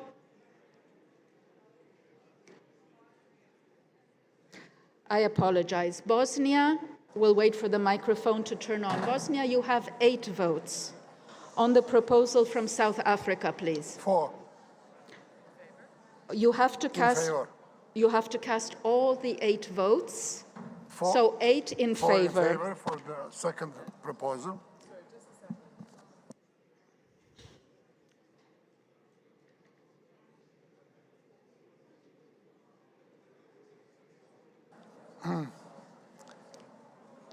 Eight in favor for the first proposal, 8 in favor for the second proposal, and 8 against for the first proposal. Thank you very much. Burkina Faso, 14 votes on the proposal from South Africa. Okay, just a moment. The microphone is on. Afrique du Sud. 2. 14 pour. 14. La proposition par le Danemark. Contre. 14 against. Proposition sur Venezuela. Contre. 14 against. Cameroon. Cameroon, you have 14 votes. On the proposal for South Africa, please, how do you vote? Oui, les 3, s'il vous plaît. Abstentions on all 3 proposals. We continue with Chad. Chad. Délégation de Tchad, vous avez 13 voix. On est où? On vote où? La proposition d'Afrique du Sud, s'il vous plaît. Oui, je suis ici. Oui. Je peux parler? On vote pour. 13 la contre. proposition de l'Afrique du Sud. Ça va? Je me suis fait entendre? Non, je disais que le Tchad vote si vous pouvez regarder ici. pour Oui, la proposition de l'Afrique du Sud. Donc, vous avez 13 votes pour la proposition d'Afrique bon. du Sud. En ce qui concerne la proposition de Danemark, comment est votre vote, s'il vous plaît? Ah, contre. Contre. Et Venezuela? Contre. Contre. Merci. Côte d'Ivoire. Côte d'Ivoire. Sur la proposition d'Afrique du Sud, s'il vous plaît. Afrique du Sud, 14 voix pour. La proposition de Danemark. Danemark, 14 voix contre. Venezuela. Venezuela, 14 voix contre. Merci. Djibouti. Vous avez 11 voix. Proposition d'Afrique du Sud. OK, Djibouti. Djibouti, j'ai la parole ou pas? Oui, oui, Djibouti, s'il vous plaît. OK. 11 voix pour l'Afrique du Sud. Danemark. 11 voix contre Danemark. Venezuela. 11 voix contre Venezuela aussi. Merci. Merci. Égypte. Egypt, you have 20 votes. On the proposal from South Africa, please. All the 21 votes for South African proposal, and all the 21 votes against the other 2 proposals. So 20 votes against Denmark, 20 votes against Venezuela. Thank you, Mr. Speaker. Thank you. Gabon, absent. Gambia. Gambia, you have 11 votes. Proposal by South Africa. 11 votes in favor of South Africa. Proposal by Denmark. 11 against. In favor? 11 in favor of South Africa, 11 against Denmark, 11 against Venezuela. Well noted. Thank you very much, the Gambia. Guinea, absent. Guinea-Bissau. Guinea-Bissau, you have 11 votes on the Yes. proposal from South Africa, please. South Africa, we have 11 votes for, Proposal by Denmark. 11 votes against, Proposal by Venezuela. 7 for and 4 against. Thank you. Guyana, Mr. Speaker, you have 10 votes. On the proposal, please, from South Africa, how would you like to cast your votes? We supported South Africa and supporting ourselves. Do we really need to interrupt the vote? No, we're ready. Madam President, I believe there is a point of order. From who, sorry? I see the Russian Federation has the flag up. Russian Federation, you have the floor for the point of order. Thank you. My microphone, is it on? Yeah. A point of order. We describe the second proposal as proposal by Denmark, which is fair. But you keep describing the third proposal as a proposal by Venezuela. And you describe the answers against Denmark and then against Venezuela. It is not fair. Thank you for that clarification. Denmark and against or in favor Argentina, not Venezuela. Thank you. So I'm going to say then, proposal by Argentina. Okay, that's noted. I think I had clarified that I was referring to the vote on the resolution proposal concerning Venezuela, but I will clarify. Mr. Speaker from Guyana, you have 10 votes. On the proposal from South Africa, please. On the proposal for South Africa, we have 10 votes, and we would cast that in favor. Proposal by Denmark. We would like to support Denmark also. 10 in favor.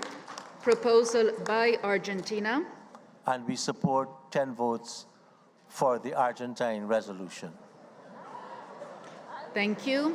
We move on to Indonesia. Indonesia, you have 22. Can we please have quiet in the room? Indonesia, thank you. So Thank you. have 22 votes. 22 votes in favor for South Africa. Proposal by Denmark. 22 votes against. Proposal from Denmark. Proposal by Argentina. Abstention, 22 votes. 22 abstentions. Thank you. Iran. Iran, you have 19 votes. On the proposal from South Africa, please. 19 votes in favor. Proposal by Denmark. 19 votes against. Proposal regarding by Argentina. 19 votes against. Thank you. We move on to Iraq, who has 16 votes. On the proposal from South Africa, please. بالنسبة للعراق جنوب أفريقيا 16 صوت مع جنوب أفريقيا و16 صوت ضد اقتراح الدنمارك و16 صوت ضد اقتراح فنزويلا.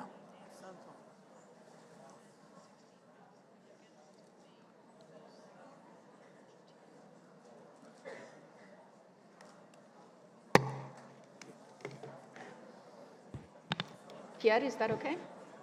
Yeah. We move on to Jordan. 13 votes on the proposal from South Africa, please. Jordan. 13 votes in favor with South African. Proposal by Against Denmark. for all other proposals. Against for all other proposals. You're coming at the end. Yes. You're at the back of the room. Yes. It's Thank okay. you very much. This has been Thank well you. noted. Thank you, Jordan. Kazakhstan. Kazakhstan, you have 13 votes. On the proposal from South Africa, please. Absent. Lebanon has 8 votes. On the proposal by South Africa, please. 8 voix pour South Africa, 8 voix contre le Danemark et le Venezuela.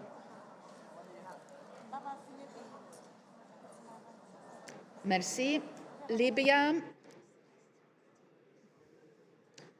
Do we have Libya in the room? Absent. Malaysia, 15 votes. On the proposal from South Africa.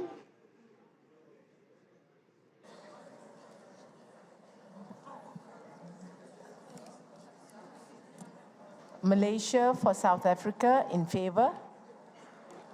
Proposal by Denmark. We abstain. Proposal by Argentina. In favor. Thank you. Thank you. Maldives. Maldives, you have 10 votes. On the proposal from South Africa, please. Votes in favor of South African proposal. 10 abstain Denmark's proposal. 10 abstain Argentina's proposal. And proposal by Argentina? Abstention. Thank you. Mali, 1 MP. You have 10 votes, Mali, on the proposal from South Africa. Nous votons oui. Nous votons oui pour l'Afrique du Sud. Oui. La proposition de Danemark? Non. Contre. Proposition par Argentina? Non. Contre. Morocco? Le Maroc, vous avez 15 voix pour la proposition de Afrique du Sud, s'il vous plaît. 15 صوتا مؤيدا لمقترح جنوب افريقيا. 15 صوتا ضد مقترح الدنمارك. 15 صوتا ضد مقترح الأرجنتين.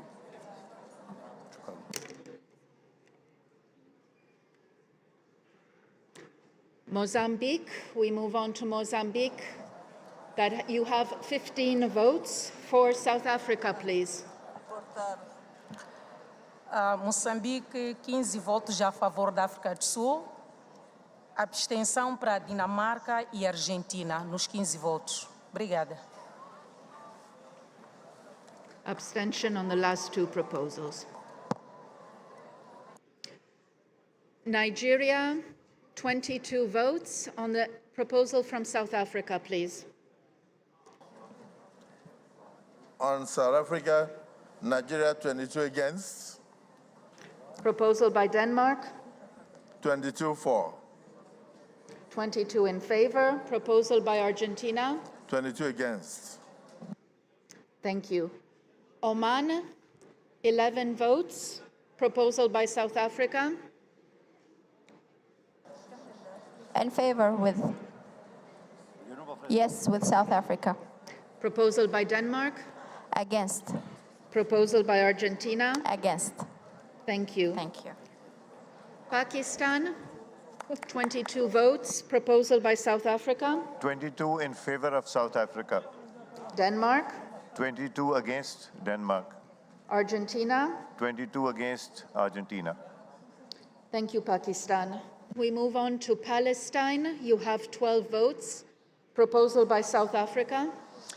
12 in favor. Proposal by Denmark. Against. Proposal by Argentina. Against. Well noted. Thank you. Qatar has 9 votes on the proposal from South Africa. 9 votes with South Africa. Proposal by Denmark. 9 votes against. Proposal by Argentina. 9 votes against. Thank you.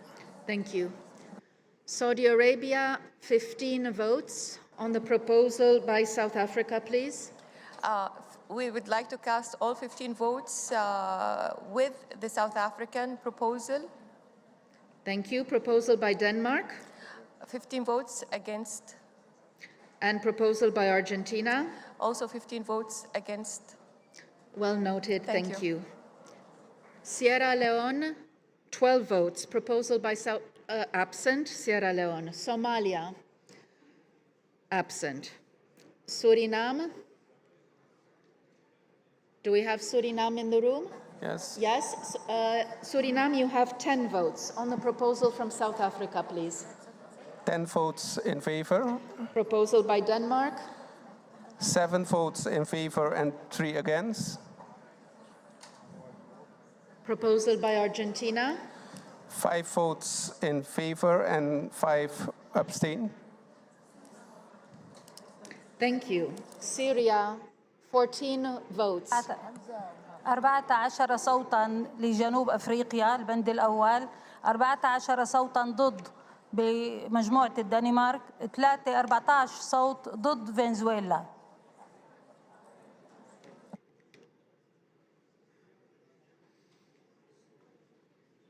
Thank you. Tunisia, you have 13 votes. Proposal by South Africa? اوكي 13 مع جنوب افريقيا 13 ضد الدنمارك و13 ضد مقترح الارجنتين. Just a moment, we don't have translation. We will need to repeat, please. Tunisia. 13 مع مقترح جنوب افريقيا 13 ضد مقترح الارجنتين و13 ضد مقترح الدنمارك.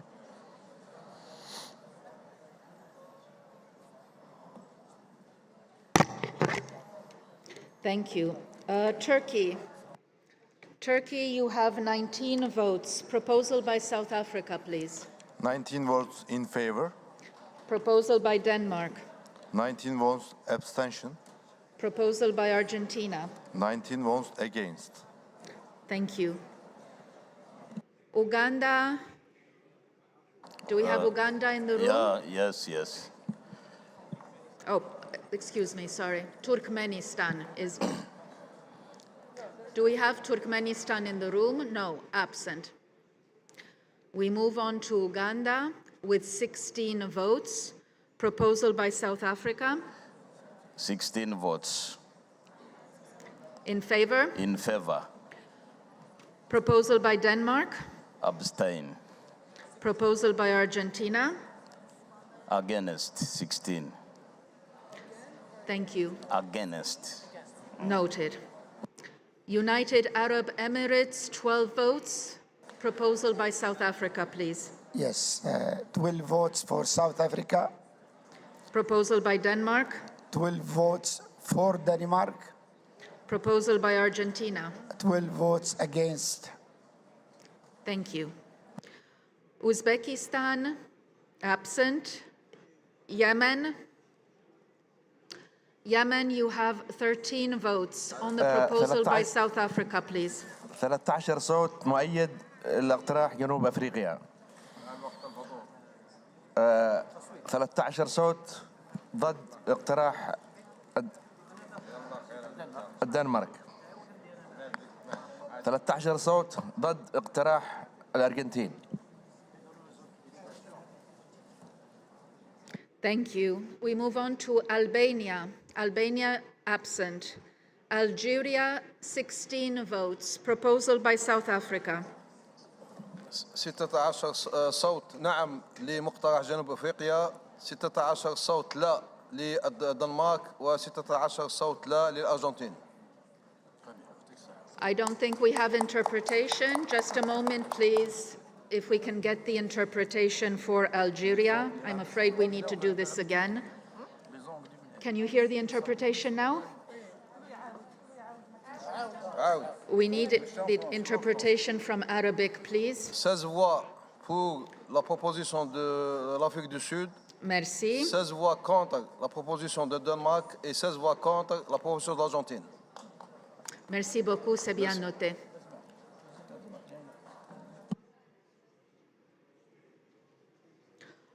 Donc, Algérie pour la proposition d'Afrique du Sud contre Danemark et Argentine. Azerbaijan, 13 votes. Proposal by South Africa. You have to do it from your seat. 13 votes in favor of South African proposal. 13 votes abstain in respect of Danish proposal. And 13 votes against in respect of Argentinian proposal. Thank you. Now we come back to the front of the room and we resume the countries with the B in alphabetical order. Bahamas I see is absent. We go to Belgium. Belgium, you have 13 votes. Proposal by South Africa. 13 against. Proposal by Denmark. 13 in favor. Argentina. 13 against. Thank you, Madam Speaker. Bolivia, 13 votes. Bolivia. Proposal by South Africa.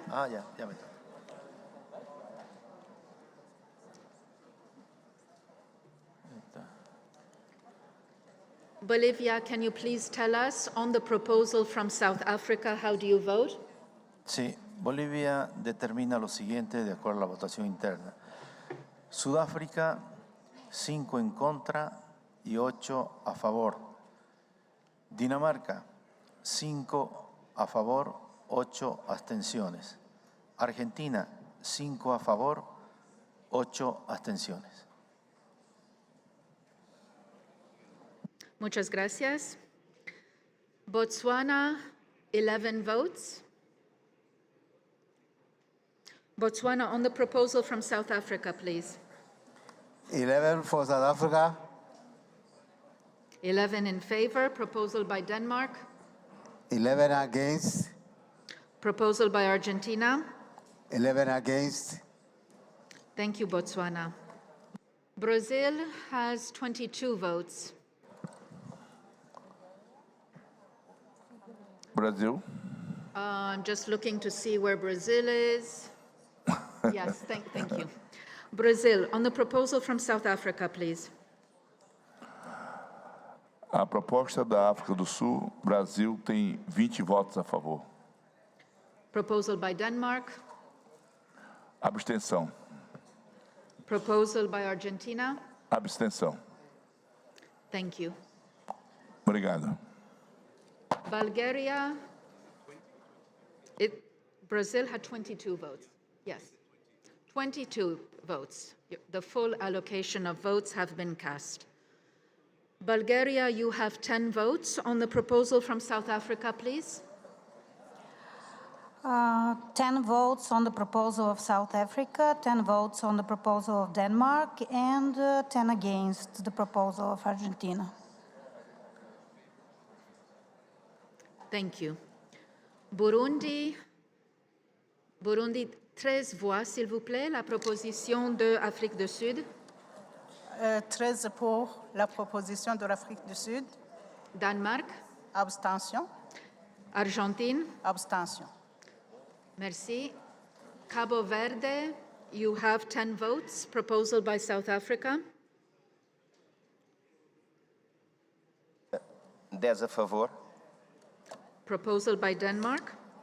10 a favor. Proposal by Argentina. 10 abstenção. Thank you. Cambodia, 13 votes, please. On South Africa. Cambodia, 13 votes in favor for South Africa proposal. 13 votes in favor for Denmark proposal. And 13 votes in abstention for Argentine proposal. It's clear? Well noted, very clear. Thank you, Cambodia. We move on to Canada. 15 votes. Proposal by South Africa, please. 15 votes against the South African proposal. Denmark. 15 votes in favor of the Danish proposal. Argentina. 15 votes in abstention for the Argentinian. Well noted. Thank you, Canada. Chile, 13 votes. Proposal by South Africa. 2 votos a favor, 5 abstenciones y 6 en contra. Propuesta de Dinamarca. Okay, just a moment. Proposal by Denmark. 11 a favor, 2 abstenciones. And proposal by Argentina. 11 a favor, 2 abstenciones. Well noted, thank you. China, you have 23 votes. Proposal by South Africa, please. For South Africa, 23 in favor. Proposal by Denmark. For Denmark, 20 against, 3 abstention. Proposal by Argentina. For Argentina, 23 against. Well noted, thank you. Croatia, you have 13 votes. Proposal by South Africa, please.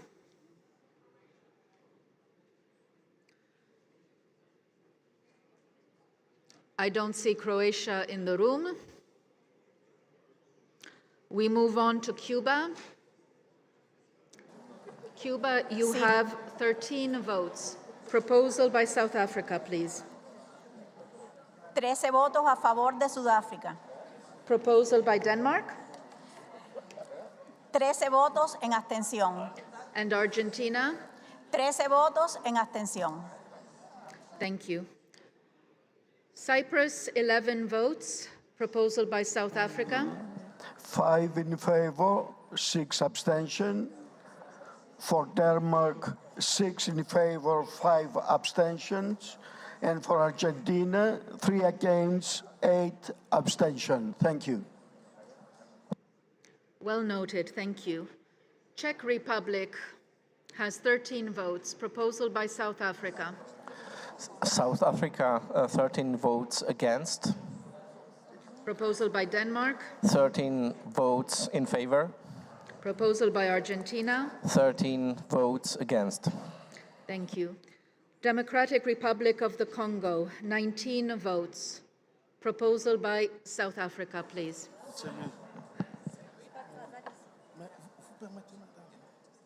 Vous avez 19 voix. Proposition d'Afrique du Sud, s'il vous plaît. Notable. Bon, République démocratique du Congo, 19 voix pour la résolution de la proposition de l'Afrique du Sud, 19 voix abstention, résolution du Danemark, et 19 voix contre la résolution de l'Argentine. Bien noté, merci. Denmark, 12 votes. Proposal by South Africa. 12 against South Africa. Denmark. 12 in favor of ourselves. And Argentina. 12 against Argentina. Thank you. Dominican Republic. Absent. Ecuador. Ecuador, you have 10 votes on the proposal from South Africa, please. Sí, Ecuador. 10 votos a favor de la propuesta de Sudáfrica, 10 abstenciones en la propuesta de Argentina y 10 abstenciones en la propuesta de Argentina. De Dinamarca.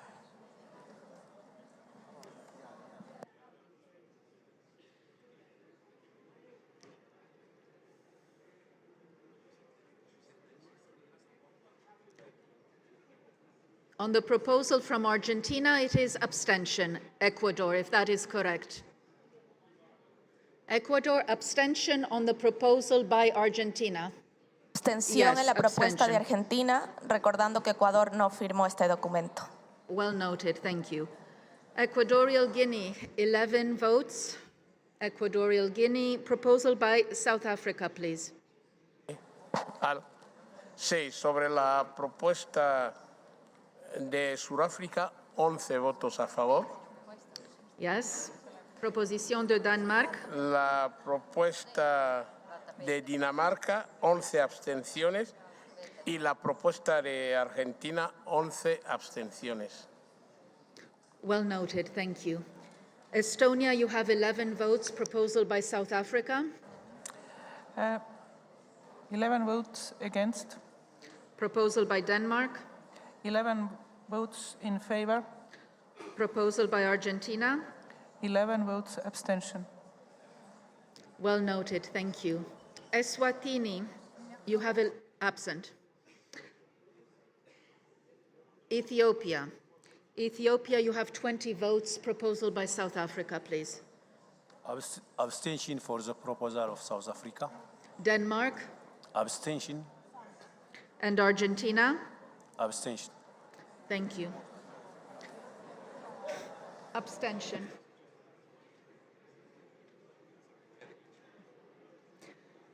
Fiji. Do we have Fiji in the room?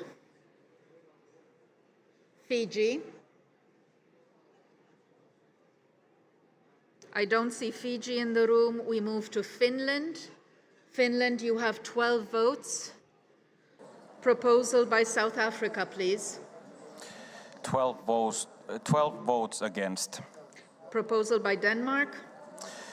10 votes against, 2 in favor. And proposal by Argentina. 12 votes in favor. Thank you. La France, 18 voix. Proposition de Afrique du Sud. Microphone for France, please. 18 contre. Proposition de Danemark. 18 pour. Proposition d'Argentine. 18 abstentions. Merci. Georgia. Georgia, we have 11 votes. For South Africa, please. For South African proposal, 11 abstentions. Denmark. 11 in favor. Argentina. 11 in favor. Thank you, Georgia. We move to Germany. You have 19 votes. Proposal by South Africa. 19 against. Denmark. 19 in favor. Argentina. 19 abstention. Thank you. Ghana, you have 15 votes. Proposal by South Africa, please. 15 in favor of South Africa. Denmark. 15 in favor of Denmark. Proposal by Argentina. 15 abstentions. Thank you. Thank you. Greece, 13 votes. Proposal by South Africa. 13 votes against. Denmark. 13 votes in favor. Argentina. 13 votes against. Thank you. Guatemala. Absent. Hungary, you have 12 votes. You have 10 votes. Hungary? Proposal by South Africa, please. South Africa against. Denmark. For Denmark, 10 in favor. Proposal by Argentina. 10 abstentions. Thank you. Iceland, you have 10 votes. Proposal by South Africa, please. 10 against. Proposal by Denmark. 10 in favor. Proposal by Argentina. 10 against. Thank you. Thank you. India has 23 votes. Proposal by South Africa, please. 23 votes abstention. Proposal by Denmark. 23 votes in favor. Proposal by Argentina. 23 votes abstention. Thank you. Ireland has 12 votes. Madam Chairperson, 4 for South Africa, 8 abstain, 12 for Denmark, and 12 abstain on Argentina motion. Thank you. So 12 abstentions South Africa, 12 in favor Denmark, 12 abstention. No, sorry. Please excuse me. 4 for, 8 abstain in the South Africa.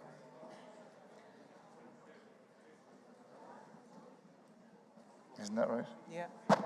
And how many in favor? The total needs to be 12. 4 for, 8 abstain. That makes 12. Okay, so it's 4 in favor and 8 abstention. Proposal by Denmark.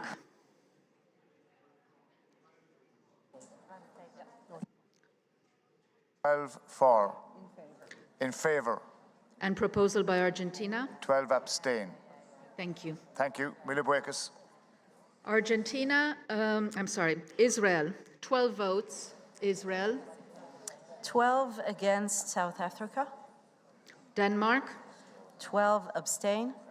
Argentina. 12 abstain. Thank you. Italy, 17 votes, proposal by South Africa. 1 MP, you have 10 votes, Italy. Proposal by South Africa. 10 against. Proposal by Denmark. 10 in favor. And Argentina. 10 in favor. Thank you. Japan. Japan, you have 20 votes. Proposal by South Africa. 20 abstention. Proposal by Denmark. 20 in favor. Proposal by Argentina. 20 abstention. Noted. Thank you. Kenya has 17 votes. Proposal by South Africa. 17 votes for the proposal by South Africa. Denmark.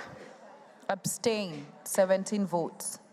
And Argentina. 17 votes, abstain. Thank you. Laos, you have 12 votes. Proposal by South Africa. 12 in favor. Proposal by Denmark. By Denmark, abstention. Proposal by Argentina. Venezuela, abstention. Thank you. Latvia, 11 votes. Proposal by South Africa. Yeah, 11 votes against South Africa. Denmark. 11 votes in favor. Argentina. 11 votes against. Thank you. Lesotho, you have 11 votes. Proposal by South Africa, please. 11 votes for South Africa. Denmark. We abstain on Denmark. Argentina. We abstain on Argentina as well. Thank you. Liberia. Absent. Liechtenstein. You have 10 votes. Proposal by South Africa. 10 votes against South Africa. Denmark. 10 votes in favor. Argentina. 10 votes against. Thank you. Lithuania, you have 11 votes. Proposal by South Africa. 11 against. Denmark. 11 in favor. Argentina. 11 abstention. Thank you. Thank you. Luxembourg, 10 votes. Proposal by South Africa. 10 against the proposal of South Africa. Denmark. 10 in favor of Denmark. Argentina. And 10 abstention for the proposal of Argentina. Thank you. Madagascar, 14 votes. Proposal by South Africa. Pour Madagascar, abstention pour les trois propositions. Abstention for all 3 proposals. Malta, 8 votes. Proposal by South Africa. Yes. I'm looking to see where Malta is. Okay, yes, we are here. see you. Yes, thank you. So, 8 votes in favor. Denmark. 8 votes in favor. Argentina. 8 votes against. Thank you, Mr. Thank you. Speaker. Did I jump Malawi? Yes, my apologies. Malawi, you have 13 votes. Proposal by South Africa. 13 abstentions for South Africa. Denmark. 13 votes in favor. Thank you. Argentina. 13 abstentions. Thank you, Malawi. We move to Mexico. Mexico, you have 20 votes. Proposal by South Africa. Para Sudáfrica, 10 votos a favor y 10 en contra. Proposal by Denmark. Para Dinamarca, 20 a favor. Y para Argentina, 10 votos a favor y 10 abstenciones. Monaco, 10 votes. Absent. Mongolia, absent. Montenegro. Montenegro, you have 10 votes. Proposal by South Africa, please. 10 votes abstention. Denmark. 10 votes for. Argentina. 7 votes for and 3 abstention. Thank you. Namibia, 11 votes. Proposal by South Africa. In favor. 11 in favor. Proposal by Denmark. Against. And Argentina. Abstention. Thank you, Mr. Speaker. Nepal, 15 votes. Proposal by South Africa. Abstention in South Africa. Denmark. Denmark, 15 in favor of Denmark. And Argentina. Abstention in Argentina. Thank you. Netherlands, 13 votes. Proposal by South Africa. All votes against. Denmark. All votes in favor. Argentina. All votes against. Thank you. New Zealand, 12 votes. New Zealand on the proposal from South Africa, please. Yeah. 12 votes against. Proposal by Denmark. 12 votes in favour. And Argentina. 12 votes against.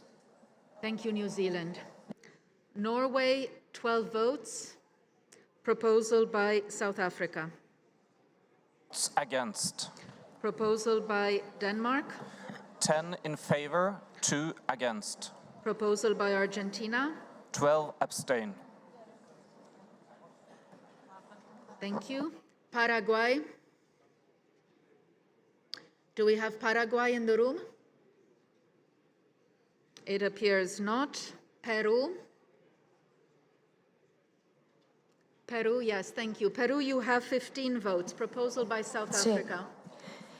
Sudáfrica, 15 en contra. Denmark. 15 a favor. Argentina. 15 a favor. Thank you. We go to Philippines, 20 votes. Proposal by South Africa. 20 votes in favor, South Africa, 20 votes in favor of Denmark, and 20 votes abstention in Argentina. Thank you. Well noted. Poland. Where is Poland in the room? I see Poland, yes. 15 votes. Proposal by South Africa. 15 against. Proposal by Denmark. 15 in favor. Argentina. 15 against. Thank you, Poland. Portugal has 13 votes. Proposal by South Africa, please. 3 votos contra. Denmark. 3 votos a favor. And Argentina. 3 votos contra. Republic of Korea, 17 votes. Proposal by South Africa. 17 votes in favor. For the proposal by Denmark, 17 votes in favor. For the proposal by Argentina, 17 votes in favor.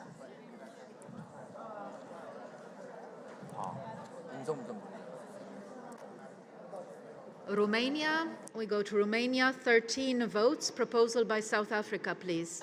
13 votes against. Denmark. 13 votes in favor. Argentina. 13 votes against. Thank you.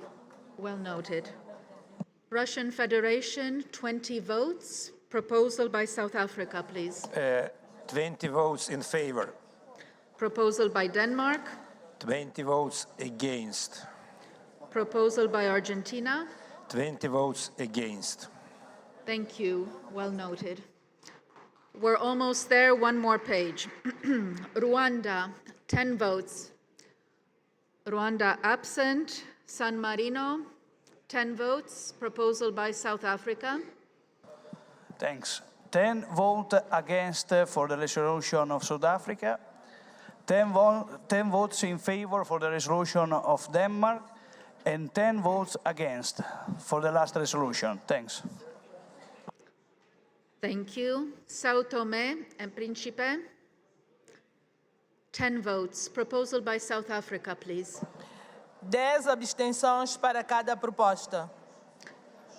Abstentions on all 3 proposals. Thank you. Serbia has, no, absent. Seychelles. Do we have the Seychelles in the room? Yes. You have 10 votes. Proposal by South Africa, please. 10 in favor. Denmark. 10 against. Argentina. 10 against. Thank you.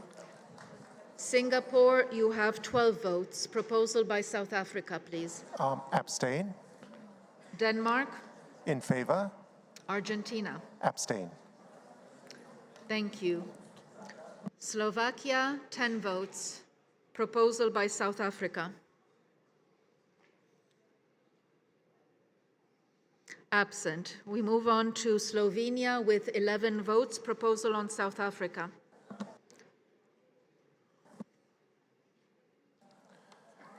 Eleven votes against. Denmark. 11 votes in favor. Argentina. 11 votes against. Thank you. South Africa, you have 17 votes.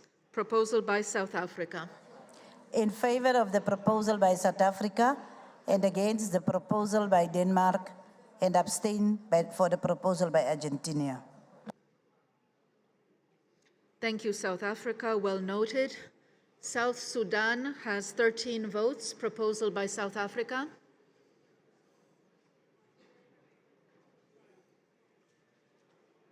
Absent. Spain, 16 votes. Proposal by South Africa.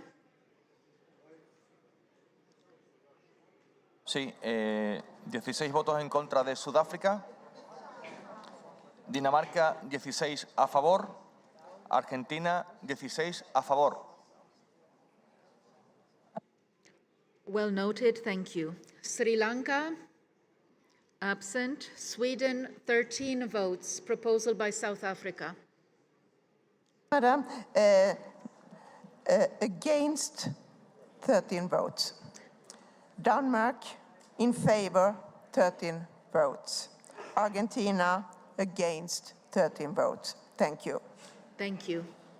Switzerland, you have 12 votes. Proposal by South Africa, please. 12 votes against South Africa, 12 votes in favor of Denmark, and 12 votes against the Argentina position. Well noted, thank you. Thailand is in the room? Yes. Yeah. Yes, thank you. South Africa, 18 abstention. Denmark, 18 in favor. Venezuela, 18 abstention.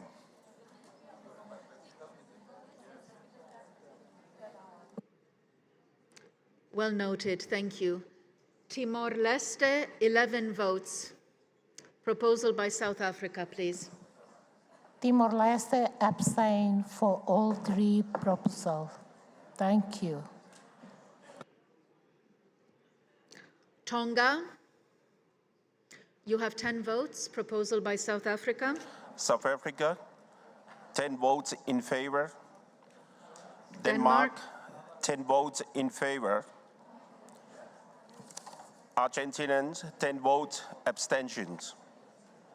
Thank you, Tonga. Trinidad and Tobago, absent. Ukraine, 16 votes. Proposal by South Africa, please. All abstained. Denmark, 16 in favor. Argentina, 16 in favor. Thank you, Ukraine. United Kingdom, 18 votes. Proposal by South Africa. 18 votes against. Denmark, 18 votes in favor. Argentina, 18 votes in favor. Thank you. Tanzania, 18 votes. Proposal by South Africa. 18 votes in favor. Denmark. 18 votes abstention. Argentina. 18 votes abstention. Thank you. Uruguay, Uruguay, you have 11 votes. Uruguay. Yes, thank you. On the proposal from South Africa, please. 11 abstenciones. Denmark. 11 a favor. Argentina. 9 a favor, 2 en contra. Thank you. We go to Vietnam with 19 votes. Proposal by South Africa. Absent. Zambia, 13 votes. Proposal by South Africa. Okay. On the proposal by South Africa, 13 votes in favor. Denmark. 13 votes against. Argentina. 13 votes against. Thank you, Madam Speaker. Zimbabwe, 13 votes. Proposal by South Africa, please. 13 votes in support of South Africa. Denmark. Abstention. Argentina. Abstention. Thank you, Mr. Speaker. Andorra, 10 votes. Proposal by South Africa. Dix voix contre. Denmark. Dix voix pour. Argentina. Dix voix contre. Merci. Angola, 15 votes. Proposal by South Africa. 15 votes in favor. Thank you. Denmark. 15 abstention and 15 abstention for Argentina too. Thank you very much. Thank you. Argentina, you have 8 votes. Proposal by South Africa, please. 8 votos en contra. Denmark. 8 votos a favor. Argentina. 8 votos a favor. Thank you. Armenia, 11 votes. Proposal by South Africa. 11 votes for South Africa, 10 votes for Denmark, and 11 votes for Argentina. Thank you.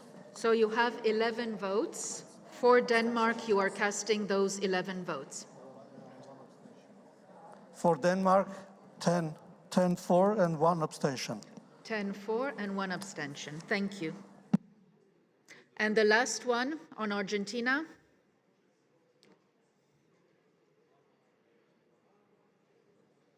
Armenia, on the third proposal submitted by Argentina, it was? 11 for. 11 in favor. Thank you, Armenia. Thank you.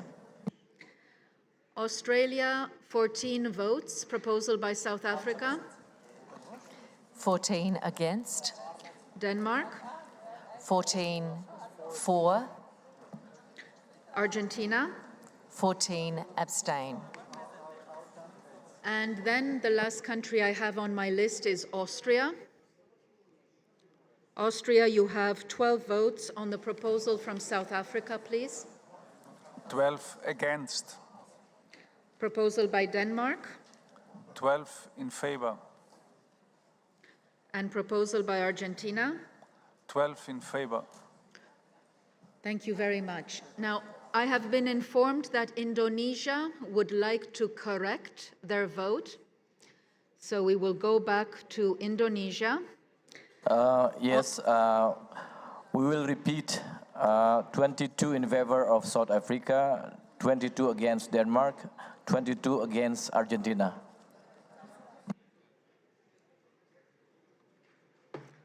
Thank you, that's well noted.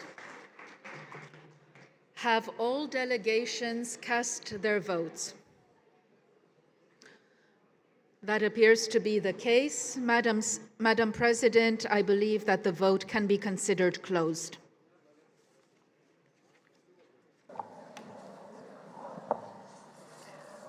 Thank you so much, Anna. Now, as the procedure requires us to count the votes and then inform you which one has actually reached the 2/3 as required by our rules.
Please bear with us when the Secretariat is trying to complete the counting. Then we will know whether tomorrow we will be having the debate on the emergency item or not. And while we are at that, just to remind all of you delegates that we will be reconvening tomorrow at 9 a.m. And as the counting is going on, we can only hope that all is well and we will have the debate from 9 a.m. in the morning. If not, the next announcements will have to wait for the vote so that we know if we will have the debate on the emergency item or not. So please bear with us. Just a few minutes, we will complete the exercise.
Okay, colleagues, we have the results with us, and I will read them as they have been presented to me. The first, we will go in the order that they were presented. Raising awareness of the ICJ provisional measures for Israel in relation to Palestine in Gaza, which was presented by South Africa. Positive votes, 904. Negative votes, 470. Abstentions, 237. Total of yes and no votes is 1,374. 2/3 of the votes cast were supposed to be 916, and I don't know what you're clapping about, because the specified majority of 2/3 has not been attained.